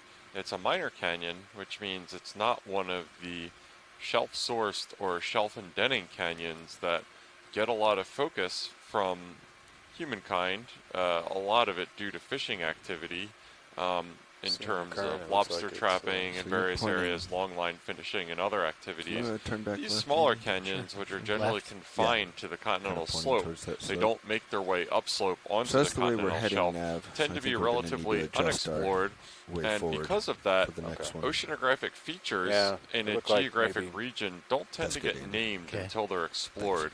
It's not a lot of the same Maybe way bring as it a little more land, in towards that that once 200. Yeah. an area Towards the gets waypoint. developed or something, it gets kind of named as tracts that of right? property get purchased or surveyed or anything like that. So I'm gonna there's, maintain my heading here as for you've now, probably but heard the statistic we'll that take the only next one of the order more directly of upslope. I'm starting to see it 10%, too on give or my take, of the sonar seafloor software. has been mapped using our Starboard. high-resolution multi-beam sonar, such as the type that we have on the Okeanos. A lot of that unexplored area just hasn't really It's been around named because we 200. don't really you know guys what's are there. thinking is the So little Well, high? you kind of it's look an like you're interesting pointing at thing it when now. discussing Yeah. the Yeah. names Yeah. of 230. submerged Okay. features. I think They something tend to around get kind of informal names by the researchers studying them. Out there, and it looked like And you were occasionally, close to several that, different groups will be working on 2:30. them Okay. and develop their own informal names.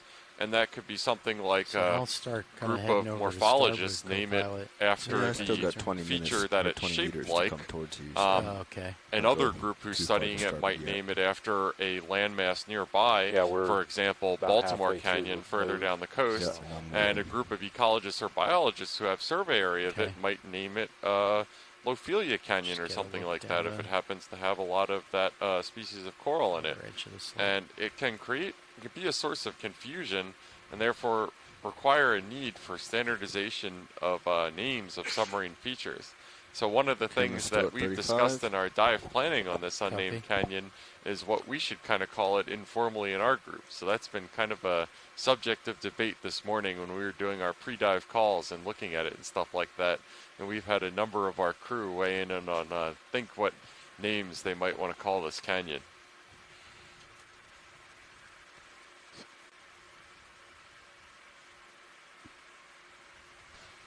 Crab, upper center. Okay. I think we got time, so I can sit down real quick.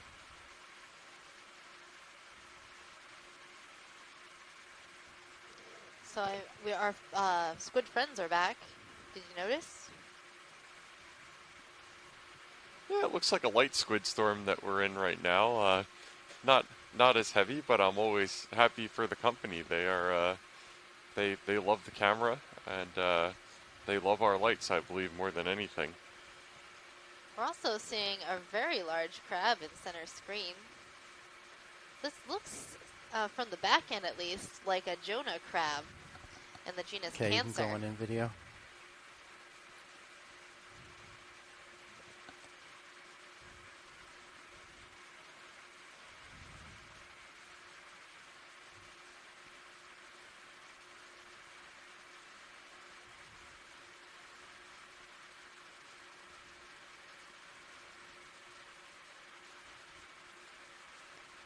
So you can see this crab has pretty robust walking Bridge legs, nav received.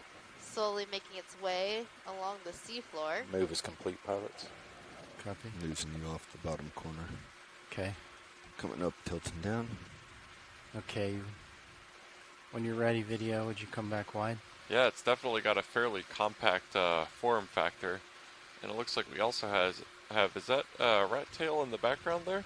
No, I don't think it's a rat tail fish, but I would like to get a closer look at that fish. It's definitely something different. I don't think we've seen this one Camera before. at 60. Copy that, watch lead.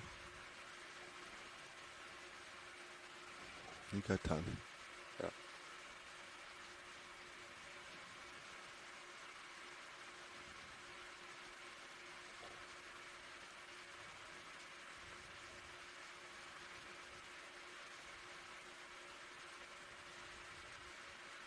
So I'm thinking this might be another type of Okay, go on in forward video. fish, but I'm going to look at the tail and the shape of the fins and the dorsal fin.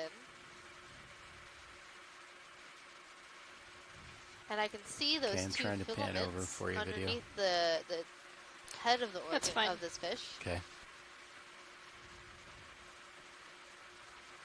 So I do believe it's a type mind of zooming out, forward Nav? fish. For Zooming out. Codling. on high pack. On high pack, Or I'm sorry. hate For Yes. a hot minute. Yeah, and I was actually, I need to move Sorry it for up the too. rotation. Seeing how close we are. This might be Oh, a we're blue hake, 350 meters from waypoint 2. Yeah, Antimora. we're definitely roughly. on this Yeah, sediment slope at this Kinda. point. kind of right up this way. They're often Yeah, it's gonna be seen a bunch near the more of the bottom same. and resting on All right. the bottom. Yeah, unless there's a What's step that bearing or to something. waypoint 2? Where is it? It's- Sled it's 205? 213. Oh, for the ship? Yeah. Yeah. We're So tried to put probably, the sled on it, so 205. I'd believe that, yeah, based on slope as well. yeah, about 205. Video's clear if science is clear. Seems like it. So Copy. All right. Watch lead, is that the view that you wanted? Is there anything else? Yes, thank you, pilot. Okay. That looks good. All right, Andy, I'm coming to starboard. Copy. Aiming for about 205. Yeah, so while we were zooming Copy. in on that shot, I did some research on the Okay, I'm undersea gonna naming start stuff, drifting and over to starboard with the the current. organization That's 205. that I think is the authority on undersea feature You names go a little is bit more, won't GEBCO, you, for like GEBCO, the General 215 Bathymetric for now. Chart of the Oceans, And what was the move they make again? available a digital somewhere gazette this of direction. names, generic Yeah. feature type, I and don't see a geographic position of definitive features in the seafloor upslope in as a your way cameras. to standardize and avoid confusion for these kind of things when Kinda looks like unnamed it's still areas off of my the ocean starboard. become named, but only informally and Just then a little bit, though. interspersedly Alright, get I'm gonna adopted come by around. the population. Sea So star this would be possibly the eating organization that we would approach Where do you for see that? submitting Oh, a the name lower right? proposal if we decided Yeah. on a Center name right? for this minor Okay. unnamed canyon that we're in right now. I'll go with that 220. There's a monkfish there too. Something up. Now you can see the toothy grin of the monkfish as we're passing by. So, co-pilot, which way did you end up I'm pointing? at 220 so the right now. monkfish is definitely 220? well Okay. blended in. Doesn't quite Side of the seem to be screen on the left pointed side, upslope, but it's a if you didn't start. spot it So already. maybe 225 for our next move. But from Okay. far away, it looked like an evil grin. Wanna- Okay, hold on here. Go with 20 meters when we get ready. Yeah. Okay, Okay. come on in video. Yeah. 20 meters, 225. We'll let them finish this one and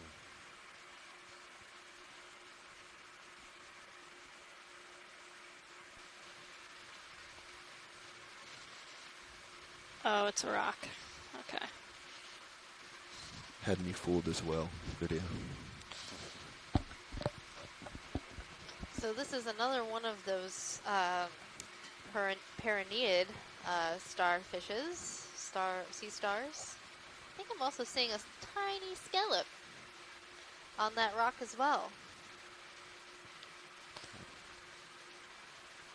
That's max zoom. Copy. Yeah, I'll Really try and hoping get a to little get back closer next into time. another Nah, that's coral fine. bed. I think we're done with this. Sort of Okay. missed my opportunity to take a All sample. right, let's do it. Yeah, Nav. absolutely. ready We're for it. heading 225, pilot. Okay. And Copy, unfortunately, 225. due That's where I'm to pointing. Bridge the nav. orientation Yeah, of you're ready. the ROV and kind of the way that we Distance, plan our 20 dive meters, tracks 20, for bearing maximum 225, factor of safety, speed we 0.2 can't double knots. back and Cameras go are back at to a 3.5. deeper area that we were at before. The ROV dive tracks always Roger get that, planned thank you. from the deepest depth, which is where we land on the seafloor in a generally flat area, Okay, and then we'll be transverse moving. upslope to the shallowest depth, and then we make our ascent. That way, there's no such worry or concern about features below us or anything like that that would be hazardous to the ROV itself or the cable connecting Deep Discover and Sirius to the Okeanos. And the area where we were seeing all those corals, was a really dangerous entanglement hazard with how many lines and derelict fishing gear we were seeing. Is there a waypoint 3 nav? That's right. Unfortunately, the same thing I that don't made it so think so. interesting, I all of think it those was overhangs and crevices and all are only the probably one similar to coming what to the snagged top. all that gear down there in the first place. Okay. We may want to start talking with watch leads to see what they want to do. Yeah. If this becomes just more of the same. Okay. Yeah. Let me, Pretty far out there, Andy. Copy. find out what they want to do. Cameras 25. Watch lead nav. Go ahead, Nav. Yeah, I just wanted to check with you. We're headed towards waypoint 2. I believe there was only 2 waypoints, correct? That's right. Okay. And was there anything specific on it? Is it a soft spot or is it a hard? We just were going to make our way up as part of the plan. We were really hoping to see a lot of coral and make collections. Okay. Okay. So you're looking for just to move along and find something along here. That's right. Okay. Receive. Nope, it's crab. Okay. So Hey, is that another bobtail squid I see there, Megan? Next Oh, to I that think crab? it might be. you guys copied. Those are just the move along best. looking Oh, for I coral. know. Yeah. I kind of want another I don't zoom. think we're going to This have one's much being luck, all but I purple. hope I'm wrong. Yeah. Pilot, can we get a zoom on that bobtail squid to the right? Copy that. Watch lead. Working on it right now. We're in a 20-meter move, so let's see.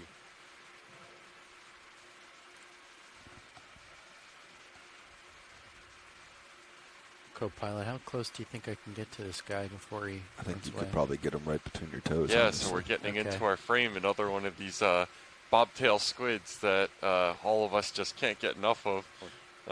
They just look absolutely comical with their absurd eyeball to body ratio, and just really kind of a hybrid look between squids and octopi, but they are absolutely squids instead of octopi. Now, as to what the actual difference is between a squid and an octopi functionally, I unfortunately could not tell you that, but Megan might be able to. Okay, go on in video. Well, one of the characteristics between squids and octopus that is really obvious is the number of You want to try floodlights video? Octopus have 8 sure. tentacles, which is the octo in the name, None? and then squid have 10 tentacles. Better or worse? Better. Okay. This is one of my favorites. Then we might be giving keep him a saying migraine. I haven't heard that before, Megan. Yeah, honestly, it's just so squee. It's one of my favorites too. It looks extremely comical. I'm glad this one is cooperating with us a little bit better. It's less skittish than the one before, and it's just happy for us to bask in its glory. I just think it's interesting how this one is a darker color by. than the other one. Obviously, they can change their color using their chromatophores. Those are those special cells in their skin that open and close in order to show color. Got one toe on. Oh, full wide video. I'm losing it. And flood's coming off. All right, so now that we've had our fill of bobtail, we're going to continue traversing our way upslope. Like we probably come into this is pretty similar to the environment that we were seeing yesterday on that erosional remnant in between the two submarine channels in the northeast channel conservation area. And that may not be a coincidence, considering that geological areas can be correlated across fairly wide geographic areas, so the same type of rock in different areas. So, for example, the same material that had kind of a characteristic angle of repose in the northeast channel area that we were looking at yesterday, which I seem to recall was in broadly similar water depths, might be the same geologic unit that we're observing right now. Yeah, you ready for another move? Okay, same as last one. Distance 20 meters, 20, bearing 225, and similar speed 0.2 knots. Geologic units have similar mechanical properties, generally speaking, as long as they're in the same water bodies and have a couple other parameters constant. So, by and large, when you see them, they'll kind of evolve in similar ways in terms of how mechanically stable they are and how they tend to evolve with time.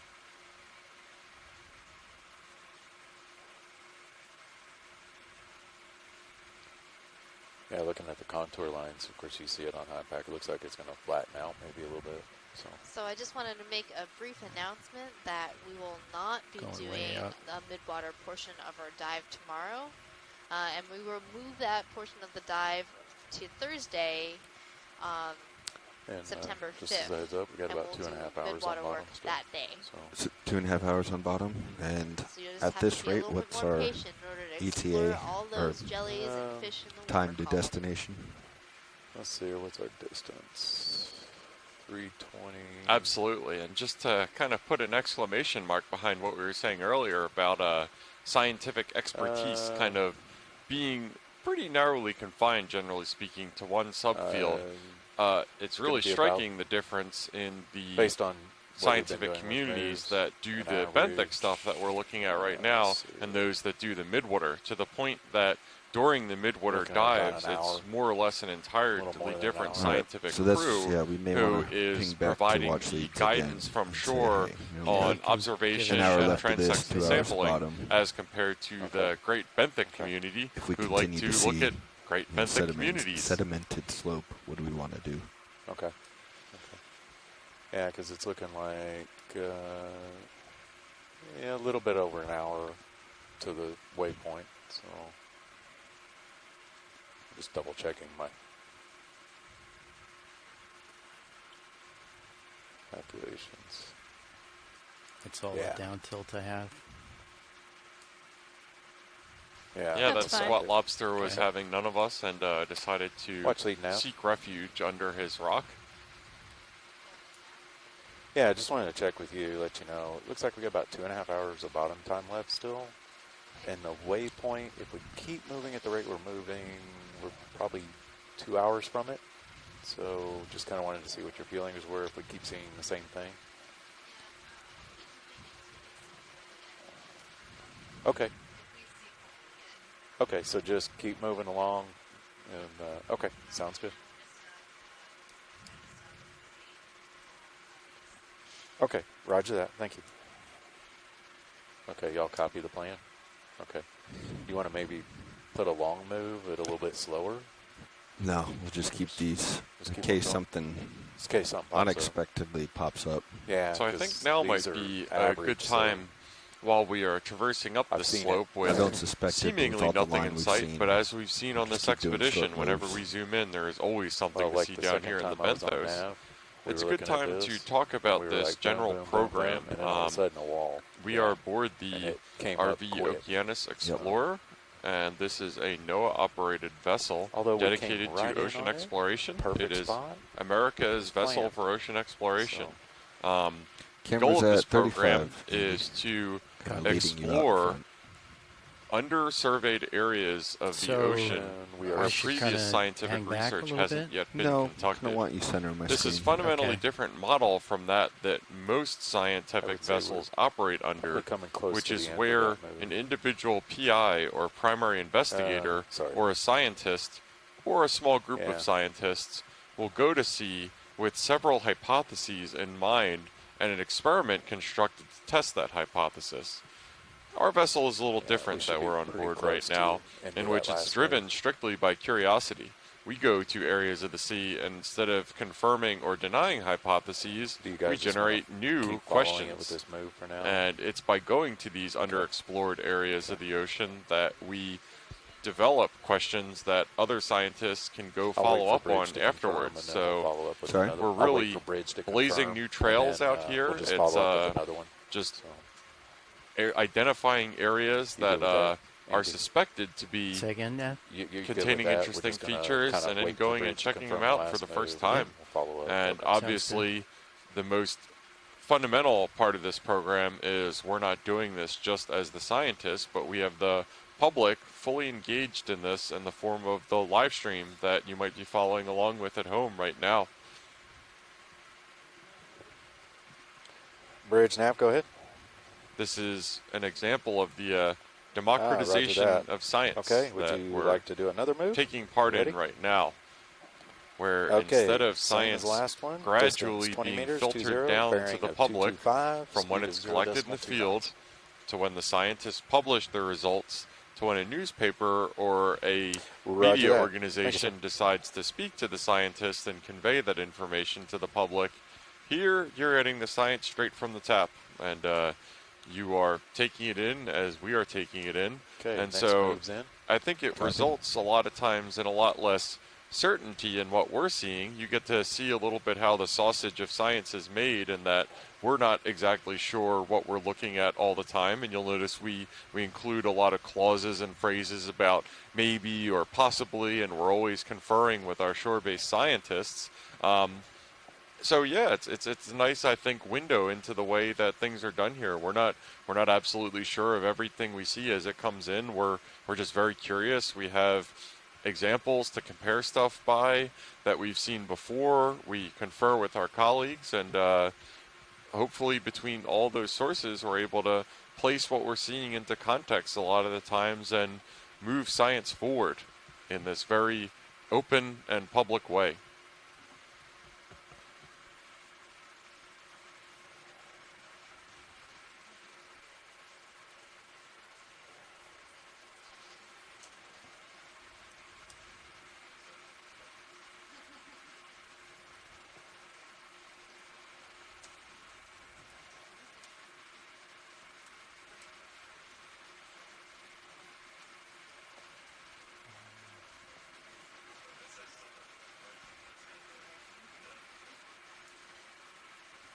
Yeah, just a quick correlation to that, and a really good note, again, since I was harping on how important it is that this is exploration that we are doing. The Okeanos does not get the call sign RV, it gets the call sign EV for exploration vessel. And the Okeanos is one of only 3 vessels, to my knowledge, in the world that have that call sign, as well as the Nautilus, which is operated by Schmidt. No. The Nautilus, which is operated by Bob Ballard and University of Rhode Island. Ocean Exploration Trust. Sorry, let me start that over again. The Nautilus, which is operated by Ocean Exploration Trust, thank you folks, as well as the Falcor, which is actually operated by the Schmidt Ocean Institute. Doing similar programs as this, bringing science directly to the public as it comes in.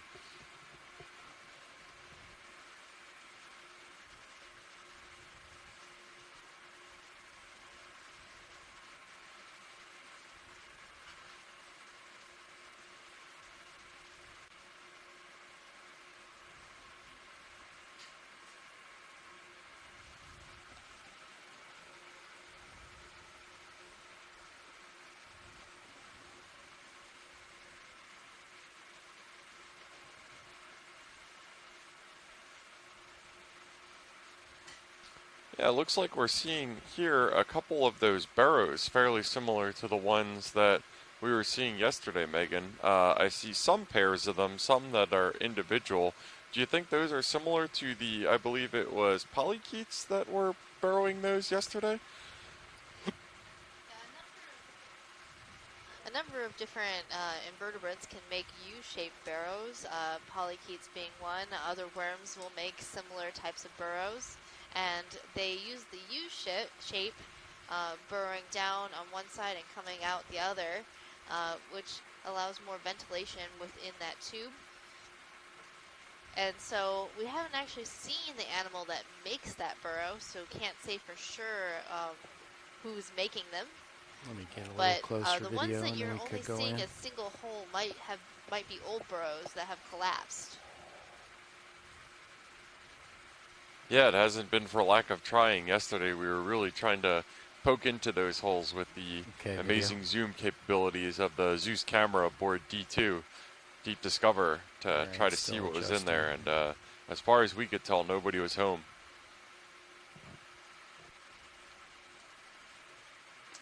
So since you talked so much about the Okeanos Explorer and our model for exploration, I just wanted to say that 2019 marks the 10th year that ocean exploration has been data has been collected aboard the NOAA ship Okeanos Explorer, and has led to explorations around the globe. So a few years ago, there was a whole capstone exploration in the Pacific, you want to wait and let it swing over a little bit. Exploring the different Pacific monuments. Been following Capstone pretty quick, was the program standing for the campaign to address Pacific monument science and technology needs. So to kind of hold this, co-pilot, I'm giving some downward thrust and then some lateral to correct. It's been incredible that the Okeanos program has been going for 10 years, and I've mentioned this several times during these dives, but I think it's good to reiterate it again. I was using the Okeanos data in the form of multi-beam bathymetry in my research as far back as 2013 or 2012.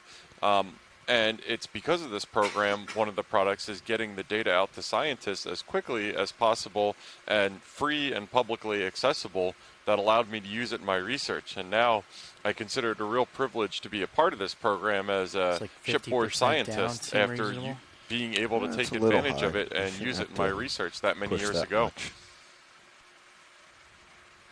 I also have used Okeanos data within my own research. Back in 2015, Copy that. the Okeanos Explorer did a dive for me on the south point of the Big Island of Hawaii, surveying deep-sea coral communities that were living on a lava flow there. Z-bias is 25. And a paper has recently been accepted for publication about that research seems like that I was really doing. dug my toe in right there. You haven't told me that so far, Megan. Congrats on the publication. That's a big deal for us scientists. Sometimes getting those papers through is an Permission arduous to chore, zoom and it past the feels great skids? to get Yep, your go ahead. research out in the world that you've put so much into. Thank you. Thanks, Jeff. I'm really excited about it as well. It's taken me a few years to put everything together and finally Okay, get so it I'll through start the heading over publication to process. port. It takes a bit of work because as scientists we do peer-reviewed articles where after we've written a paper, we'll send it out to other experts in the field who will then review it and tell us how we can make it better. Absolutely, and in this way, the research has to be scrutinized and validated by fellow experts in the field so that when it comes to light and when people kind of have that trust in peer-reviewed research, we can feel good about citing this research and stating it, not as fact, because scientists are always skeptical, but as something that is fairly well vetted by the community and can be trusted to build our next research steps upon.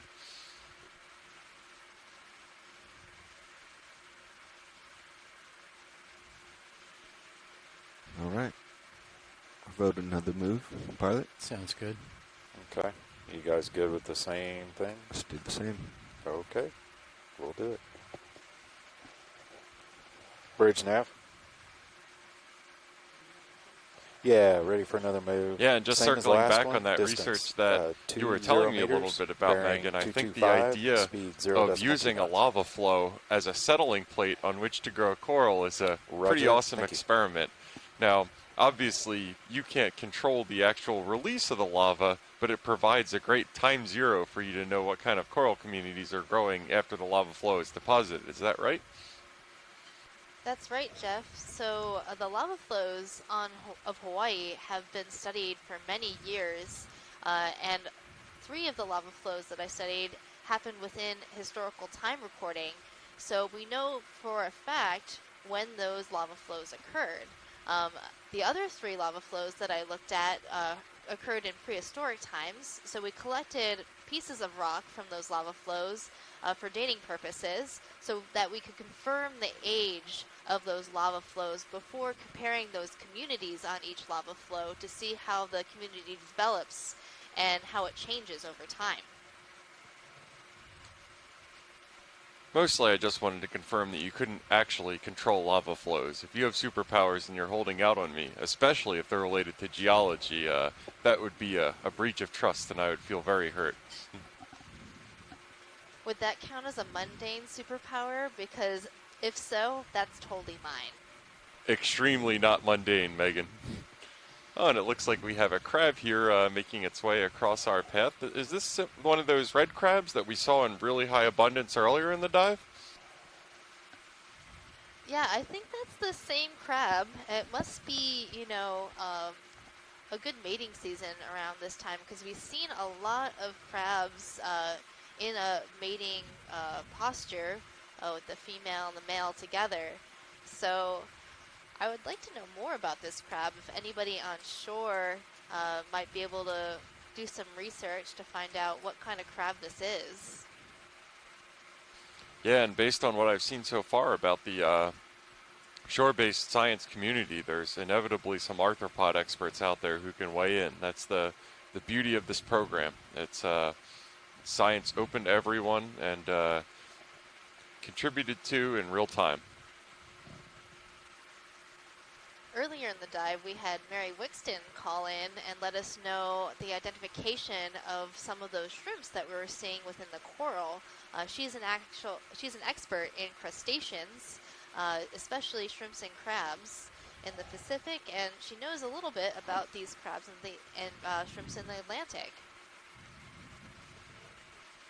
And it looks like our crab just got strafed by our perpetual squid storm, and these squids are really just the reckless drivers of the sea. I've seen several of them crash into the seabed and then keep on going, so don't ever count on your squids to use their turd signals. They're just not going to.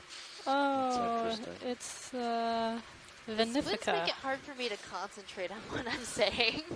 Oh, there you go. Oh, we're seeing a really cool eel. This is called a sorceress eel. It's a very, very elongate type of eel with a very thin nose. Or maybe it's a snipe eel. I'm not seeing it. Yeah, the face looks like needle nose pliers. That's it looks really highly specialized for plucking at the benthos, which appears to be what it's doing right now. Okay, I take back what I said. It's Squid not didn't make a it easy on sorceress you. eel. It's a type of midwater eel called a snipe eel. As we got a closer look on Nice the job, though. head of this fish, you notice that I think one of the jaws is broken off, but it's very thin and they're curving outwards from each other. So this is a snipe eel, and they capture shrimp by entangling the antenna of those shrimp Not in sure I these can backward-facing much teeth more. within Oh, the you mouth. can. Okay. Wow, that's really cool. That's an interesting specialized use for it. And if it's usually a midwater species, it must be lost, and it definitely must have not gotten the memo that our planned midwater dive for tomorrow is now pushed back to 9/5. Now the reason why we pushed the dive back to Thursday is because tomorrow's dive, which we were going to do the benthic portion of the dive and then transit up to the midwater, is occurring in a canyon area that could be more challenging to do the length of the surveys that we need to do. So we're going to move it to Thursday where it'll be a safer environment for the ROV to do the midwater transects.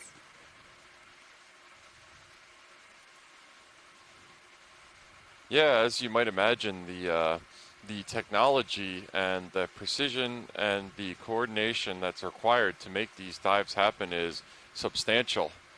And we always take the safety of the ROV body unit into consideration over the science, because we want to continue to be doing this program for many, many years. So that absolutely makes sense to do. I think the metaphor that you used, Megan, the other day about piloting the ROV is walking your dog from the roof of a 20-story building or something similar. And so you can imagine just kind of having a leash that's that long and doing these precise kind of movements takes all kinds of skill and coordination and technology. It sure does, and the Bridge ocean nav can received, be thank you. unpredictable at times, so we try to work within a very Ship is large coming margin to a of stop. error, Actually stopped. Sorry. especially since we could have strong currents that the ROV might not be able to work against, and so we always need to have a plan to recover the vehicle safely. Absolutely. A saying that I heard early on in my oceanography career was, don't put anything overboard you'd expect to get back. But in this case, we put a whole lot of thought and premeditation into making absolutely sure that we get D2 and Sirius back at the end of every dive. And so far, knock wood, I'm knocking wood, so good.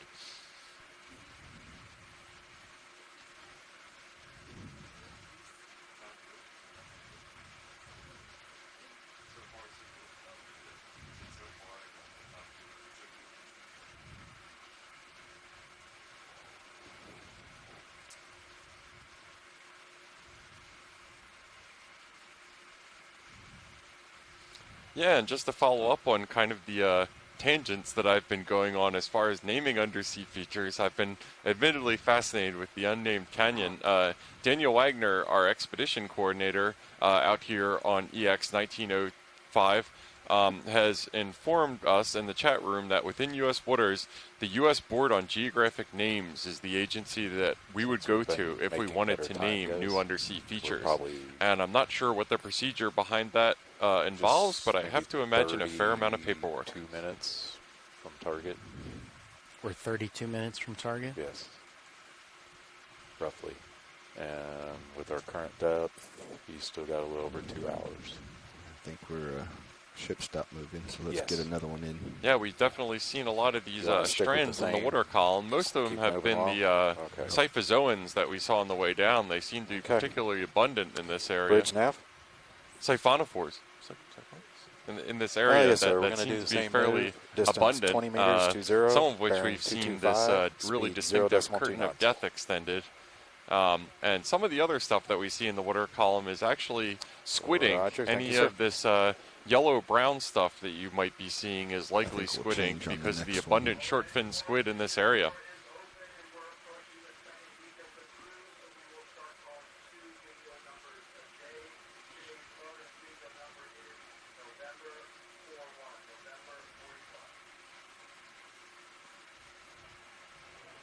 So we have a tentative ID on this red crab from Bob Carney.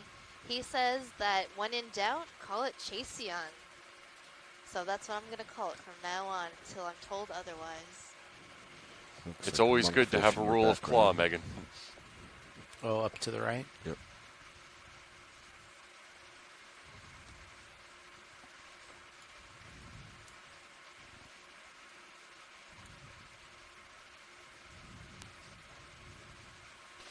Maybe I'll zoom on the crab.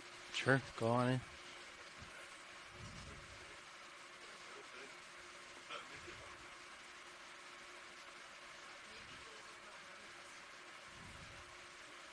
Yeah, and this is a really nice zoom of one of these little red crabs, it looked like. And we had the privilege of seeing a couple dives ago lobster, so obviously not the same kind of arthropod as we're seeing right now, but fairly similar at our Vizela Sponge dive site. That was a real feeding frenzy of a dive site, and among other things, we saw a lobster eating a bit of short fin squid, and you got to see those really highly specialized mouth parts going to work on tentacles of a squid. It was absolutely fascinating. Single clawed. Yeah. So you can see that this crab is missing one of its helipeds, one of those pinching arms. All right, you want to go wide then, video? And I'll it try will grow that arm back eventually. It does take some time, though.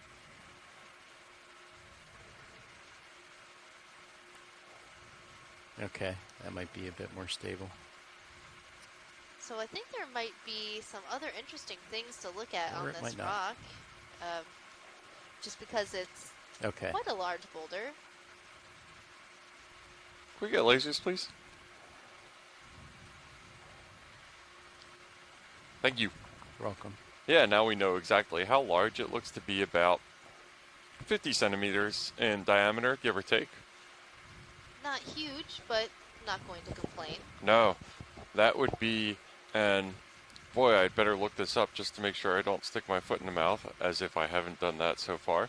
The difference between a boulder and a cobble. So let me go to the Wentworth scale, which is the standard geologic scale for size of grains, to figure out what the difference is between a boulder and a cobble. So we're seeing a number of demisponges on that, I'm going to call it a boulder, and also some scalpellid barnacles on the one side, and then there's this little rat tail fish hanging out by the foot of the ROV. Okay, you can go back in. Boop.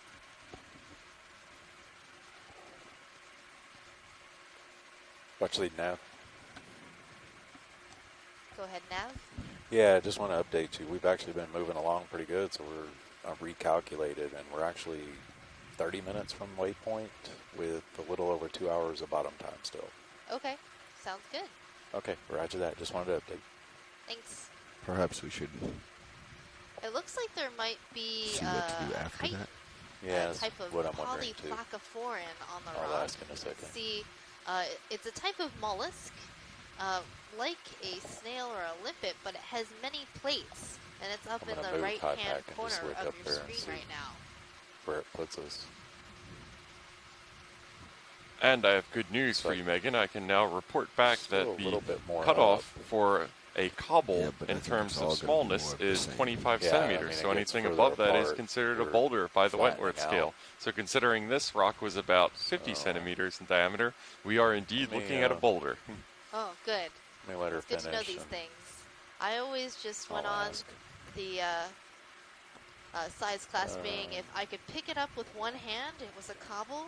If I had to use two hands, it was a boulder. Yeah, that's a pretty good de facto scale. To the end of that move too, so. Just didn't want you to lose sleep over whether it was a boulder or a cobble. I know I would. That's what keeps me up at night. Here, or? I'm bringing. No, I would move on. All right. I'm bringing my heading around. Full wide what I video. think is going to be the Bridge now. next direction. Okay. Yeah, so that's the scalpellid Thanks, video. barnacle over on that right-hand side of the boulder.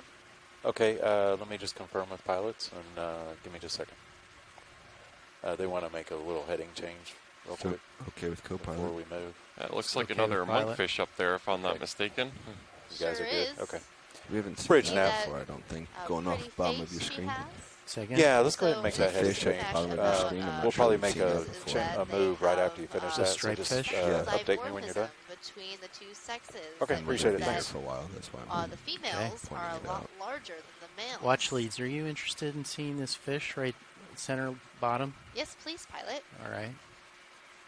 We've got a Let me new set fish back down. on the radar. We're going to take a zoom. Maybe I can take a guess at what it is. But I have a feeling I won't know. It's cut a bunch of spots down the body of the fish.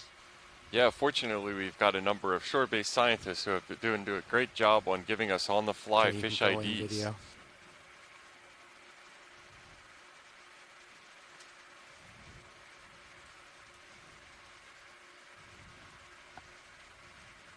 Yep. Sorry. I definitely have no idea what it is. Well, hopefully somebody on the line will give us a Gonna try lifeline and, from land. Pan a little bit. It's pretty cute. Not quite bobtail squid cute, but not bad either. I think it's pretty cute. And I really love the pattern of spots down its body.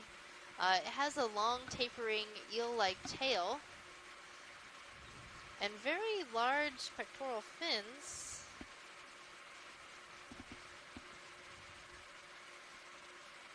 But its head shape is kind of throwing me off. So normally when if I saw this type of body form, I would say it was an ophidiid, a type of cusk eel. But the head looks kind of strange for a cusk eel. And we've got some speculation on land from Nolan Barrett that it could be a goby. Oh, they do have this type of body form, and gobies also have large pectoral fins. I didn't think about that as a fish we might see down here. So co-pilot, if you're looking at high pack, it looks like the waypoint's more. I usually associate them with 200, like tide pools and what does it look like on? 200 actually. Yeah. That's definitely the context that I've heard that in right before. Now, so Okay. I was just our wondering if future you might moves will want to switch to 200. keep going Looks like up it's that way. trying to blurp away. I'm Pretty- not sure whether it it's looks going like the towards slope that goes shrimp that or way just too. We're gonna a little sick of our let's head beauty 200. shot. Okay. We'll let them finish the heading change. So.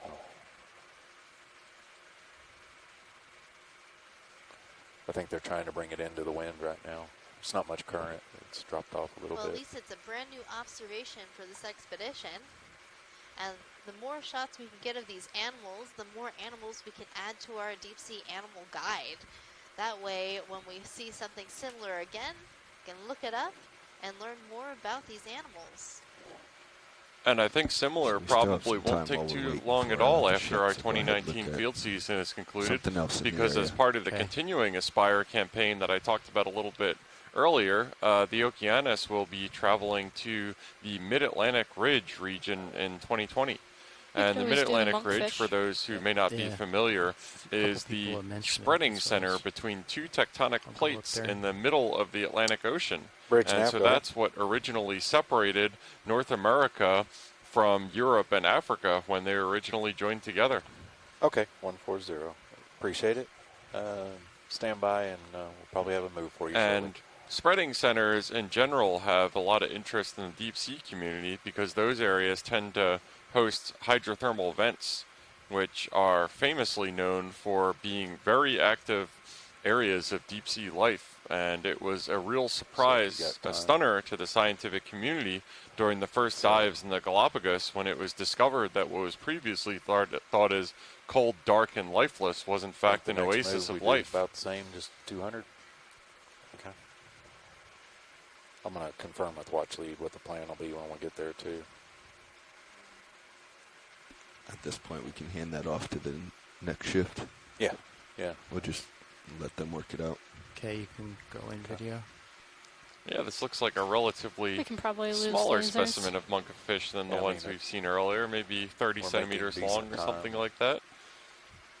Okay, I Yeah, think these I fish lost do it. seem to Video. get rather Should you large, come back out, and they and then seem I'll to set be up a little bit better. pretty prevalent Thank in you. this area.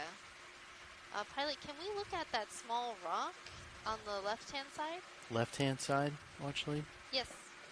Okay. Yep. I think I spotted some This one right coral and here that sponge I'm on starting to this center rock. on. That's the one. Okay.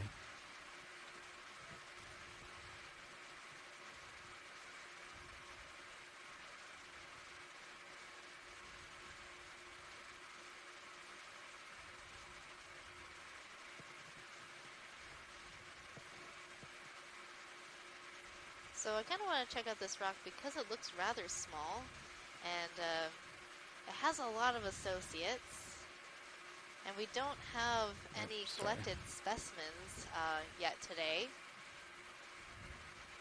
Well, we don't have any intentional collected specimens. Yes, we only have one volunteer. We did get that krill who is just so eager to contribute to science that it hopped right into our suction sampler.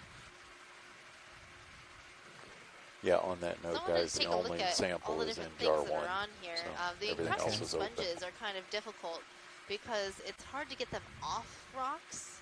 And then this small coral that we're seeing is an Acanthogorgia, which is pretty well studied. At least that's what our Canadian partners from DFO were saying yesterday. So it might not be the best collection, but there are a lot of sponges and other sorts of things on here. Snail.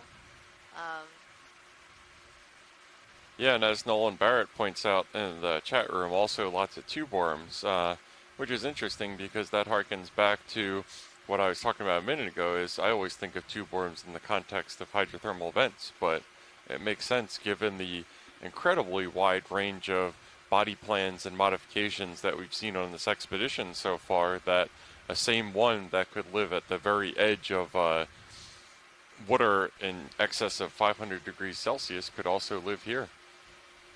I'm also sort of wondering what these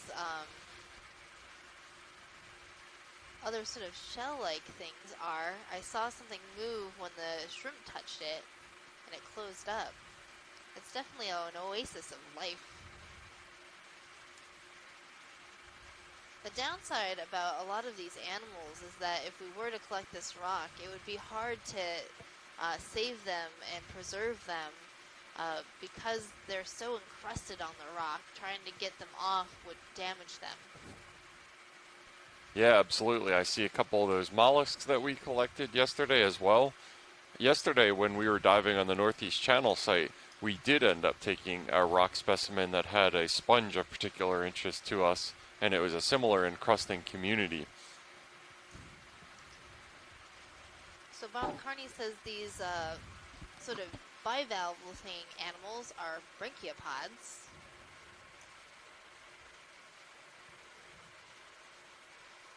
Thank you, Pilot.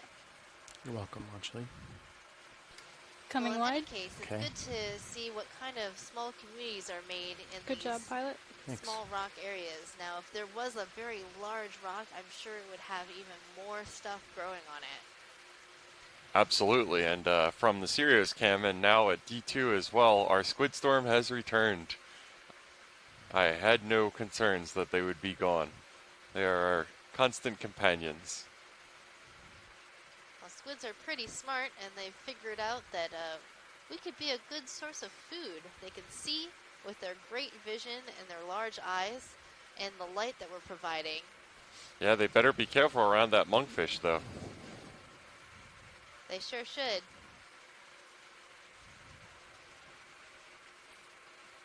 I wonder how Should well we they take a can look at see the that monkfish monkfish. or move on, or? I think it's probably time to move on. Okay. Yeah.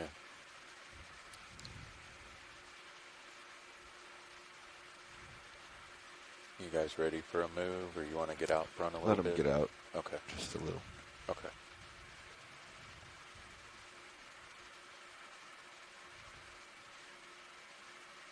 A nice sized crab there. It's as big as a squid. Yeah.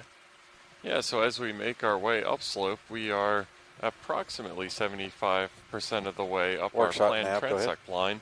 Once we get to the top of this ridge Okay, on received, the thank you. southern wall of an unnamed minor canyon north of Kinlan Canyon, we're going to Winds check continue update. transversing All up good. the ridge axis as far as we can go, dive time permitting, hoping to see some other neat stuff. This is a really cool wide shot right now. It's just a real emphasis of the density of these short fin squid that have been accompanying us All right, really the now, past couple of days on our let's do dives. Moving out. Okay. Bridge nav. You ready for a move? Okay, distance 20 meters, 20, bearing of 200. Absolutely speed of not. 0 My decimal 2 knots. cephalopod capacity, I think, is fairly endless. I'm Roger still that. thinking about Thank you. that really cool red one that we saw hanging motionless in the water column yesterday. That was a really cool species of squid called Magnatuthis magna. It was bright red, and they'd actually seen it on the previous expedition with the ROV.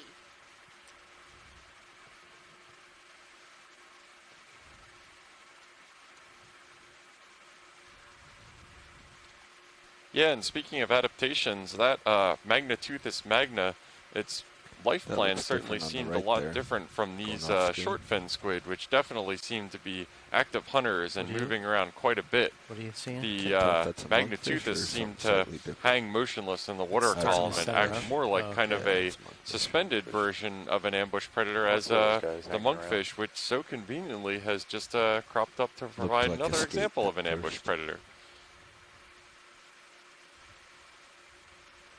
I feel like everywhere we look on this dive, we're seeing a monkfish hiding on the sediment.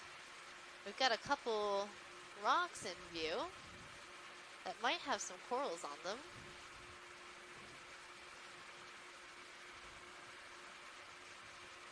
Oh, and another one of those polychaete worms in a paper tube. Yeah, I was just about to comment. So it definitely seems like that they prefer a fair amount of flatness and definitely this fine-grained substrate. We noticed them at the top of our erosional remnant yesterday as well as the base, never along the slope. And here, as we're approaching kind of the top of this ridge axis, we see it again. I believe the common name for that polychaete So we'll get to the worm right of is this rock a that's just quill worm, going off because view. it looks sort of like a And we pen. can sit down and look at that. That Yeah, rock that's very bench. appropriate. Sure.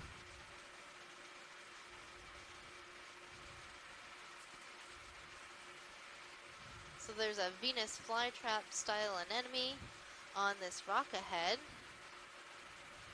I'm trying to figure out if there's two of them.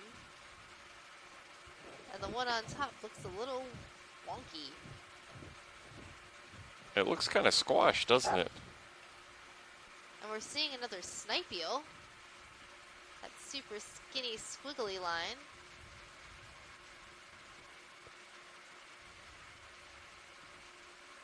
Okay, video. And then at the base of the rock, we're seeing a really neat squat lobster in the family Munidity. Yeah, it does on top kind of look like the general shape of an enemy, but just kind of like an enemy mush with like a little shrimp in between its folds. Yeah, it looks like it closed and shriveled up a little bit. I don't know why it's doing that behavior. There's a little fish hiding behind the anemone. Because, Over it got to the disturbed. right. Yeah, I can, wherever you like video, go left or go right. There's also let me something check underneath with, the rock on she the found right-hand it. side, right underneath the anemone. I can't quite see it because the tentacles of the anemone are just sort of in the way. Yeah, Right. maybe we'll Do you think it's Okay. a fish? pirouette around. Yeah, sounds good. Yeah, I think it's another one of those scorpion fishes that we were seeing earlier. That's what it certainly appears to be. Good eyes. So these anemones are in the family Hormathiidae.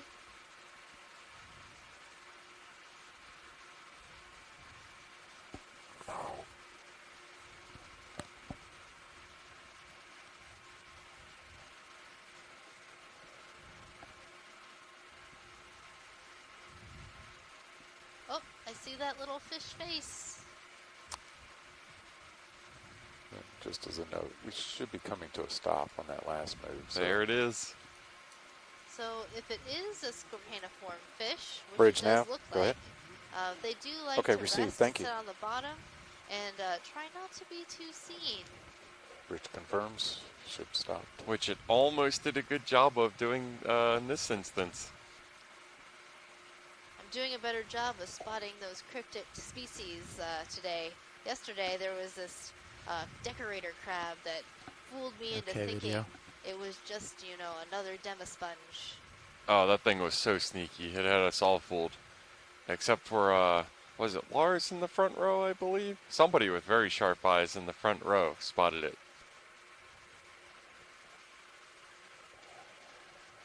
So this little fish might be like the ones that we were seeing at the Vasella Sponge Grounds dive site, the black belly rosefish. The scientific name for that fish is that squid is kicking it up, co-pilot, or do you think that's me? dactylopterus. Kind of far away. It's not you.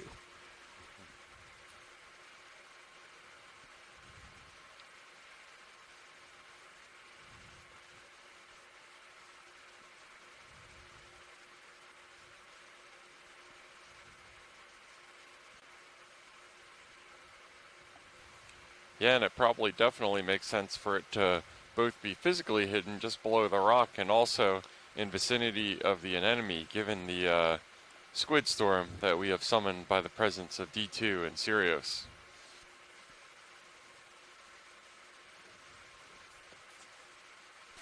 All right, video's happy. Okay, go full wide then.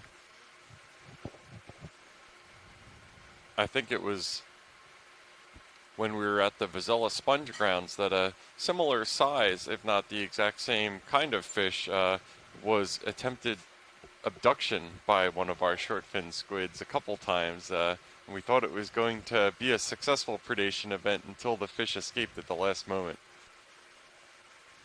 Yeah, that really surprised me that the fish just sat there so still, didn't move at all, as the squid gently tickled it into its tentacles.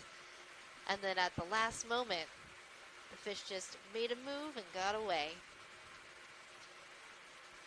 But scorpion fishes have venomous spines on their dorsal fin, so that's why you don't want to touch those types of fish when you see them in the ocean.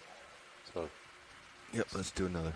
Beautiful to behold, terrible to be held. Bridge nav. Yeah, we're going to do a move. Distance 20 meters, 20, bearing 200, speed 0.2 knots.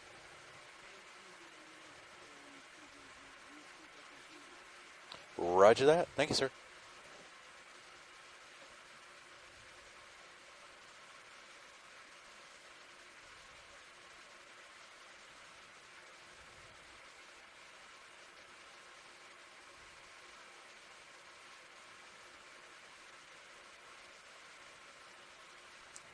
You know how you're talking about the nepheloid layer?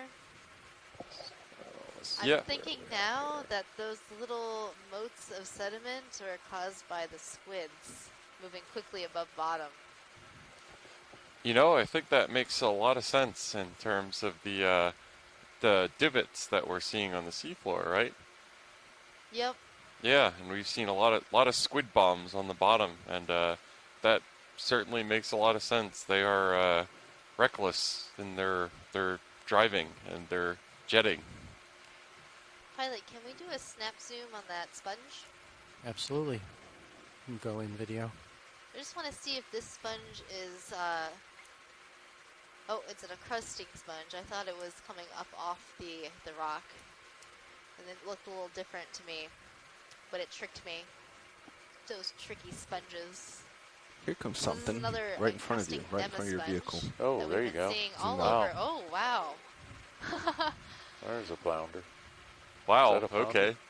Can we get lasers? What is that? Yeah, this is a halibut. Halibut. It looks like okay. the Atlantic Cool. halibut. No. This is the second one we saw for our dive. We saw he's one big. earlier.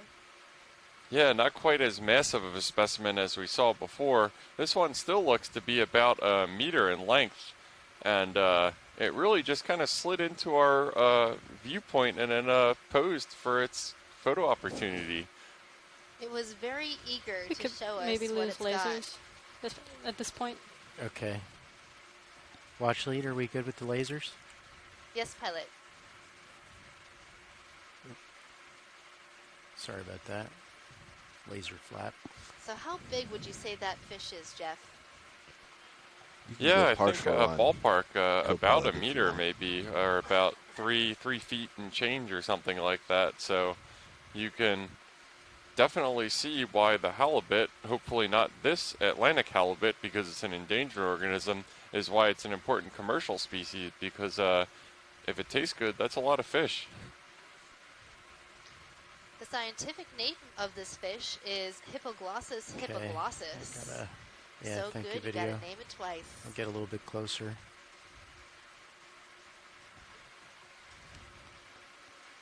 Yeah, and is that I can't decide whether that's a little rock to the left of it or whether it's another You still good, monkfish. It's Copilot? too flat to be a Put this monkfish, in? isn't it? Yeah.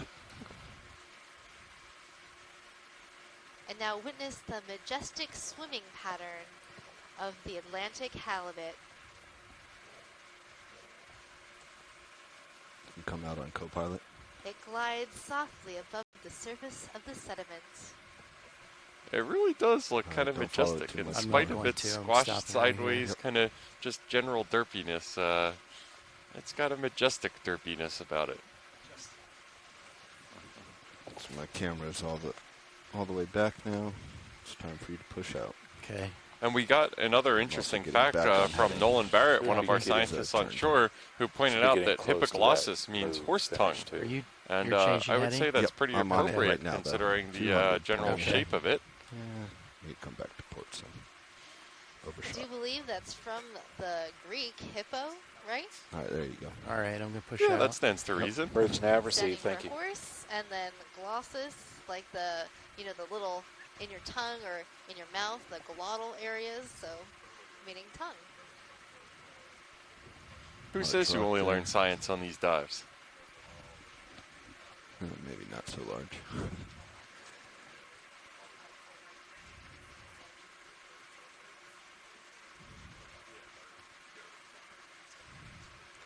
Can we get a Keep look at pushing that out. rock to the left, pilot? Absolutely, watch lead. Are we moving right now? Yeah, We so it are, looks and like you we've make got it a little a bit quicker, but decently okay, got sized time. boulder. Now that I've gone and brushed up on my Wentworth scale, I can confidently call that a boulder. Although I think I probably would have called that a boulder regardless of Wentworth, given the size of it. That's a pretty large one, and it looks like there's a bunch of smaller clasts at the base of it. And I'm sure when we get a zoom, is that this is going to be fairly densely packed rock in what is an otherwise fairly fine-grained sediment area. You want to zoom, watch lead? Yes, please. Okay. We're going to have to make it a little bit quick unless we stop the ship in reverse, but... I Okay, think we yeah, can no do it. problem. No need to Ship stop it stopped. or anything. Oh, ship stopped? Yeah. Oh, okay. You're Play just that behind last me. watch lead. Yeah, I was going to say, guys. Even the better. Ship is stopped.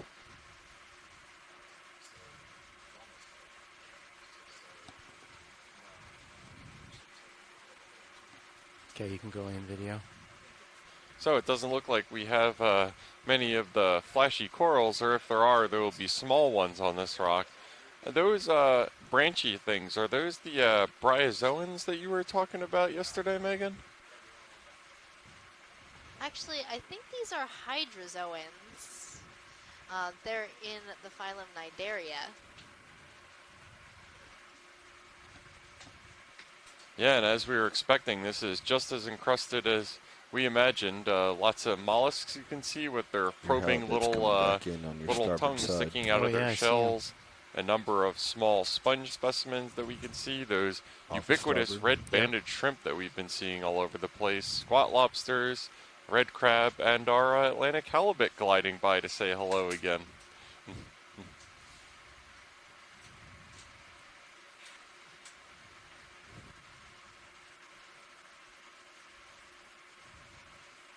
Uh-oh. Predation. Wow, that looked like a predation event that we just saw. Did you see what was going after? Fish? I think it was a fish. Should I go after that watch lead, or He's I think he's gone? Yeah. Yeah, I think he's gone. Might come back around. Instant replay. What was it? Yeah, this is great. We've got Caitlin Bailey on the video team to my right doing cutting, which is cutting out important or interesting clips of our dive as it happens. So we're watching the instant replay, which unfortunately isn't available on the live feed, but we're watching to try to see what that halibut just gobbled up. And it did appear, it's a little hard to see, it was a little hard away from Deep Discoverer, but it looked like maybe something vaguely fishy that halibut scooped up very quickly and then marched away. If I were to hazard a guess, based on just the shiny shape of it, it would probably have been a rat tail fish, one of those Nezumias that we've been seeing throughout the dive. Oh, if only that was a little closer to the foreground. It was still pretty cool, but It was pretty cool. Just think about it in, like, you know, the wider context of this habitat. We got a good wide view. And then we also have other camera views that we can take a look at. Is there anything particular on this boulder you were interested in seeing, watch lead? I think we're good with the boulder. Okay. All right, full wide then video.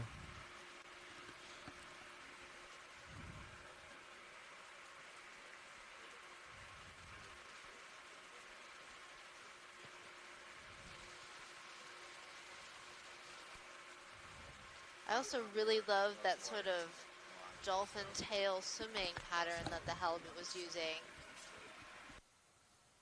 oh yeah, absolutely. And I was just thinking that it does appear to You be need to waving push out to before you D2, not hand to off. anthropomorphize the animals too much and give them human attributes, but it looked like it was doing it before it found itself a meal.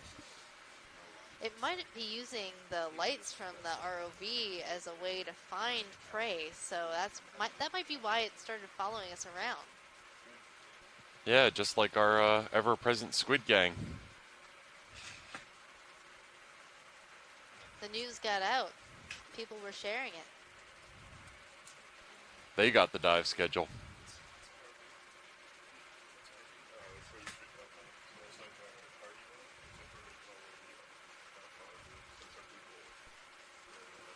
Pilot? Co-pilot? I think I'm starting to get back into a better angle. Copy that. I'm assuming you made the swing arms in for the clips. Yes, we could redeploy them. It's been pretty gradual for a while now. Copy.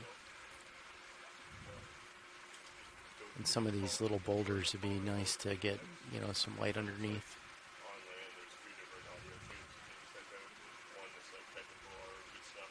Okay.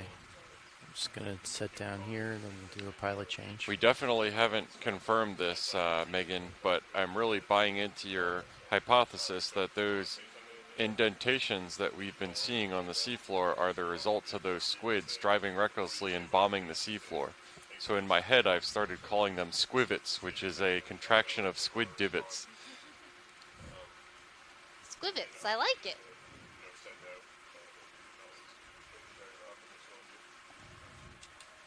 And on cue, we saw another one of these little short fins diving down on ground right here.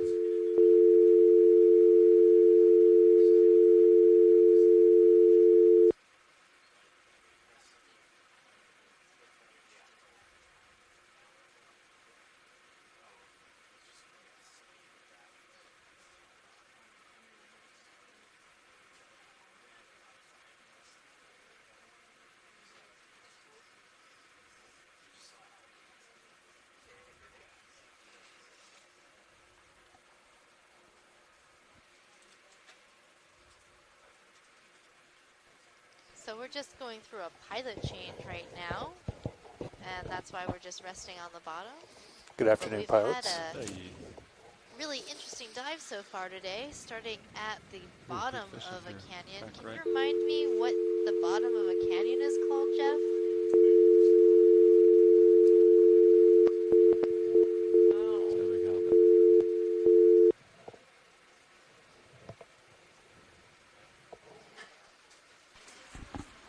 Ready. Gentlemen, we're all stop here.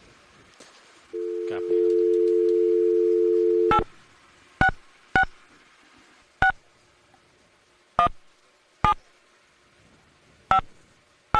Is there any samples in the rosette jar now?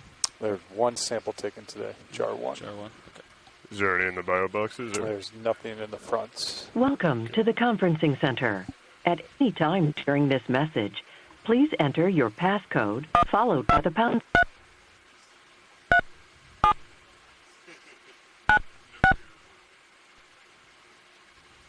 Where does the vehicle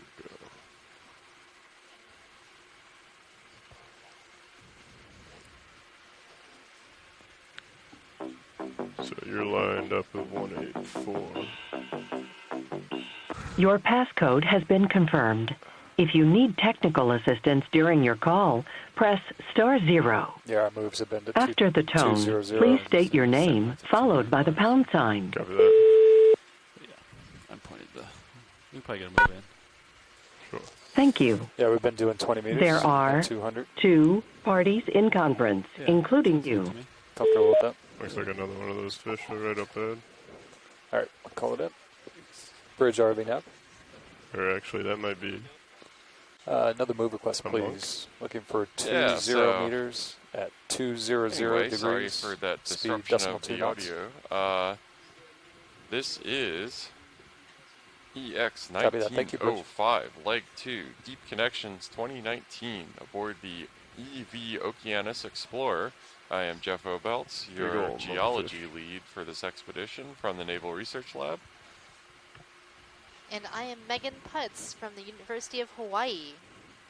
So this is a really great expedition, exploring transboundaries, we started our expedition in Halifax, Nova Scotia, and we've done a few dives in Canadian waters, and today is the first day of our expedition that we are in American waters, U.S. waters. And happy Labor Day to anybody out there who is viewing the stream. So during this expedition, we're exploring canyons and seamounts. Canyons and seamounts are really important areas to the ocean. Whenever you're set up, hotspots of biodiversity. I just took over. I don't know if we've seen this before this dive. I know there's a bunch of talk about halibut, but I believe this is a monkfish. Of animals living in them. Oh, we have. Okay. And these areas are really important both commercially, recreationally, and ecologically.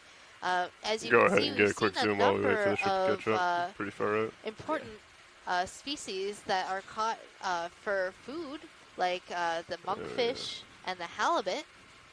And we have a number of species that are just extremely feel free beautiful, to like take as much the or as low as sponges you'd and like. corals. Pretty And stable sponges here. and corals in particular are very important If to there's these anything you want me to ecosystems focus on, just let me know they and I can provide a lot of rotate around. habitat and refuge for a number of smaller fishes and invertebrates.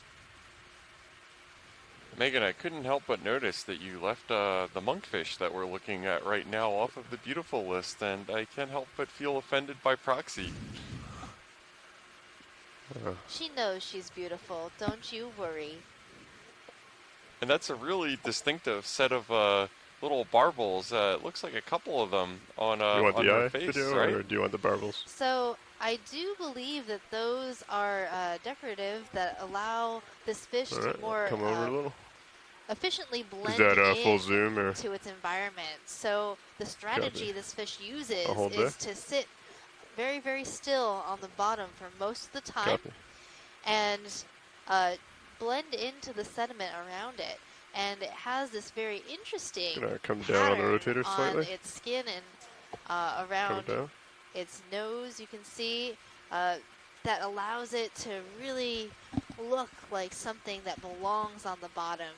And if you're not looking carefully, like many unsuspecting shrimps might do, you might come a little too close to this fish and get a little too close to those teeth. Yeah, and she's doing a great job of modeling those teeth for us right now. It looks like they're really, really curved and hooked, so that once some slight purchase gets on whatever might be unfortunate enough to end up there, it's probably ending up as monkfish dinner.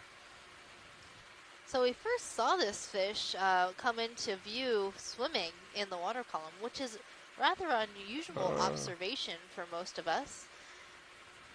It might be that this fish just had a meal and moved from its original location and is now trying to find a new place to settle down and digest.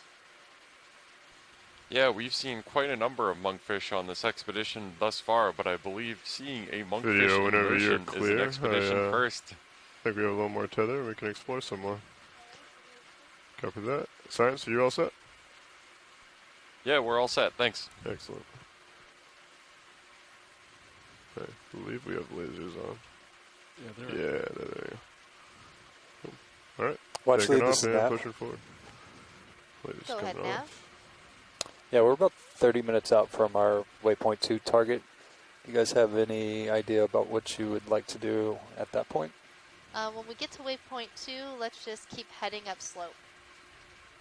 Copy that. Thank you. And video at any time, feel free to go past the Go ahead, skids. Bridge.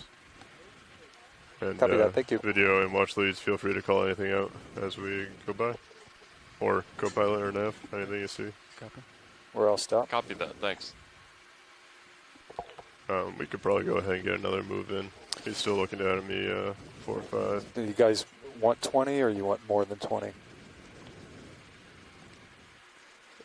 We could probably go with 30, do you think? Yeah, you can put 30. Just in case something comes up, but at the same time, Roger that. it's pretty mild slope here. Yeah. Bridge RV now. Yeah, and it does look like we're move request, flattening out please. as we have Range ascended range mostly up the range southern 30 wall meters, of the bearing unnamed minor 200, canyon speed that decimal makes 2 up knots. dive number 5 of Deep Connections Almost Part looks like 2. the slopes. This canyon is a little bit north of Kinlan Canyon and has been Good largely copy. Thank you, Bridge. unexplored, which made it a target of interest for us. Our mapping lead and coral finder extraordinaire, Mike White, targeted this site, moved it slightly from our original dive track onto a more steep gradient, and I think it's a really good thing that he did that, because earlier in the dive, if you missed it, Co-pilot, if you you feeling did that miss it, move I highly fairly advise quickly? you going back and watching it. All of the yeah. Okeanos dives are available on the website shortly after we conduct the expedition. We had some stunning outcrops and some really sheer cliff faces that were host to a large biodiverse community, high biomass, high biodiversity. and So it was really quite stunning. In this area, as we've seen on these kind of gentle slopes with fine sediments, are also biomass hotspots in terms of anywhere you look, you'll see a huge number of encrusting forams and sponges and sometimes some small corals and anemones. But just in terms of sheer eye candy, those cliff walls just can't be beat, can they, Megan? No, they can't. I kind of miss them. like I we wish got they a were back with us.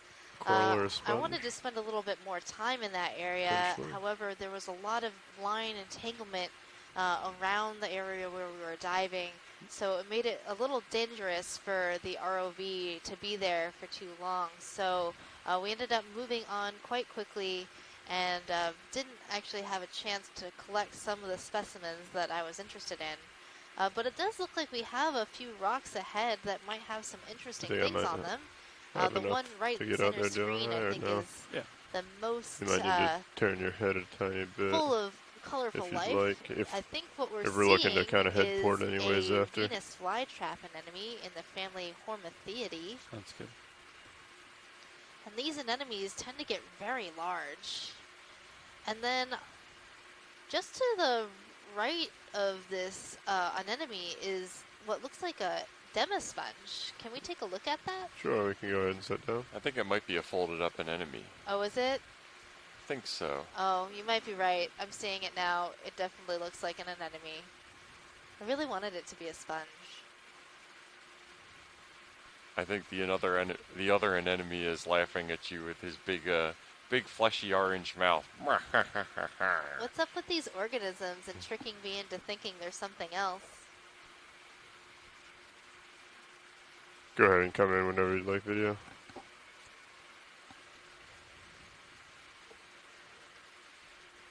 And you wanted to focus on one one a on really the interesting look at the open mouth. We can focus on the one on the left video. Quite down the gullet of one before like this, Come over and a it's little an bit. interesting structure.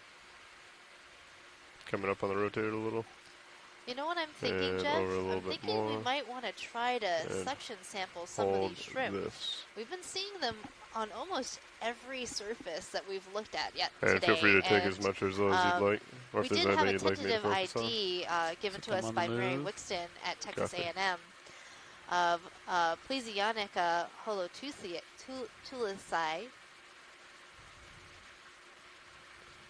Did I hear that right, Watchley? Do you want to try to suction the shrimp? Yes, please, pilot. I would Okay. like a nice suction sample of How some are of we these in shrimp. that move? We are just about Yeah, stop. so these ubiquitous shrimp that we've been seeing on this How do you dive, feel, these co-pilot? red Comfortable banded there? shrimp, You might swing a little. Yeah, I believe we're going to attempt to take a suction Copy. sample of one of them. Could you come out? Say that again, co-pilot. I'll just come up a little bit, turn left, but yeah, that's fine. Right. Pilots, we might be another couple minutes. That was a 30-meter move, so we can might be 2 more minutes. You can stop it. Yeah. You feel free to call up and ask for an easy stop. Copy that. Bridge, are we now? Yes, we'd like to request an easy stop, please. Thank you, Bridge. Can you hear me? All right, we're easy stop. Hi, pilots. who is this? Copy. This is Mary Wixon. I got the phone fixed.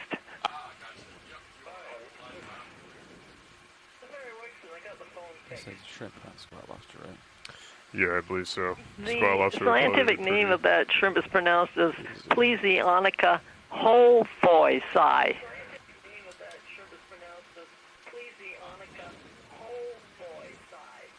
And that's the name of a famous crustacean biologist from Copy, the Bridge, Netherlands. thank you.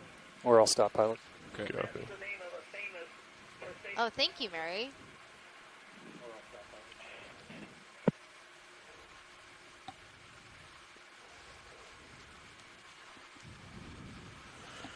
All right, video, if you wouldn't mind zooming in. I want to say all the shrimp ran to the back side of this. Yeah, so bear with us for a Oh, no, I second see here. one right there. This is going to be a suction sample, and Okay, so it'll my probably be a co-pilot, my little thought bit is more involved, I'd come imagine, in than the previous from the suction starboard samples side. that we've done on this Kinda expedition so far. come Those in have slow, been on increase the much more suction as we stationary go, and targets. I have to imagine that it is try not and these get it. shrimp's dreams and desires to be Yeah, I think suction it's a sampled for two-school scientific spot, either research, start so the suction we and may go have away, to or sneak keep up on the them a nozzle little close bit and then to get one as a impulse sample. and snag it. So actually, now that we're sitting here, I see 3. So my thought would be I'll get the nozzle near an enemy that's closed right now, and then the next thing all I'll be doing is moving to the port, and during that move we ramp up suction and get a nice flow going over it. Sounds good. Copy that. Feel free to come out full wide for a second. And if you could bring my drawer out, co-pilot. Copy. Oh, yeah. And you said that there's one suction sample in jar number 1? Jar 1's been used so far, yes. Copy that. I think we can go ahead and use the course. I don't think we need the phone for this. Copy. You want your watch? Yeah, I got it. Thanks. Is that enough light, or do you want me to bring the upper? And hanging off. Oh, we got a self-chain. Yeah. I think maybe a little bit further. Okay. Yeah, that should be fine. Am I ramped up? Yep. Arms coming live. No. I think I Hey, pilot, if we get the opportunity also after the shrimp to suction up one of those siphonophores, the big, long, stringy, sticky things in the water column, we've had a request for sure for that as well. Copy that. Okay, group force 4. Maybe 5, I don't know. Whatever. Group for 5. If you haven't got a good photo of that squat lobster before, I can probably identify that from a photograph if you get close. Great, we'll try to grab a zoom of that after we hopefully suction up a shrimp or two.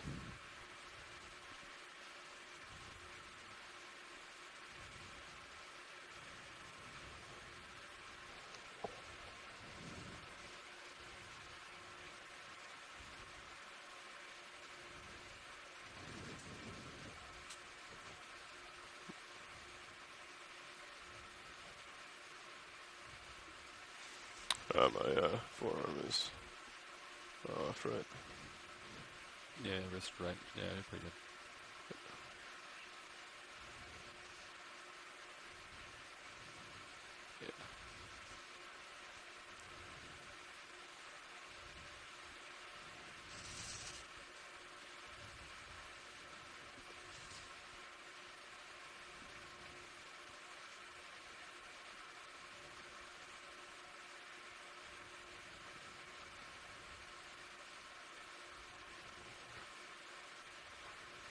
Nice.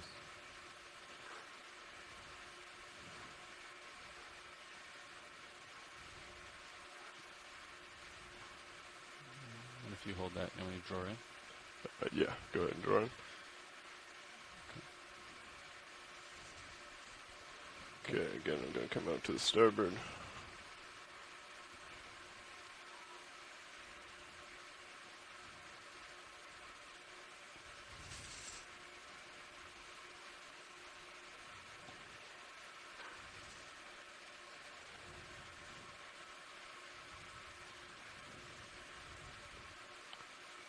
Okay.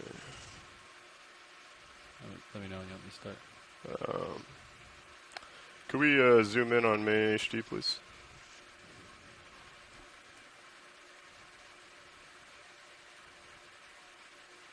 Okay. You can go ahead and start suction.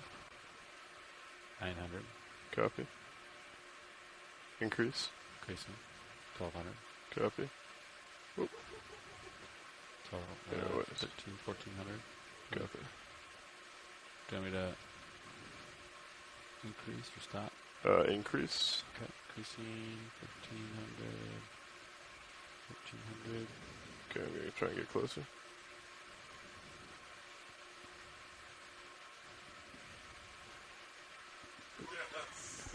Okay.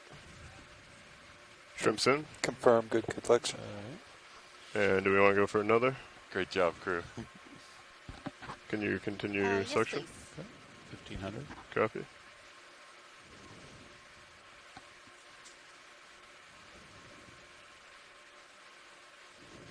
More. Okay. 19, please. Okay, 1900. Okay. 20, maybe. Just right a little bit, I think. To be closer to the rock. Oh, gotcha. Yeah. Thanks. Okay, going in a little tighter. All right. And it's in. Confirm, good sample. Okay, so that's 2. That's all I see right here. If we want to clear the jar 2. Fantastic. Thank you. They're both still in there, right? Yeah. Yeah, we got 2. Great. Nice. And Shore I'm happy confirmed with that 2. the siphonophore isn't a high priority, so only if there happens to be one within sight or anything like that. Not a super high priority. Okay. Oh, there is one right literally in front of us if that's easy enough. You want to turn it on? Yeah. Coming right. Sorry. It's back. I might just wait for the next one to blow by, huh? Yeah, really good. Suction off. Copy. If you could zoom out, please, video on main HD, or is it full wide already? Copy. I'm going to lift up my rotator, see if we can get something in the water column. Do we see anything floating near us? At the moment. Negative. Copy. Ooh, I see a target coming in. Yeah, there's a few coming off. Yeah. It's kind of hard to... That's the wrong way.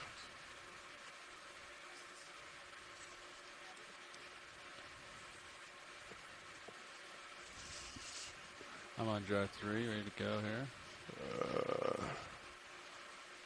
Let me get my... So, I'm all off right. Yeah, there we go. Okay, suction. Okay, 300, 500, 600. I would say pretty high. Okay, 1100. Kind of... Gets off to the left wing right now. Copy. Okay, so there's a one up above. It's way up here. Yeah. Is that high? Yeah. Yeah. Whoop. Suction? I don't know how close I am. 1800. Yeah, you're good Pretty ways far. away. Yeah. Yep. There goes. Oh, Nope, we got it. Part of it. part of it. Maybe? Copy. Yep. It's Good in. capture. Turn it off. Confirm, pilot. You cycled chambers before. Yes. Great. Fantastic. Thank you. Says number 3, we have a cell chain. I am getting all backwards on myself now. Okay. An index to 4.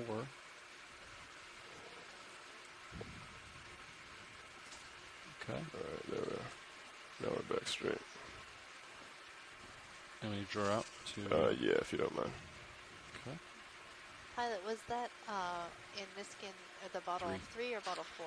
That was bottle number 3, I believe. So the shrimp were in bottle number 2. There should be 2 in there. And then the Selp chain, I believe, is in 3. Okay, or at roger least that. I think it was a part of 1. Okay, thanks. So. Yeah. Menus is down for you here. Copy, thanks. All right, so we just got done with our sampling bonanza. First of all, we vacuumed up a couple of those red and white banded shrimp that we've been seeing all over this area. And then at the request of some of our shore-based scientists, we also snatched one of those siphonophores out of the water column. And that was kind of to confirm, it's very common to this area, but we wanted to confirm whether that was a midwater one that was kind of at the bottom extent of its diurnal migration, or whether it's an actual near benthic species that just hangs out predominantly near the bottom. I'm kicking that over for some reason. There you go. See that go over there? Open it up. Yeah. Okay. I'm going to retract the drawer. Go ahead. Thank you. Okay.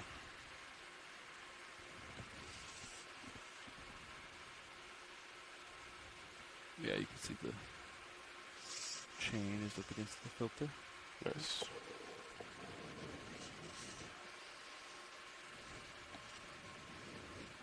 And now that we've got those in our chambers, we, I believe, are going to continue our transit. We are approximately at the top of the southern wall of this unnamed minor canyon, and we're going to continue along the axis of a ridge that makes up its wall. Turn left to port.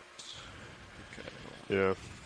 For an easy stop, I think now's a good time to try and find upslope and chase that. Monitor back. Okay. Watch these. Was there anything else in this general screen that you would like to look at? Could you take a minute to get a picture of that squat lobster, please? Oh, yeah. Could we get a zoom on that squat lobster? Sure. Video if you'd like to come in. Gonna come over a little bit, and then I'm gonna rotate my camera down. Oop, too much. Sorry. Still auto head. Still enjoy a lot. Stand by 1. It might be shaky here as I come out of my sampling configuration. Okay. Go ahead and come back in if you'd like.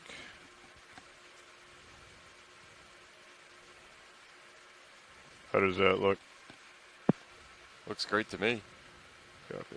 Very good. Is there any specific part of the squat lobster you prefer? Or just the whole species? Mary, is there any specific part of the squat lobster that you want to focus on, or just the whole animal? The whole animal will be fine. Okay, yeah, just where you have it right now, I think will be good. Copy that.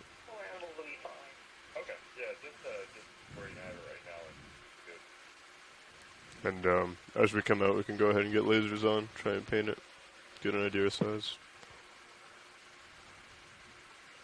Video when you're clear, I'll toss lasers on. Okay. Alright, lasers are on.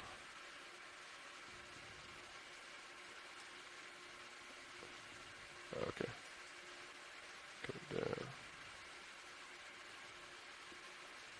And that looks like about just about 10 centimeters on the nose squat lobster. I believe I've heard them called Langostino lobsters as well. Watch lead, or is science clear with this area? I think we've got what we need. Thank you. Copy that. And that enemy is slowly lasers off. deciding to reopen its top part after being pan over. perturbed Like by our vacuumapalooza. But the science has to happen, and I think it'll have no problem catching food, considering how prevalent it is in this species. It's almost like the, I believe it was Truman who said a chicken in every pot. This is a Venus flytrap, an enemy for every rock. So, Mary, I was looking through the animal guide, I don't know. and I was sort of wondering if you thought Now it's looking this more like squat 190. lobster was in the genus Munida or Agononida or maybe Babamunida.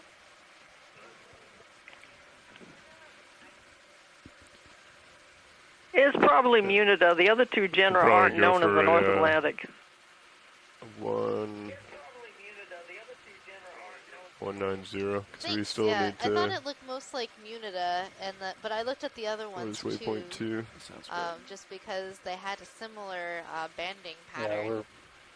But of course, the North Atlantic species are likely to be different. I'll push out and get centered before we make this move. 180 There are a meters to whole waypoint 2. mess of species of Munida, and many of them are known only from preserved specimens. We're not sure which ones have Go what ahead colors. and probably do a 30-meter move at 190, and then. Yeah, that makes sense because when we preserve our specimens in ethanol, Copy a that. lot of the color leaches out. So how they look in life is a lot different from how they look Bridge RV now. in a museum specimen jar. Move Which request, is only please. one of the Range 30 innumerable meters, advantages of bearing the 190. Okeanos RV method Speed decimal over 2 knots. trawl samples. Okay, copy And now that. we have another little bobtail squid. Probably. Is Have that we a little seen bobtail? this today? Or? Yeah, but we probably want to see it again if it's a bobtail. Copy. We can't say no to them. Good copy, Bridge. Thank you. Just make me so happy. Okay, coming down here. Looks like it has a bigger head. Let me just get. Okay, feel free to come in, video. Is that an octopus? I believe so. I From think my it might actually be an limited octopus. Yeah, had us limited fooled. knowledge. Oh, yeah. Really got the same And body feel free to plan take as much or our- as little as you'd Even like. better. Yeah, I'm glad we looked at it. Of course. It may be Monday, but Coming down a little. Octopus Friday is never far away. Very true. Holding there. So do we have any sort of notion of what kind of octopus is this? Do we think it's fairly similar to the ones that we were seeing yesterday? It looks a bit different from the ones you saw yesterday, but of course octopods can change their color quite readily, and they can also change the texture of their skin as well. Really, what can't they do? Well, they can fit through very small spaces as long as their mouth, their beak can actually fit through a space. They can fit their entire body through that space, which I always thought was fascinating. Oh, absolutely. They're very famous for being just from escape me, artists or- from aquariums and escaping through the water Might come over filters to of the port a little tanks. bit, video, if that's all right. It looks like it's As he's thinking walking. and considering its escape. Copy. Probably a little bit tentative about this whole situation. This whole bright lights and 10-foot Coming down the long, road 10,000-pound vehicle in front of Got you it. at 68. I'm on the move. She is. So this octopus has Sorry, two video. sort of like little horns above its eyes. Hey, Mike Vecchione here. Hey, Mike, how's it going? A little bit of I time. finally at a place where I can actually call you. Okay, I'm going to come down the rotator a tiny bit. The octopod you're looking at is a Bathypolypus verdii. In fact, it's a male. You can see that Okay, the holding that. modified arm, which is on its, well, it's a third arm down. So this one has a really big modification. Looks like a big scoop-like tip to the arm. And this is a different species than the one that you saw brooding eggs. I guess it was yesterday. That was a granuletini. It's not only a different species, different family, but both of them are really common at these depths. Copy that. You got me at. So we only have a short amount of time left here. Yeah, thanks for that, Mike. And I actually had a request from a physical oceanographer friend of mine to bring back a bathypod for him. I don't think we're going to be able to make that happen, nor should we make that happen, but he'll have this great, beautiful HD video to confirm that we did see one in its native habitat. And do you want me to follow it, video, or do you want me to hold? Fantastic. Copy. Yeah, So, you're looking at one. I'd say we only have about Bathypolypus verdii. a minute They used to max call left it in this spot. Bathypolypus arcticus, but then the species got split up. Also, I saw a post on Facebook of a bobtail Picking that up you'd and seen moving earlier in the forward. dive, and that was a Rossia species, probably Coming up. Rossia megaptera. Thank you, video. Fantastic, thank you. And also, Noel. Sorry, I didn't mean to be on this channel. Also, Nolan in the chat room was asking for an ID on the squid. So part of that, I'm sure, was the bobtail. Also, those squids that we've been seeing bombing around for most of the dive, those were the short fin squids. Can you confirm? Coming back to center and pushing. Yeah, most of them are. Early in the dive, when you were actually before you got to the bottom, I saw a couple that looked like they might have been a different species. It's a Geoteuthis, which for some reason has a common name of an arm squid. But, okay, interesting.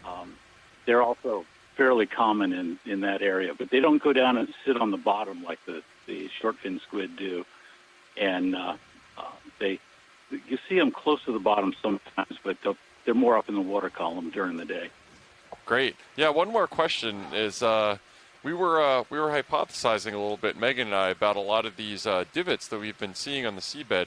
Do you think that the squid kind of impacts that we've seen in this dive so far a few times are happening in magnitude enough that a lot of these divots that we're seeing are caused by them? No, I doubt it. I think when the squids dive into the bottom, like you see once in a while, it's because they're blinded by the lights of the sub. Gotcha. So this is something that wouldn't be happening away from the bright lights of D2 and Sirius. Well, I don't think so, but I want to make it clear that I'm just speculating on it. Yeah. Hey, I've given the blanket caveat of speculation for this so far. I've talked about how kind of the scientific process is uncovered in this this expedition style, where we're kind of going through the science in real time before we arrive at any kind of answer that we would feel confident in putting forth in the literature or anything like that. Right. But anytime you got questions about cephalopods, if you shoot me an email, I'll probably get to it pretty quickly. Awesome. Thanks a lot, Mike, and happy Labor Day. Same to you. All right, bye. Take care.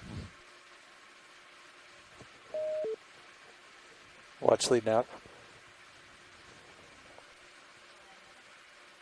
Just confirm we are 1 hour bottom time left.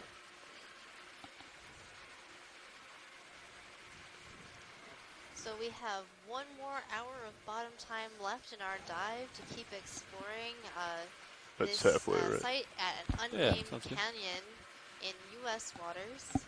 We've been having a really exciting dive today, seeing all sorts of different kinds of fish and squid. I think I spotted a really interesting fish off the left-hand side. Copy. Looks like another monkfish. Copy, Bridge. Thank you. They've been up and down the slope, absolutely. Yeah, we've seen an interesting variety of flatfish. I think most interestingly was an absolute whopper of an Atlantic halibut that we saw at the beginning of the dive, and that was an endangered species, which is cool to see. Those kind of observations on the survey are even more valuable to get than just a lot of these other species, because it's critical to know how many of these are out there for effective management and conservation.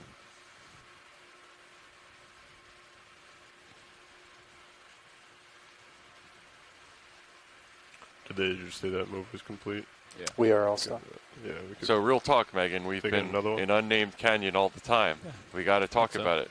Copy that. If you could name the canyon, what would you name it? Yeah. Well, that's putting me on the spot there, Jeff. I don't know. Bridge RV nav.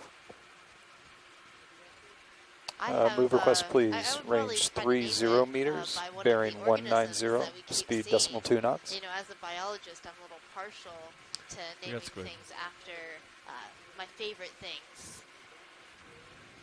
That certainly stands to reason. Thank you, earlier, when we were planning this dive yesterday, and I was looking at the outline of Unnamed Canyon, it's mostly, for the most part, what looks like a box canyon, which is another word for that is a slope-confined canyon.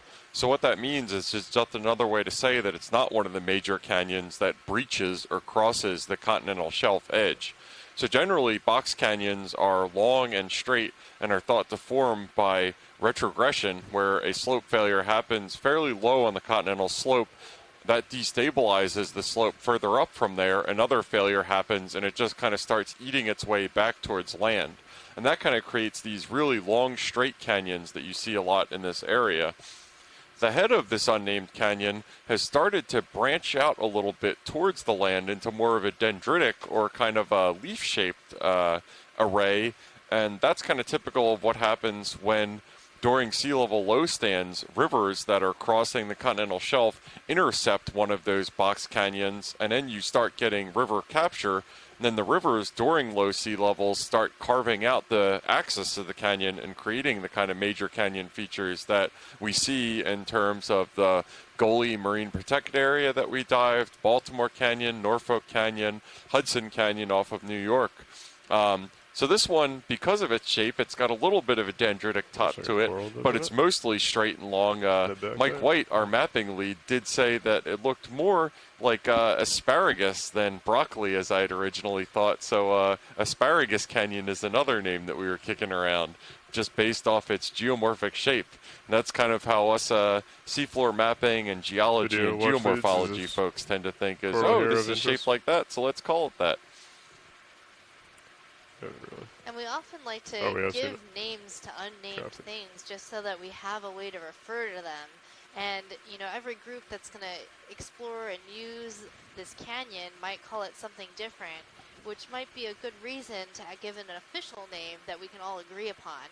In the same way we give animals scientific names that are the same no matter what you might call it in your personal language or in your region. So a lot of squids and fish have multiple names that are common, and which name you use depends on where you are. Yeah, absolutely. We could be precise about it and refer to this canyon as Minor Canyon at 40 degrees north and 66 degrees west, but that's a bit of a mouthful. So it's a little easier to have something like Bobtail Squid Canyon or Asparagus Canyon. There's no way I could remember whatever you just said, Jeff. Bobtail Canyon, it is then, you know? I'm pretty partial to the bobtails as well, so I wouldn't argue that. Oh, I just saw a really shiny fish, but I think it zoomed away.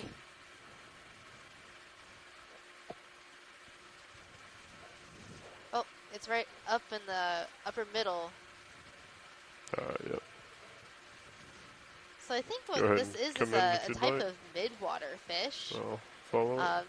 Right now, we're not that deep, relatively speaking, for the ocean. So we're getting really close to this layer of mid-water animals. And this fish is showing a pretty interesting posture, swimming vertically in the water column, looking up towards any potential prey. And I do believe we have a picture of this fish within the Deep Sea Animal Guide. And I have to reiterate the usefulness of this Deep Sea Animal Guide. Megan references it multiple times per dive for quick reference, and this is only for the Pacific area right now. It's going to be expanding pretty dramatically to include Atlantic species soon. I think I'm going to be running out of rotator here pretty soon in video. Copy that. And she's gone. Okay. Down. And I'll push back out, Copilot. Copy. There's a big old self chain.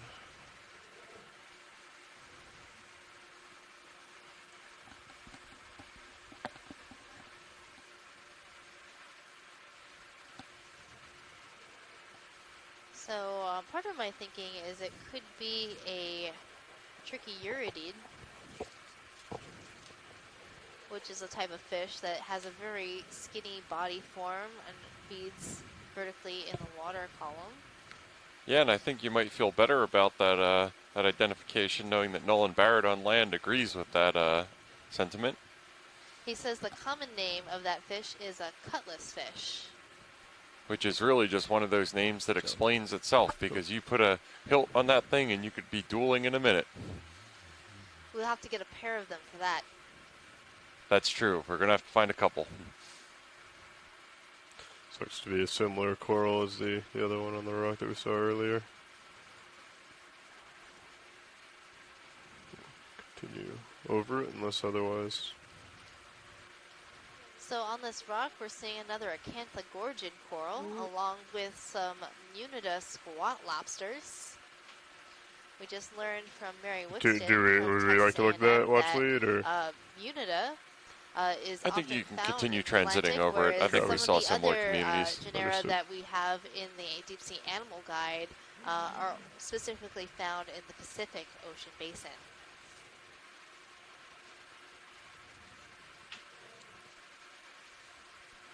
Yeah, and we also got some further great information from Nolan on shore, and says that they are super shiny to hide from prey, and we definitely saw that shininess in effect. And the reason that they look up is both to catch prey and also to further hide from below by minimizing their surface area and their profile. And they absolutely do a great job of that, because you can tell how long they are, Copy, but Bridge, if you're looking at it from Pilots roll above, stop. you're only going to see a couple millimeters, I guess. We didn't really get hold off lasers on on the it to next get the move. scale, but a very Go small ahead, amount. push out, settle myself out, and then we'll make a change. Copy that.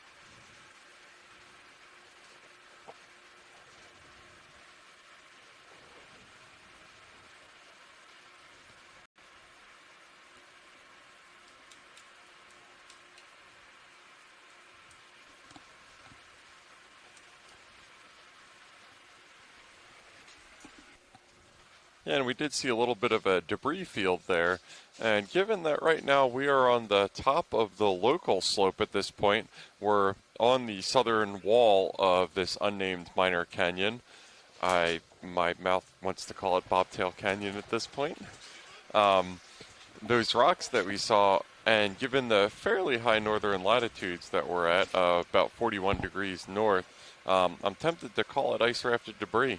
Some Yeah, snap it video. Big. What is that? So we're snapping on a swimming fish, I believe, or could be a skate in the background. Maybe another halibut. I can see the movement, but can't tell what it is. Yeah, something that has a real undulating swimming style. Can't tell whether those are flaps on the side like a skate or whether it's that halibut shuffle. Halibut.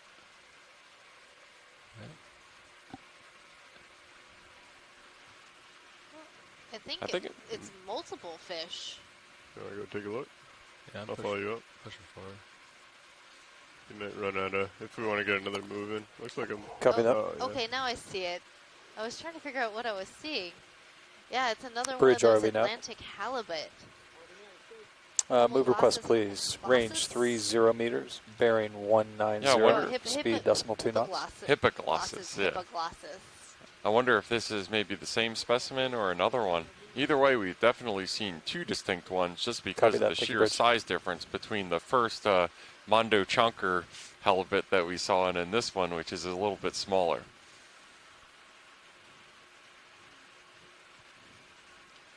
Well, maybe we should rename the canyon Halibut Canyon. I think given density, that might be appropriate as well. You've certainly got me onto this this naming based on species. It's what we've seen so far. So yeah, absolutely. And seeing as this is a endangered species, Got a of little fish, more room if you'd like to get closer. And then we've seen at least 3 today.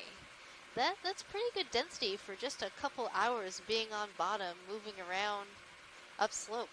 Yeah, for given how sparse things can be in this deep sea or midwater range, and I say midwater not within the water column, but the general depth range on the bottom, things can be kind of sparse here, especially in terms of these large specimens, and then you consider that these are endangered as well.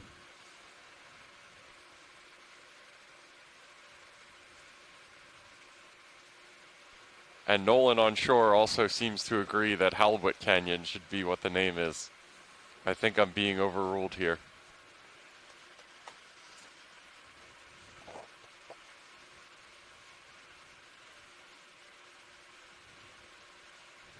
They certainly are a beautiful fish, and it was really great to see the different behaviors that this fish can exhibit.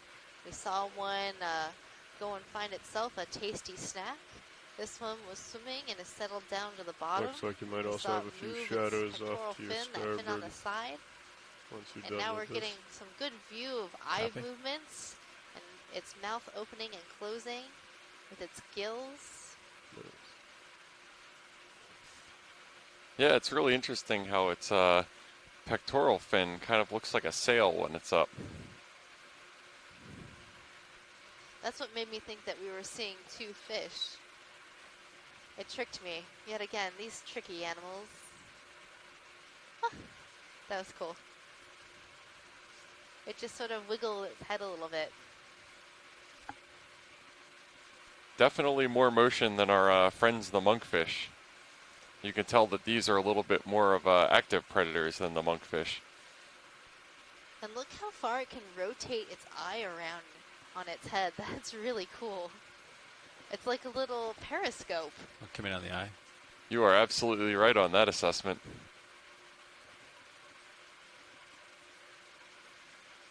This is just amazing. The eye sticking up like that kind of reminds me of the trash compactor monster from Star Wars. I'm not a nerd. I was thinking the Eye of Sauron, so, you know, me neither. Different flavors of nerd.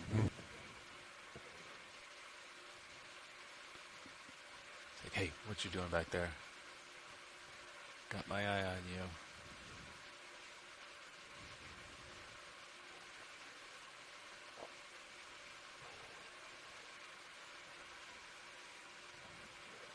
I just wonder what it's thinking right now as we're taking a look at it, and it's and that looking shadow right looks back like it might at just be us. another little rock. Okay. I think you do have more tether if you want to try and rotate. That's a around really in the front, interesting maybe. look inside that gill structure as well. What do you And think? correct me if Kinda I'm wrong, looking but the back, reason but that the gills we're in are a pretty bright pink like that is safe because that's area. exchanging oxygenated and deoxygenated blood. That's right, Jeff. The gills of fish act as the lungs. So they don't have lungs like we do because they're breathing oxygen out of the water, whereas we're breathing oxygen out of the air. And it's all about surface area. Maybe we should get Just lasers like from this inside position our and get a good lungs, length. We have a lot of Thank you. different tubes and small little vessels creating a lot of surface area. The gills, if you look at them, are very full of lots of different little crenulations and slits. That's good. That Thank you, give pilots. that fish more surface No area problem. to pick up oxygen from the water. Yeah, and this one, now that we got lasers on it, is this one is over a meter, I think, about in size as well. That's a large fish. How much longer do we have in that move now? We've got just a few minutes left in the move. Copy. Plenty of time, pilot. So Ken Sulak says that the positioning of the eyes is what differentiates this Atlantic halibut from the Greenland halibut. They're sort of a more, what's the word I'm looking for? Primitive type of halibut flatfish. Yeah, and earlier when we were still kind of debating whether it was Greenland or an Atlantic halibut, I went and looked up the Greenland Let's go. halibut on Wikipedia, as one does, and its conservation status is Bridge, near thank you. threatened You can see instead the of toes just the barely. endangered stop pilots. status of the Atlantic halibut. I'm looking down. So either one of these sightings would have been notable. Okay, I'm gonna keep moving. Watch that.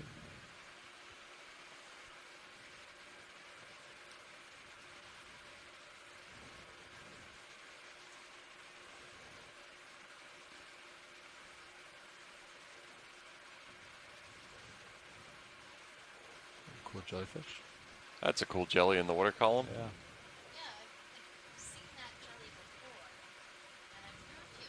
Want to come in on it, video? Believe you may be muted. Watch the.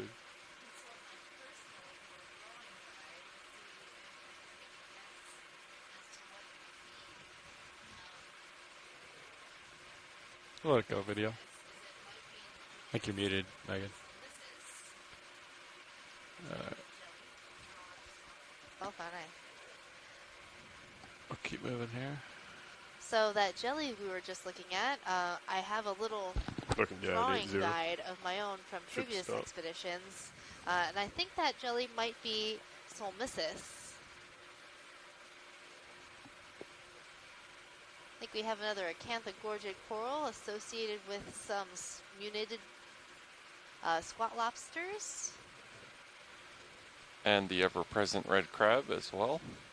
You could snap it if you want to. And we did get an ID for that crab from an email from Mary, and she said that it was Chasion quinquidens, the deep sea red crab.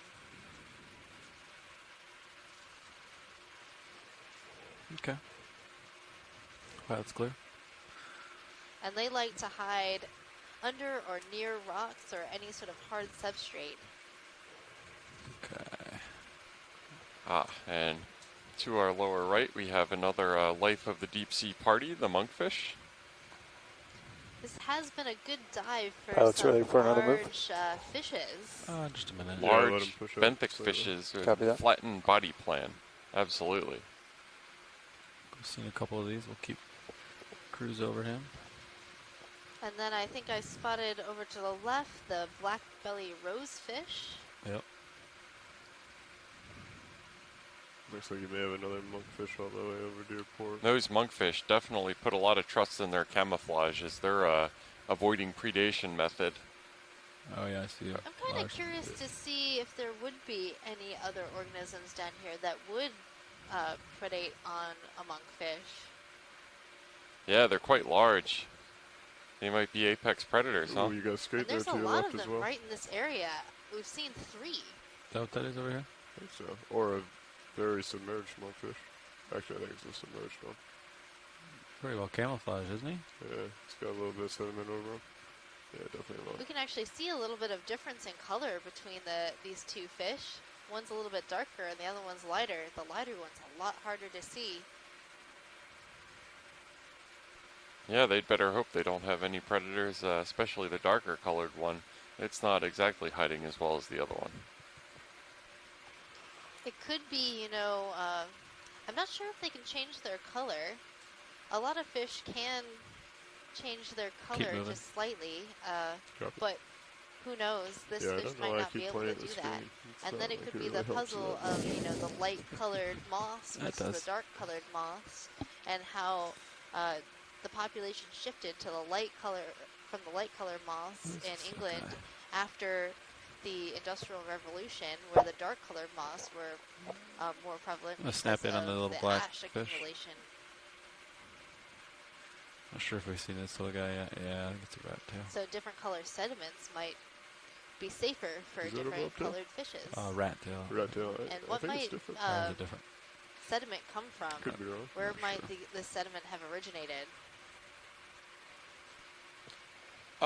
In this area, this is probably, given that we're at the top of a canyon, relatively near the continental shelf edge, so on the continental margin proper, this is probably a mix of hemipelagic sedimentation and then some material advected or moved by currents from closer to the nearshore environment. Any of the stuff that you see in the size range of this kind of shell hash and various debris, that in this relatively shallow, not super shallow water depths, can be transported in fairly energetic events, infrequent but energetic.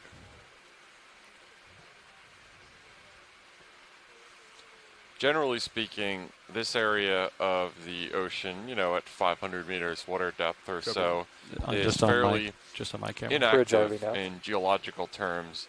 During sea level high stands, when the glaciers are at their minimum extent, farthest north in the northern hemisphere, farthest south in the southern hemisphere. It's only during sea level low stands, which the last glacial maximum was about 18 to 20,000 years before present, when sea levels were about 120 meters lower than they currently are. That would have been when this area was fairly active geologically, when glaciers and rivers were closer to the continental shelf edge, this area would be getting a whole lot more land source sediment than it does currently. Got you there at 4-5. Thanks for that explanation. Always happy to rock. Well, the sources of sediments and rocks in the areas that we're surveying is really important to the sea life that we see. So different sediments, different rocks are going to attract and allow different animals to colonize this area. So it's really important to understand what we're looking at, what the geological setting is, and that'll help us predict what we might see on the seafloor and help us explain how these animals live their lives. On another note, we have a message from a fan. Lisa Bailey from Ottawa, Canada, has suggested a name for our canyon. Spear Canyon, short for asparagus. I like it, and I definitely like the engagement from the public chiming in on these kind of things. She also had a question about the fish.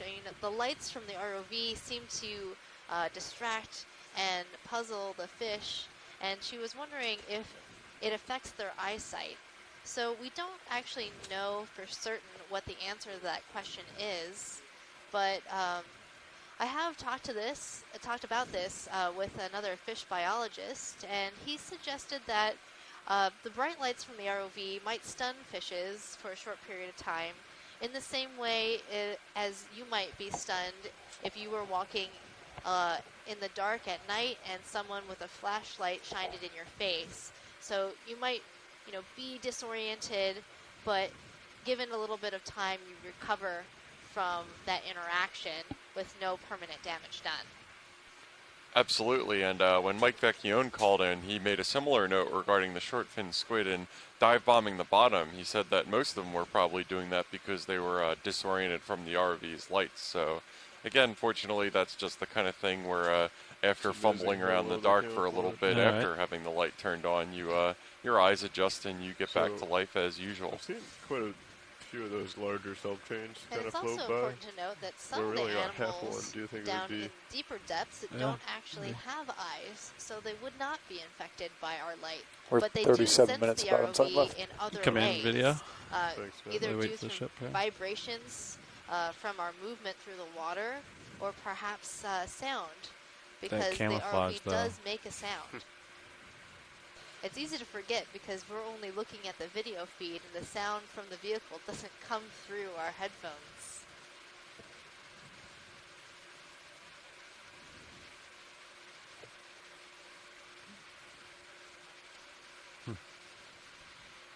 That's right, and it would be an interesting thing to come in on the eyes? hear when the ROV is down here, because as you may have noticed, if you've been in a pool or underwater or anything, the speed of sound traveling through water is significantly higher than it is traveling through air, since water is denser than air.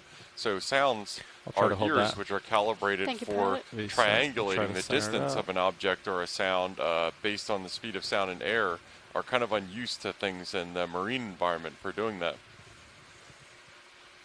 And this is another monkfish of the kind that we see. Oh, he's using it's doing his lure. interesting, what looks like a luring behavior with let's its stay with this guy for a lure little bit. as something came by. That seems to be the way that it attracts we prey. should Is that just right, be Megan? about all stop. That's right. Maybe He's it gonna catch thinks something? we are a prey item and is saying, oh, look at this beautiful cashmere shawl. Don't you want it? And if we were to reach out and grab it, she would probably come and, And we've seen the teeth behind that that large mouth going across the face, and yeah, I don't think she could quite swallow D2 whole, but I think she would probably give a game attempt. This is great. Maybe it'll get now something. if there was something nearby that would get attracted right now, I would be so excited to see this. Oh, that would be incredible to see one of these move. I've never quite seen them in action, only just heard about it. Copy, Bridge. Thank you. Pilots, we're all stopped. Cover that. Copy. Yeah, I'm looking back full, but Yeah, this is neat. It's a shame we couldn't see one of our short fin squid fan clubs come along and maybe take one for the team for science to see that predation event happen. He's hungry. Changing up his technique, going a little slower now. You can definitely tell those monkfish get so large if the only energy that they expend Alright, is well, video's happy. the energy Alright, required to flick file's that clear. lure around every once in a while, and then open that giant maw when the time comes to get a meal. That's how you grow big, is not expending all that energy running around like the short fin squid, but just waiting for your dinner to come to you. I'm looking back at you, 101. Alright. Just got your toes a little bit. Yeah.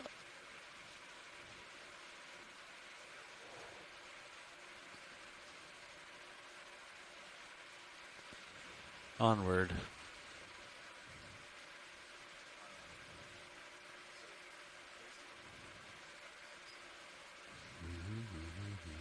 Remind me of someone just ringing a dinner bell. Waiting for their food to arrive. Monsieur?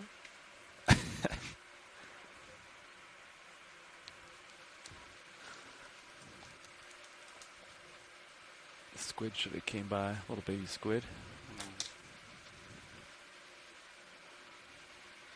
I don't know. It's a pretty big fish. I might have been able to latch on. Yeah, I guess we do need to develop a new hypothesis regarding those kind of divots that we see on the seafloor that are pretty evident from looking at the D2 feed. You would expect just some natural sort of variation in the level of the seafloor, but they do seem to be of a characteristic size. You come up with the rotator. Sounds good. I was thinking that it might be due to some sort of bioturbation. Maybe some of these smaller fish making a little divot to help hide for some of these squid. We did see on that one dive the squid attacking the fish on the bottom. So that could be something that they're trying to get away from. Pilot, can we look at this yellow coral on Yeah. the rock? Just want to confirm that it's the same that we've been seeing. And Yeah, but you can snap in for ident. if it was a plexurid, I'd be really interested in collecting it. But I think it's still an Acanthogorgia. But there is an interesting polychaete on yeah, one what of is the that? branches. This is one of those polynoid polychaetes, but it's lost some of its scales. So the common name for this polychaete is a scale worm. And you can see at near the head, there is some scales, and some of the scales have fallen off. Which is a challenge when we do get them in the lab, because the scales tend to fall off easily once you put them in ethanol. There's other associates, like amphipods, hanging out in the branches as well. I'll try to hold that video. Thank you, pilot. Yeah. Yeah, and it looks as well Watch the the back. background like another type, maybe with that elongate body form that we saw yesterday. And when we plucked that rock sample with the associated community and sponge on it, there was quite a number on we the have 30 sample. minutes I bottom believe time we left. must have pulled in excess of 40 of those little elongate amphipods or isopods, I can't remember which, off of it. 30 minutes bottom time, pilots. Copy that. Looks like you may have some. Yeah. Absolutely. We're stationary here. Nav. Ship stop. We are all stopped. Excellent.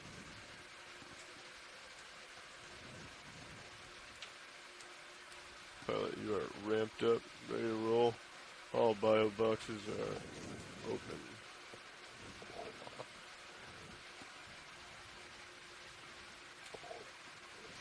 Do you have a preference? Stand by one. Probably port outer or something. Copy that. Got 30 minutes left, so we can do Just in time. Port enter, yeah. Okay, watch lead. Was there one? You can come in. Video.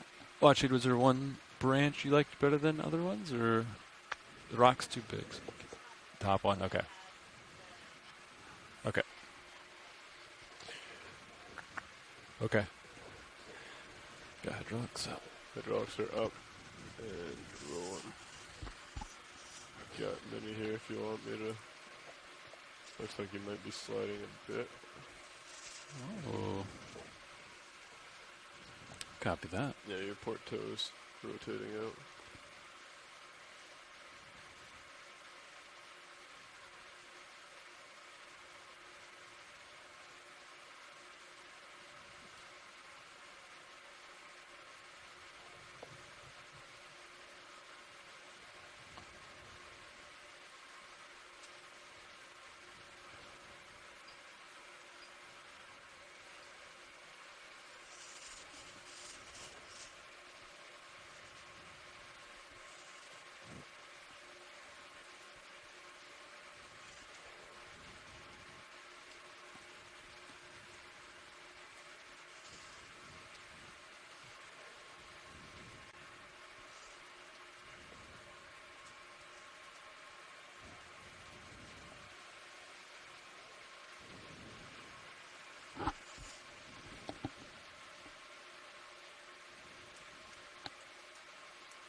Okay.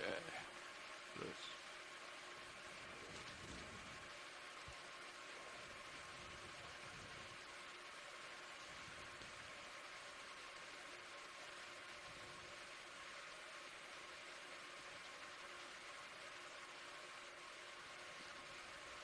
Might have a little bit of a rock. Yeah, there you go.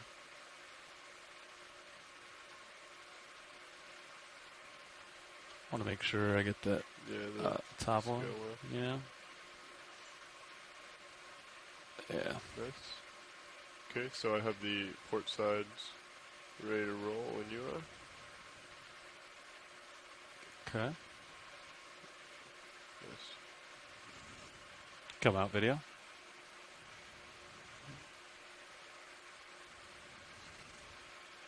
You can draw it out. Drawers coming open? Yeah.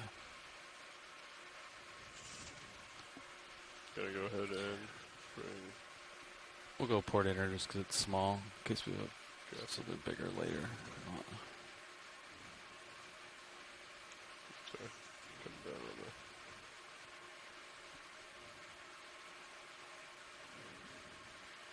Okay, I think that's.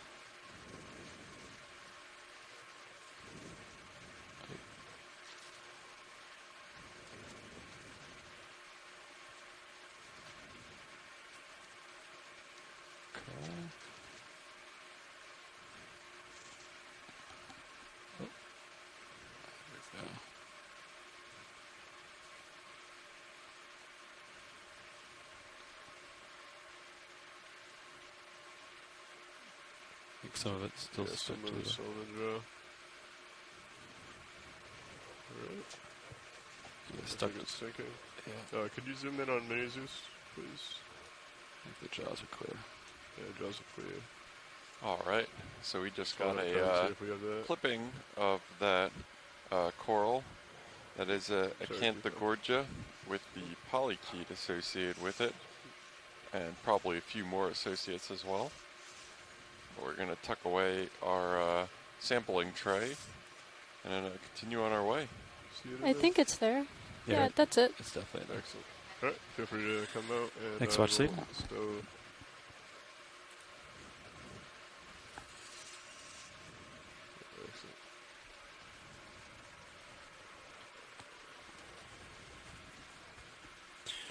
Excellent. All right. taking off. Good for that. Probably go ahead and get a move in. Copy that. Yeah. What do you think, pilot? Still Yeah. 190? That looks good, yeah.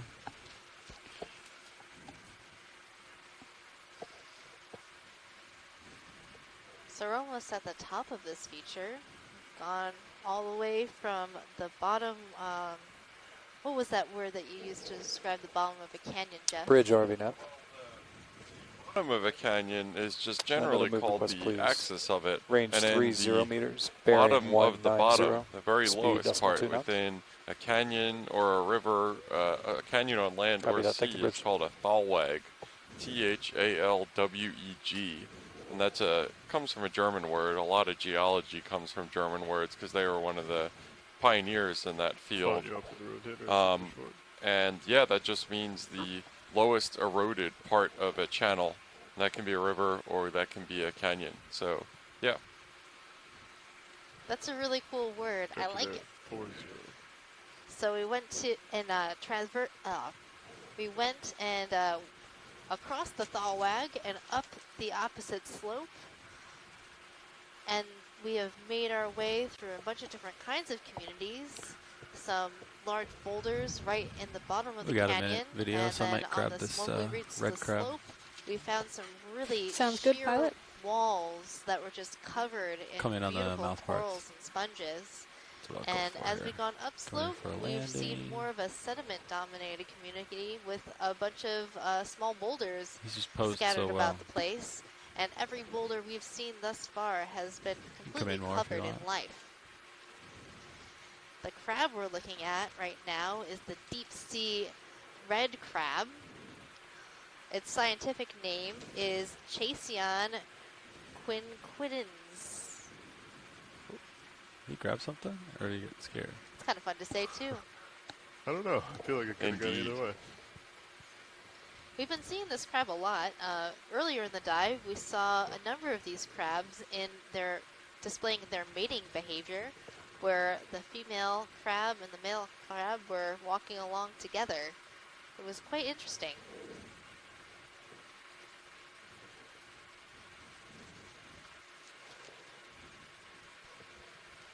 Yeah, the morphology of this canyon wall as we made our ascent is really He's trying to hide interesting. from me. Where the first maybe ballpark 20 or 30 meters of the canyon ascent were that sheer rocky wall, All right, and then all of a see you sudden later, we guy. came to a plateau, and ever since it's been this smoothly sloping sediment-dominated environment.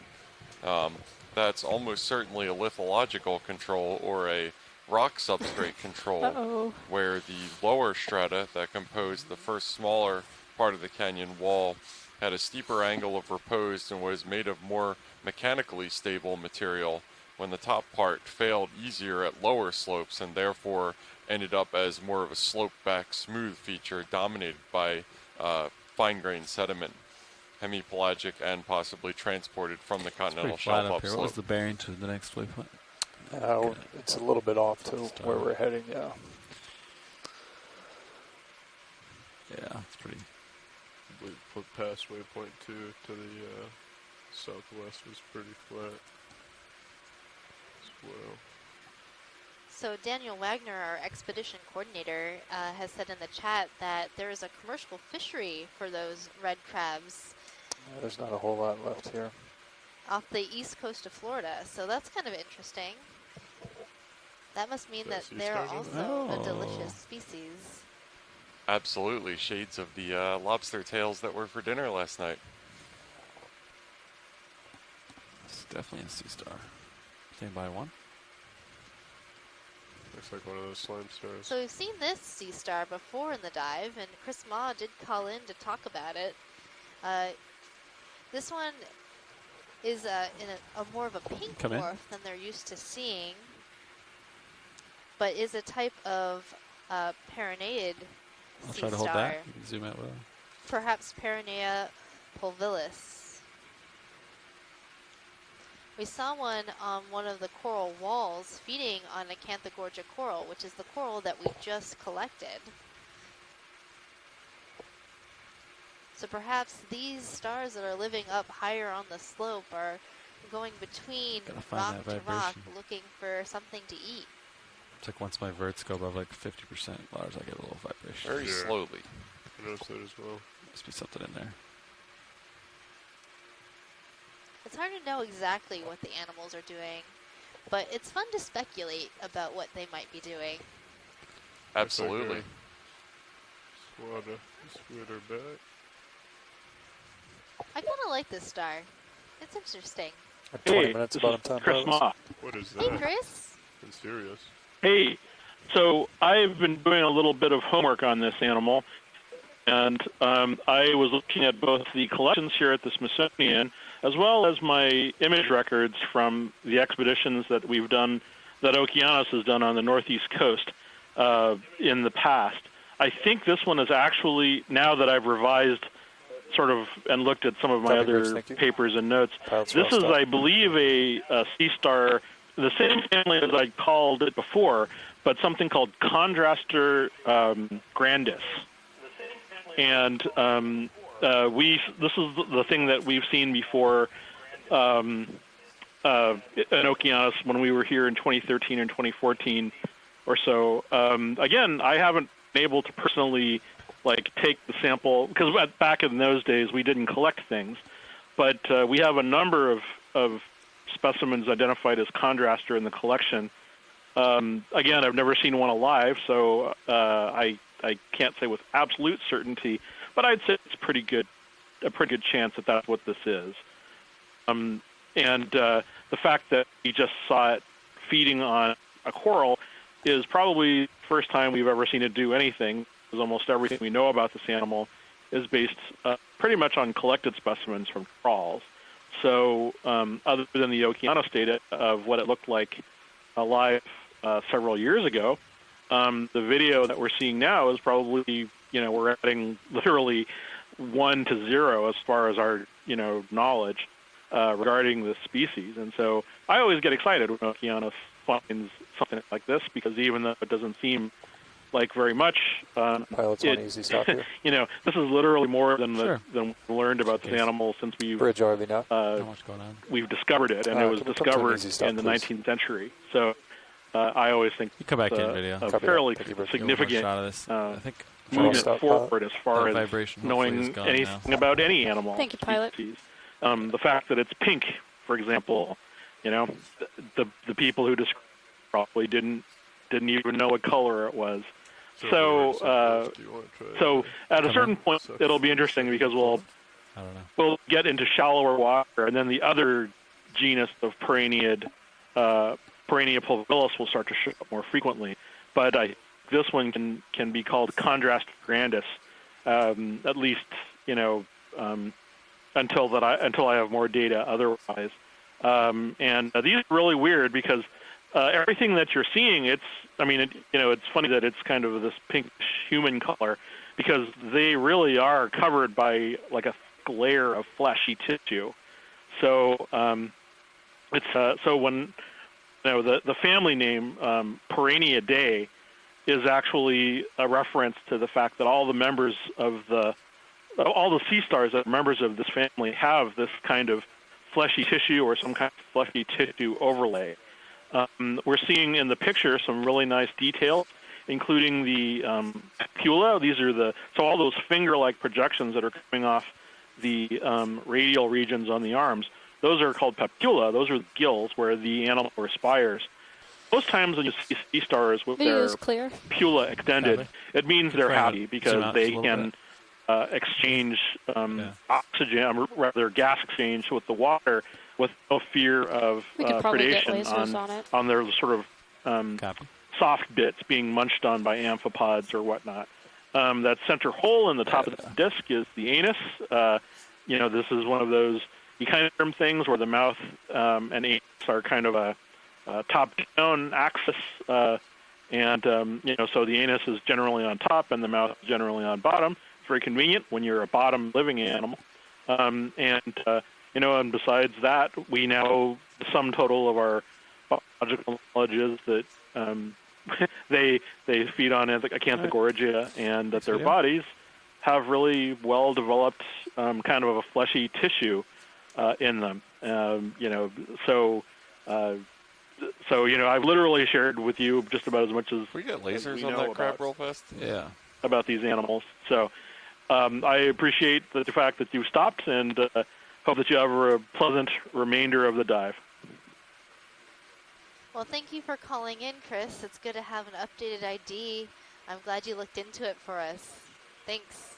Oh, it's been bugging me for a while. I know how that can be. But yeah, well, I definitely will help you with the guide when you get to the Atlantic stuff.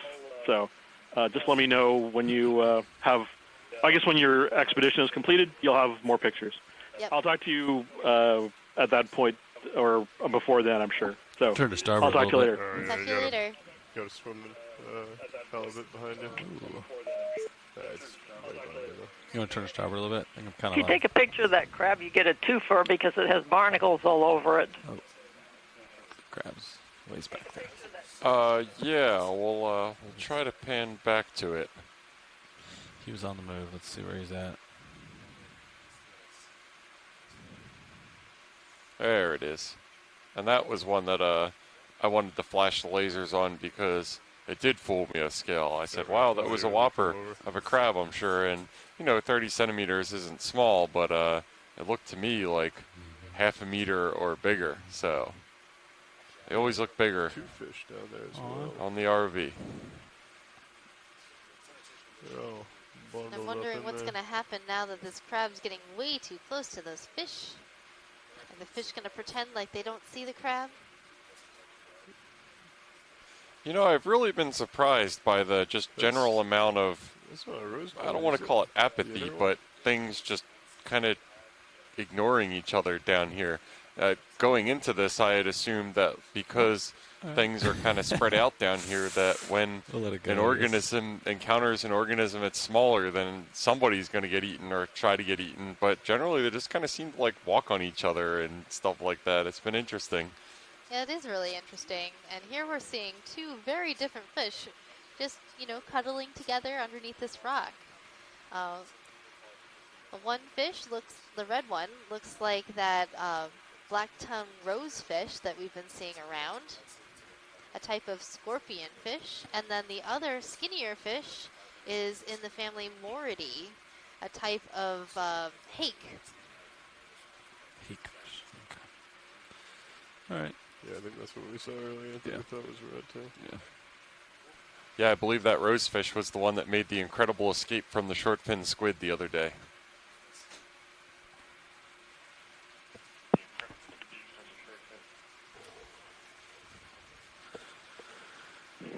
All right. Well, I know what the barnacle is. It has a dreadful scientific name. It's called Pocillosma inequilaterale. Following you up as you go. Copy. That sounds like a mouthful. Yeah. You want to push out a little bit, or you want another move? Yeah, we'd probably get another one in. I don't see much ahead of me. There's another snipe I'll here. send you an email with the spelling. That would be great. I'll come in on this. Yeah, those snipe eels look pretty neat. It's they almost look like the strings of squid snot, except they're another color.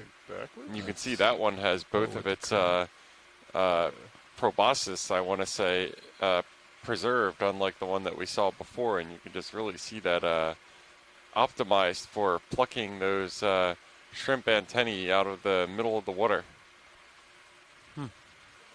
Bridge RV nav. One last move change, please. Like 30 meters at We'll let it swim bearing off. 190. Thanks, video. Speed decimal 2 knots. Tiny squid. There it is. Come in. Copy that. Thank you, Bridge. How did you see that thing? It just moved right by. Oh, it's a very big Oh, bobtail. man. That is the tiniest of tiny squids. Oh, my goodness. That's definitely a little. It's a bliptail squid. Yep. Another little bobtail squid. It's like a grain of sand. It's a little. Those eyes are so In the big. genus Rossia. This is so cute. How big do you think that is? I mean, I can see individual grains on the seabed of really fine sediment. I'm thinking it's maybe a centimeter. If that.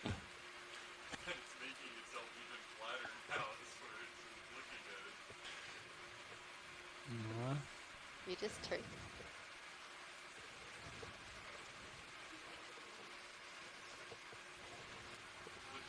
Oh, is he gonna take off? It's so gorgeous.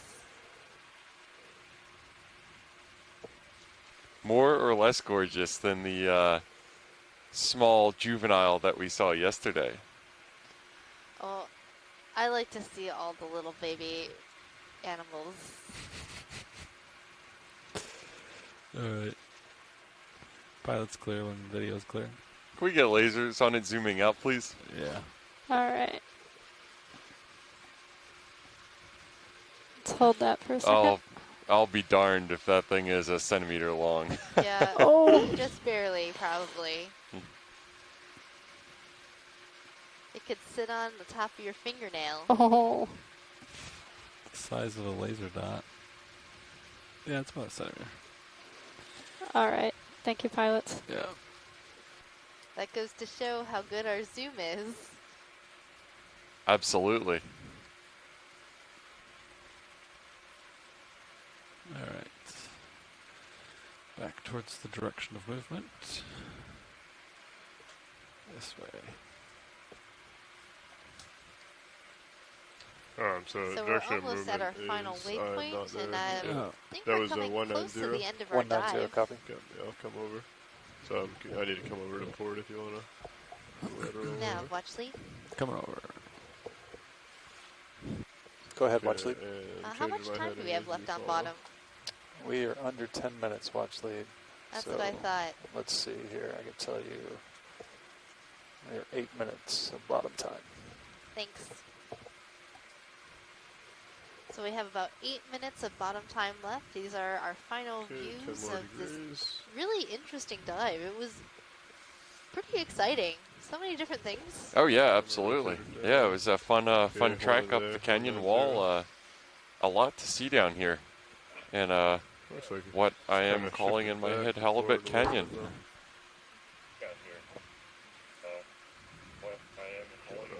Adjust? Yeah, you can turn starboard. Keep an eye out for any hermit crabs. Okay. Yeah, I think I might have seen one a while back, but we will look out for some hermit crabs to zoom in on. Probably get a move underway. Yeah, definitely no shortage of gastropod shells for a hermit crab to use. 265. Sounds good. We're still mid-move right now. Oh, copy. Understood. We're a little less than halfway through that Halfway move. through? Okay. I'll come back over to 190. Yeah, we'll finish that move out before we get ahead of ourselves. We've got 7 minutes of bottom time, pilots. Understood. And that's including time to set up, or not including time to set up? 5 minutes in, 5 minute buffer. Copy that. Nice. It's actually 6 minutes of bottom time. Yeah, this has been a really interesting Labor Day dive in U.S. waters. Our first of the expedition. We have a suite of dives on submarine canyons predominantly, and a couple seamounts dives coming up in the next couple weeks. Tomorrow we will be diving in Kinlan Canyon. This was originally scheduled to be a benthic and midwater dive, but if you haven't gotten the memo, this one has been rescheduled to be a strictly benthic dive, and then the benthic and midwater dive will be Munson Canyon instead on the 5th of September. So if you have interest in planning, weighing in input for Kinlan Canyon tomorrow, please stay on the line after the dive, and we will be having our dive planning meeting approximately 10 minutes after leaving bottom. Yeah. You go ahead and do that. You want So turn to starboard? more about Kinlan Canyon Is and the how ship it got stationary? its Yeah. name. It's actually named 2 more after minutes. We should be Brian stationary. Kinlan, who used to work for NOAA. He worked mainly with precious with Copy, the Bridge, dive thank you. data from Want me to the line up with you, Okeanos I'll stop, and pilots. worked on some habitat suitability models. Yeah, that looks good. And we've been using these models to help On that plan our 256. dives for the expeditions.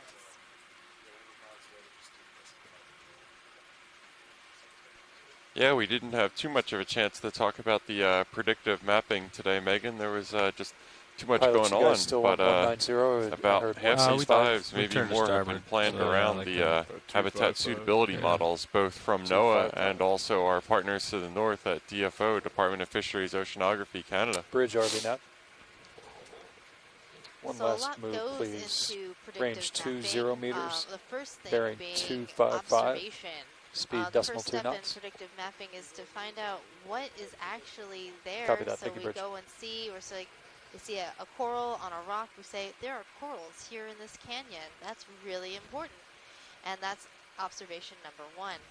Then we also look at all the other environmental factors that might go into observing a coral, whether or not there's hard substrate, what the temperature of the water is, the salinity, currents, and those might also influence the presence of a coral. So back on land, you might take all of these different factors along with our observation data and plot it into a model. And the model will create a map saying whether or not it believes a coral will be found in a certain area. So using those maps created from those habitat suitability models, we've been able to plan our dives in order to ground truth that model. And that means that we're going to areas that have been predicted to have certain animals in order to see if they're actually there. And if they are, that shows that the model was correct. If they're not, shows that the model might need to be refined a little bit more to better predict the presence and absence of those animals. Absolutely, and as you mentioned in that last clause there, the other essential cookbook to the model that's really essential from this ground truthing is actual absence data. So it's just as important to a predictive model to have true observations of where things are as to where they aren't. For example, correct me if I'm wrong, but in this dive today, we didn't see any Lophelia coral. Is that correct? That's correct. We did see some pieces of dead Lophelia, so we do know that Lophelia is actually in this area, but we didn't see any live portions. So on the small wall that we did survey near the beginning of the dive, there was a lot of coral encrusting that area, but all of those were Gorgonian corals. So we saw What was the name some of that fish Noah again, Lars? corals, bamboo corals, paragorgic corals, acanthogorgia, but no Yeah, I forgot the scleractinians scientific name, but it's a like type of pig. Lophelia. Okay. We did see cup corals, Desmophyllum. So it wasn't no scleractinians at all, but there were no reef mound-forming scleractinians like Lophelia. That's right, and to note, we started this dive at kind of the middle of the axis of two channels in this unnamed minor canyon at the foot of one of those slopes, and that's where we saw those Lophelia skeletons that were obviously sourced from above based on the impact craters and the sediment around them. So for the next round of mapping that will happen in this area and dives, I'm not sure when in the future that would be, those would be observations that would be valuable for planning if they were looking for Lophelia again. But for now, we do know that the transect that we transited today is an absence point on the predictive model for Lophelia that will be added to NOAA's existing habitat suitability model for deepwater corals. Watch the RV now. 30 seconds left. 29, 28, 27. Copy, Bridge. Yeah, you can come in on the fish. This will be our last zoom for the dive, I think. So this is the final fish of the dive. 13. This is a type of hake or codling. We're all stopped. Hey, real quick, could we get a zoom to the lower right of that anemone in the soft sediment? Come out video. Oh, yeah. Snap it video, the anemone. Looks like there's a couple candidates Yeah, here. I don't think we got a real good zoom on any of these anemones. Oh, come in. There's a couple of Yeah, so this was a request from Nolan Barrett, our shore-based scientist, just to zoom in and get an ID on one of these. They're fairly numerous, but considering they're not too far off from the color of the sediment and definitely don't have too much relief, not like those tube anemones that build their own relief, just wanted to get a quick observation on one of these before we take off. That's max zoom. Copy. I'll try to hold that. Thank you, pilot. Yep. You can stow my arms if you want it. So with that, that concludes our dive for the day. The ROV team will be securing the ROV and taking off bottom momentarily. Thanks, yeah, Leo. and if you're interested in Kinlan Canyon, where we dive in tomorrow, please stay on the line. We'll be back on after 10 minutes or so, and we hope that you'll join us tomorrow or on some dives in the future. This is Joe Felbelt, your geology lead, signing off. And thanks for joining us on this great Labor Day dive at the Unnamed Canyon. This is Megan Putz, your biology lead, signing off.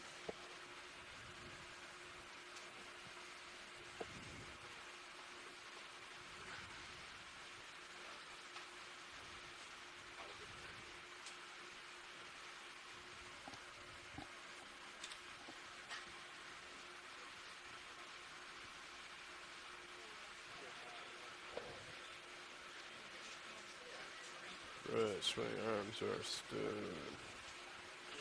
Wings are out. Thank you, video. Thank you, video. You can come up if you wanted, Lars.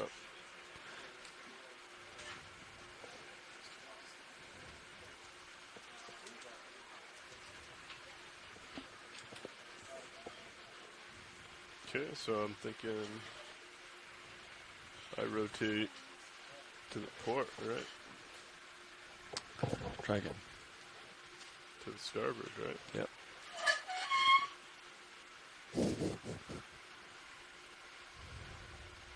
How far off bottom do you want to come? Or do you want to just do it now?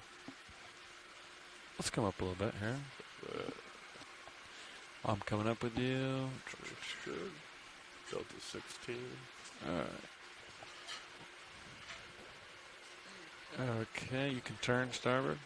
Coming starboard.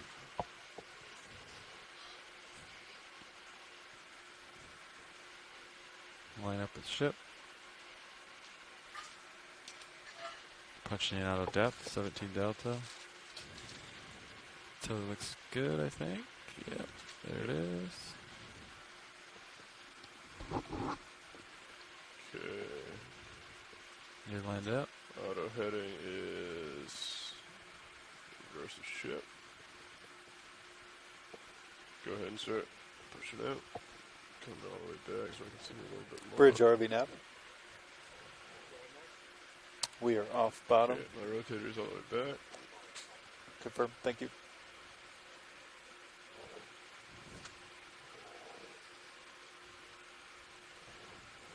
I'm going to lock in my auto heading, inverse of ship. Pushing forward, 6 meter altitude. Bridge RV nav. Can we go ahead and come to 0.5 decimal 5 knots through water, please? Can we wait? Decimal 5 wait till we're off the ground. Hold off on that. Belay that bridge. Stand by. You just want to let us get off the bottom a little bit first? Yeah, okay. Copy that. Okay. Like 100 meters. Punching out my depth here. There we go. We keep going here. We could probably do it once D2 is 50 meters off because we'll be heading into deeper water, I believe. If you zoom out on high pack, you might be able to see that better than. Yep. If I remember the map correctly. Yeah, you can probably call up once we get 50 meters of altitude because we'll continue coming up and then. Can punch out your heading. Copy that. Auto heading out.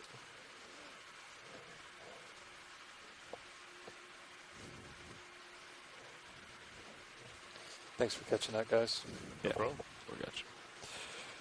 All right. I got my Z-bias. I'm pushing up. Copy. I'm going to start coming up slow. We're ramping up to 30 meters per minute.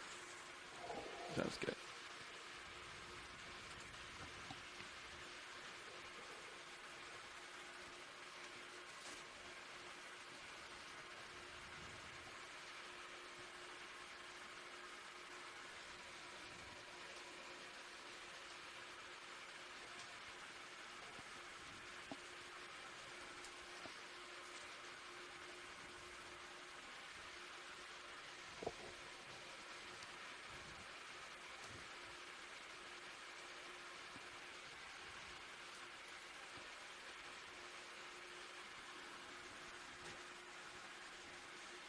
Okay, locked in there, 30-31. Copy. All right. Sirius is passing 50 meters of altitude, D2 40. Copy that. Bridge RV now. Can we now come to please 0.5 knots through water and change center of rotation to midship? Copy. Thank you, Bridge.